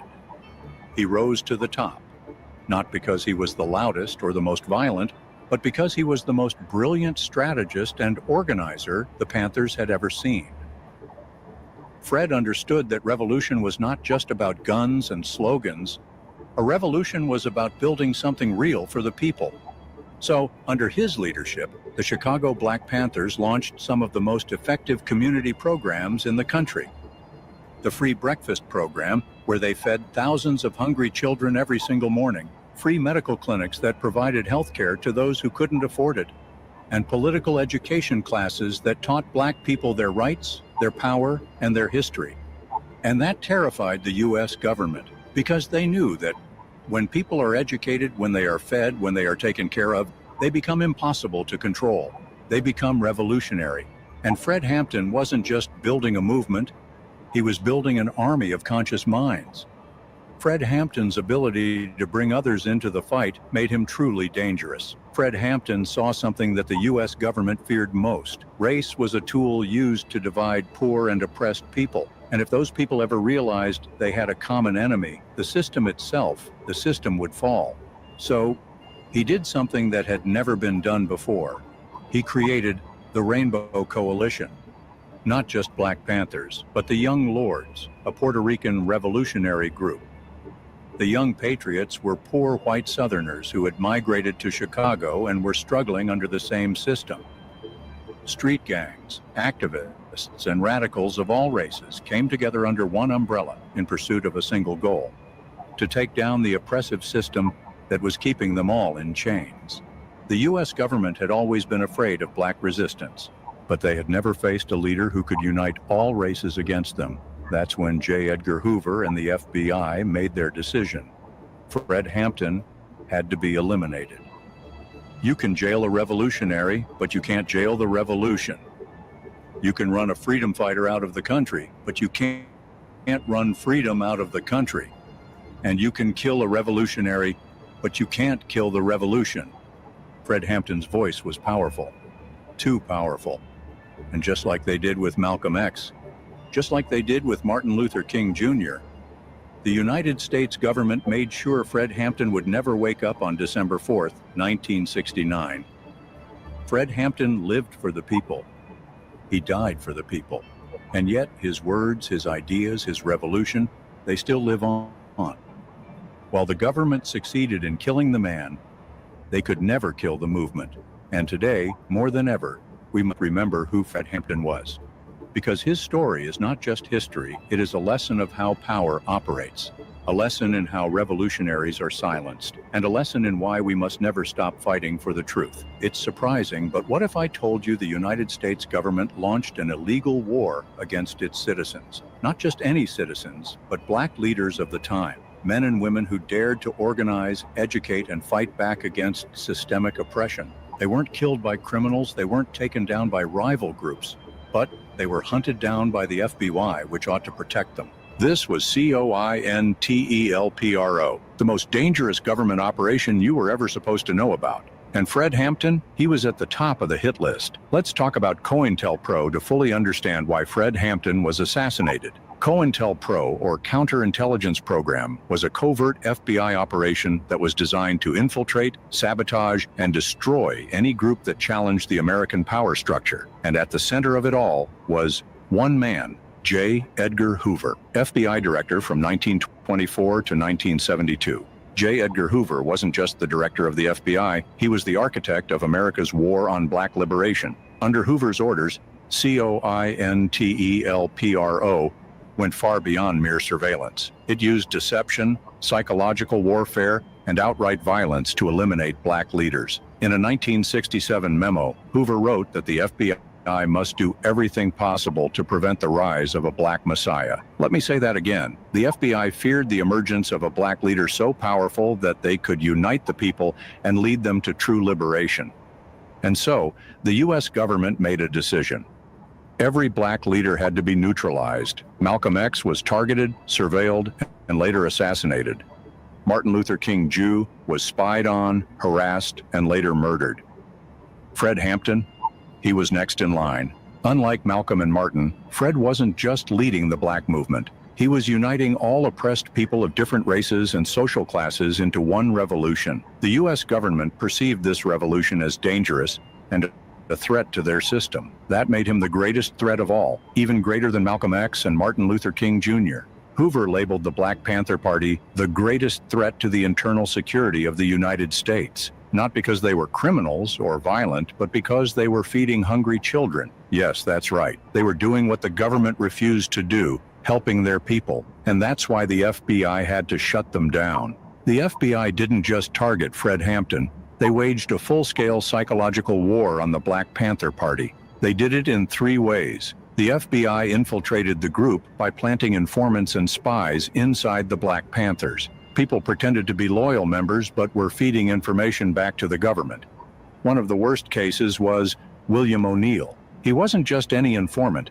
He was Fred Hampton's bodyguard. O'Neill gave the FBI the blueprint of Fred's apartment. And the night before the raid, he drugged Fred's drink so he wouldn't wake up when the police stormed in. That's not just infiltration.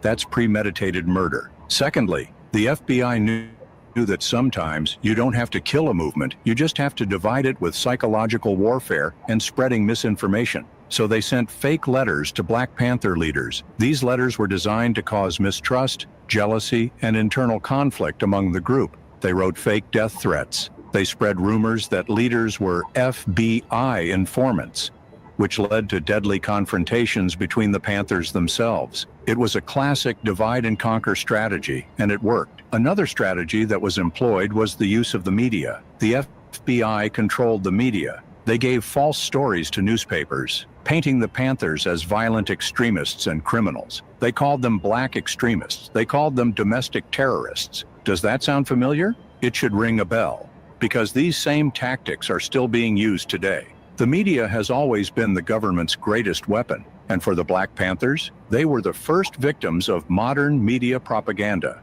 Beyond being a leader, Fred Hampton was a threat to the system, because he was doing what Malcolm and Martin had yet to do. He brought street gangs together, revolutionaries and working class people, to fight against the real enemy, the government that kept them all oppressed. And that's when COINTELPRO made its move. The FBI didn't just want Fred Hampton arrested, they wanted him dead. And they orchestrated the entire thing. They used an informant to locate Fred's apartment, drugged him so he wouldn't fight back, barged into his home at 4:45 a.m. and executed him in his deep sleep. After the assassination, the FBI and police tried to cover their tracks. They claimed the Panthers started the shootout. They claimed it was self-defense, but the evidence tells a different story. About 100 bullets were fired. Only one bullet came from the Panthers' gun. This wasn't a shootout. This was a government-sanctioned assassination. And Fred Hampton's blood was on the hands of the FBI. COINTELPRO did not end with Fred Hampton. The government still uses these strategies today. Surveillance, infiltration, psychological warfare. They are still afraid of unity because they know a united people cannot be controlled, nor can they be defeated. And that is why Fred Hampton had to die, because he wasn't just building a movement, he was building a revolution. Fred Hampton's legacy lives on, but the war is not over. Betrayal. It has always been the deadliest weapon in war. And make no mistake, the US government was at war with Black liberation. But they didn't fight with guns and bombs. They fought with spies, lies, and psychological warfare. They didn't just kill Fred Hampton. They tried to stop the movement. As if infiltrating his movement wasn't enough, they turned his people against him, and they used a traitor, a man Fred trusted with his life, to set him up for assassination. This is how the FBI's web of deception destroyed the Black Panther Party from the inside. J. Edgar Hoover, the director of the FBI, had one agenda in mind: to shatter the Black Panther Party before it became too powerful. And to do that, he needed to get in among them. COINTELPRO wasn't just about spying, it was about poisoning movements from the inside. Because Hoover knew the truth. A revolution can't be stopped from the outside. It has to be destroyed from within, and that's exactly what the FBI did. The FBI planted informants inside the Panthers, people who pretended to be loyal, who marched, chanted, and carried guns alongside revolutionaries.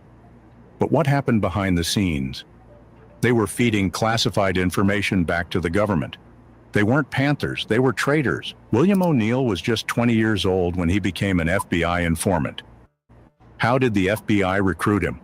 They caught him stealing cars, and instead of locking him up, they made him a deal: work for us or go to prison. And O'Neill took the deal, and just like that, he became the government's inside man. O'Neill didn't just spy on the Panthers. He climbed the ranks, gaining Fred Hampton's trust.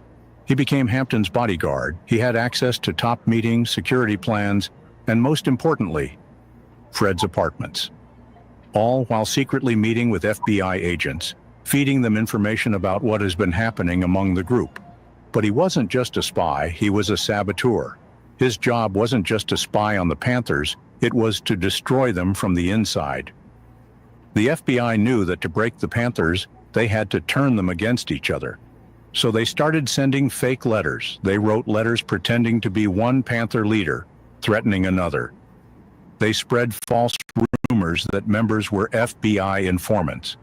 They spurred up jealousy, paranoia, and betrayal among them. Brothers turned against brothers. Panthers stopped trusting each other, and the movement started to crack. Fred Hampton wasn't just leading the Panthers. He was uniting Chicago's street gangs into a revolutionary force. This move terrified the FBI, so they sent a fake letter to the leader of the Blackstone Rangers, which was a powerful gang in Chicago at the time. The letter claimed Fred Hampton was plotting to kill him. It was a complete lie, but the goal was clear: start a war. Get the Panthers and the gangs to kill each other off so the government wouldn't have to do it themselves. This was strategic psychological warfare at its peak, and it was working. William O'Neill's final mission was his deadliest. On December 3, 1969, O'Neill cooked dinner for Fred Hampton and the other Panthers. What they didn't know was that O'Neill had drugged Fred's drink. That night, Fred fell into a deep, drug-induced sleep. A powerful sedative was slipped into Hampton's dinner so that he wouldn't be able to fight. He wouldn't be able to defend himself. He slept so deep that when the FBI stormed his apartment hours later, he never woke up. At 4:45 a.m. on December 4, 1969, the Chicago police and FBI launched a military-style raid on Fred Hampton's apartment, where they fired about 100 bullets. Fred Hampton was shot twice in the head while he lay in bed. He was murdered in his sleep, and William O'Neill helped make it happen. Fred Hampton didn't just end up dead. He was targeted. He was watched. He was betrayed by someone he trusted. In the early hours of December 4th, 1969, he was executed in his bed. After Fred's assassination, the FBI and Chicago police lied to the public. They gave a false narrative, claiming there was a violent shootout. They said the Panthers attacked first, but the bullet holes told the truth. This wasn't a shootout, but an execution. William O'Neill lived with that guilt for the rest of his life. Years later, in an interview, O'Neill tried to justify himself.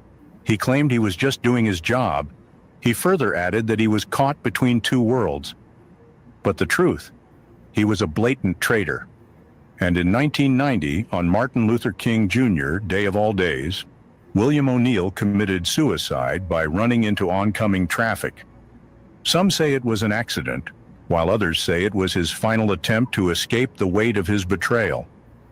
COINTELPRO wasn't just some tales of history, it was a blueprint that the government still uses today. The FBI destroyed black movements before, and they'll do it again if we refuse to stand up for the truth and for what is right. Because as long as black people dare to organize, as long as we dare to fight back, they will always try to turn us against each other. December 4th, 1969.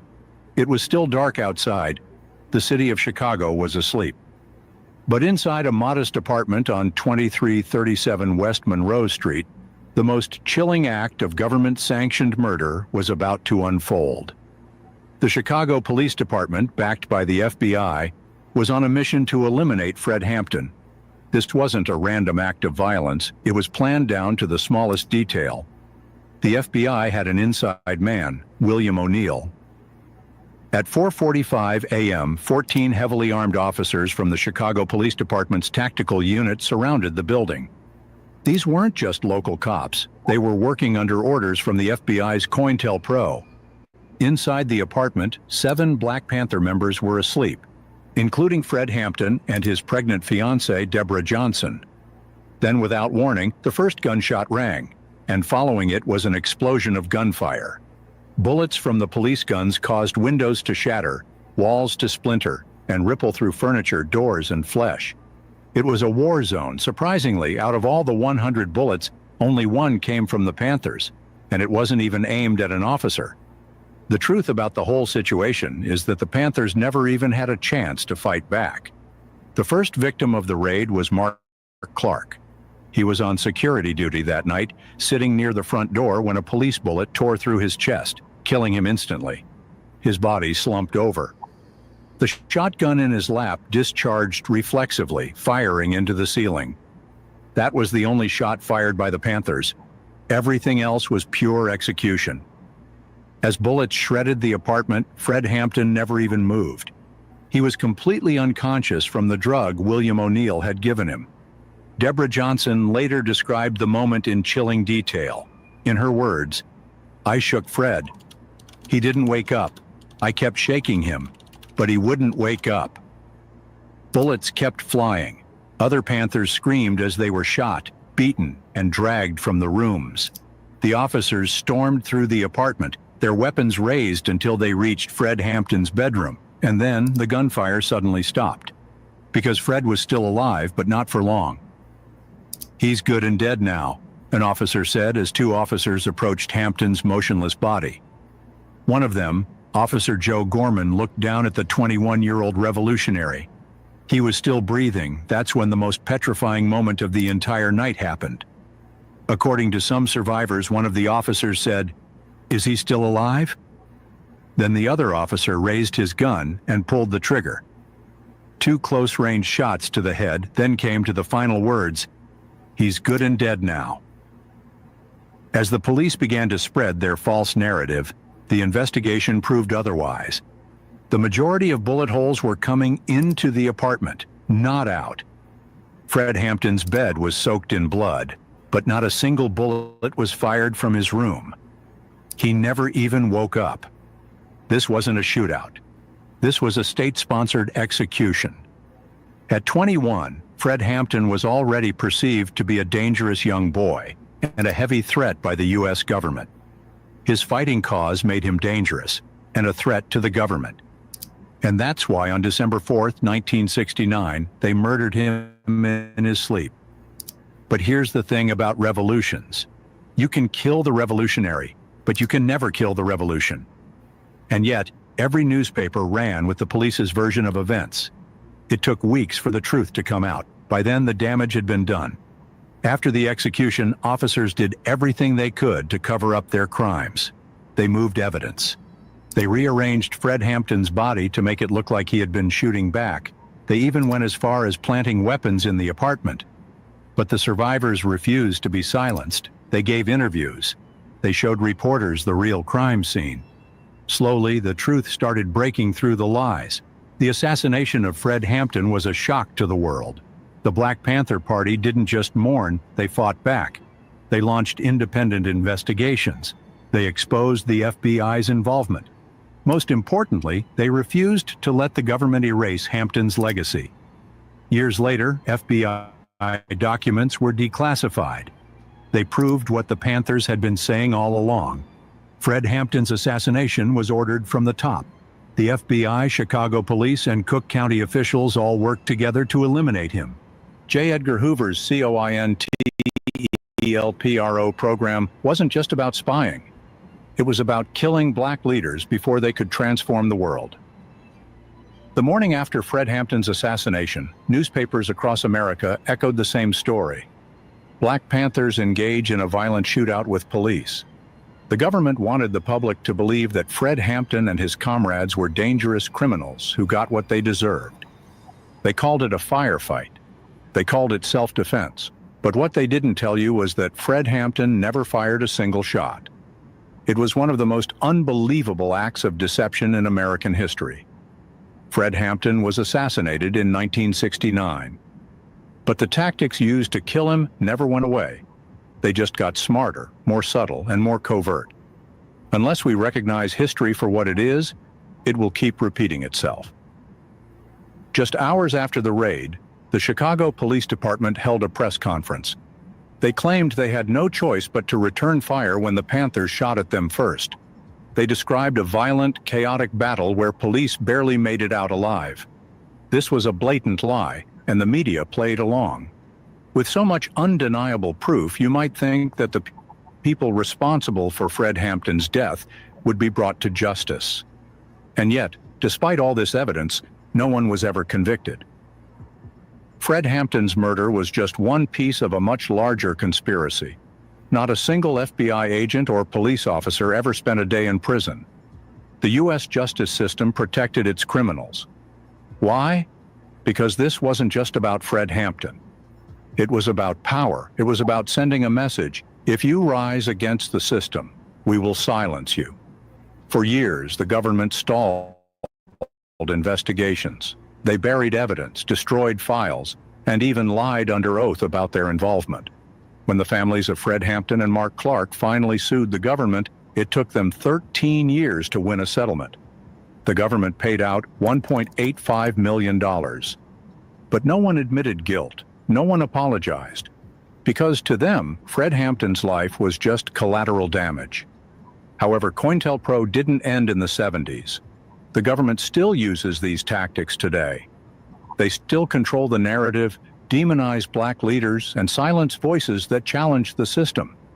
Fred Hampton's story is not just history, it's a warning that the same forces that killed him are still in power today.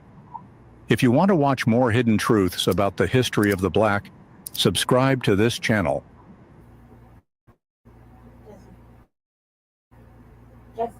Family and fellow soldiers, I'm the Professor, and this is the moment of truth. The biggest scandal at the Department of Justice since Watergate in the 1970s.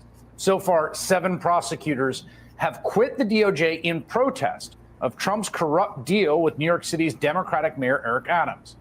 In what can really best be described as a blatant quid pro quo, the charges in Mayor Adams' federal bribery case have been conditionally dropped for now in exchange for his full cooperation with Trump's plans for immigration enforcement and mass deportation in New York City. Now, yesterday, 6 career prosecutors, people who signed up to work for Donald Trump, resigned rather than help facilitate such obvious corruption by dropping the charges. This morning, a 7th DOJ official, a man named Hagan Scotton, the lead prosecutor on the case, joined them. In a letter to Trump's acting Deputy Attorney General, Emil Bovee, Scotton called the deal with Mayor Adams a serious mistake. If no lawyer within earshot of the president is willing to give him that advice, then I expect you will eventually find someone who is enough of a fool or enough of a coward to follow your motion. But it was never going to be me. It could be a critical week for Mayor Adams, as a judge is expected to decide whether to drop his corruption charges. In fact, a rally was held today calling on Governor Hochul to remove the mayor. But as Lisa Rosner reports, he is not backing down. Governor Hochul standing right next to Senate Majority Leader Andrea Stork-Cousins at the 2025 caucus reception a day after the Westchester Democrats said it was time for Mayor Adams to resign and said she supports Hochul looking at her options. But in a speech Sunday, Hochul didn't address Adams directly. Sunday, immigrant rights groups rallied in Foley Square. The voters voted for Eric Adams, and now they want a new chance to put somebody else in the seat. We don't want to wait till June. Last week, the mayor met with President Trump's border czar, Tom Homan, and agreed to allow ICE agents into Rikers Island. Critics say it skirts sanctuary laws. I'm a border czar. I care about the border, so let DOJ do what they do. When asked what he had to say about the rallies calling on him to resign, Adams said, there are 8.3 million people in the city. Are there going to be 8.3 million people there?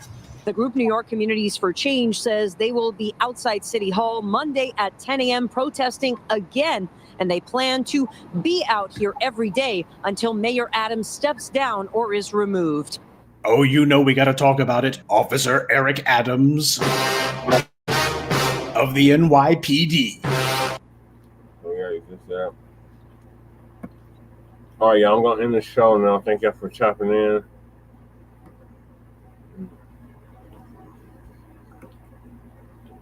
Appreciate everybody that chopped in tonight. I'll be here all night naming people, but yeah, appreciate you all. Make sure y'all like and subscribe to all of our platforms. Go ahead, Lady Shay. What's your closing? Thank y'all for watching and subscribing and listening. We'll see you later on today for part 3 of the Frontline Black News. And we're going to end it right here. No. Thank you. All right, so thank y'all for tuning in to Season 4, Episode 48, Part 2 of the Frontline Black News. Join us later for Part 3. In the meantime, make sure y'all like and subscribe to all of our platforms. Frontline Black News on YouTube and Facebook. The Revolutionary Agenda on YouTube and Facebook. And Shabaka's Black Experience Enhanced on Facebook and Twitter. Now, X.com. So peace, love, light, reparations and separations and black empowerment. Chan Krumah and Lady Che signing out from the Mile High Income and Illegal Migrant Flooded City. Being deported city. In a sundown town known as Aurora, Colorado. Peace.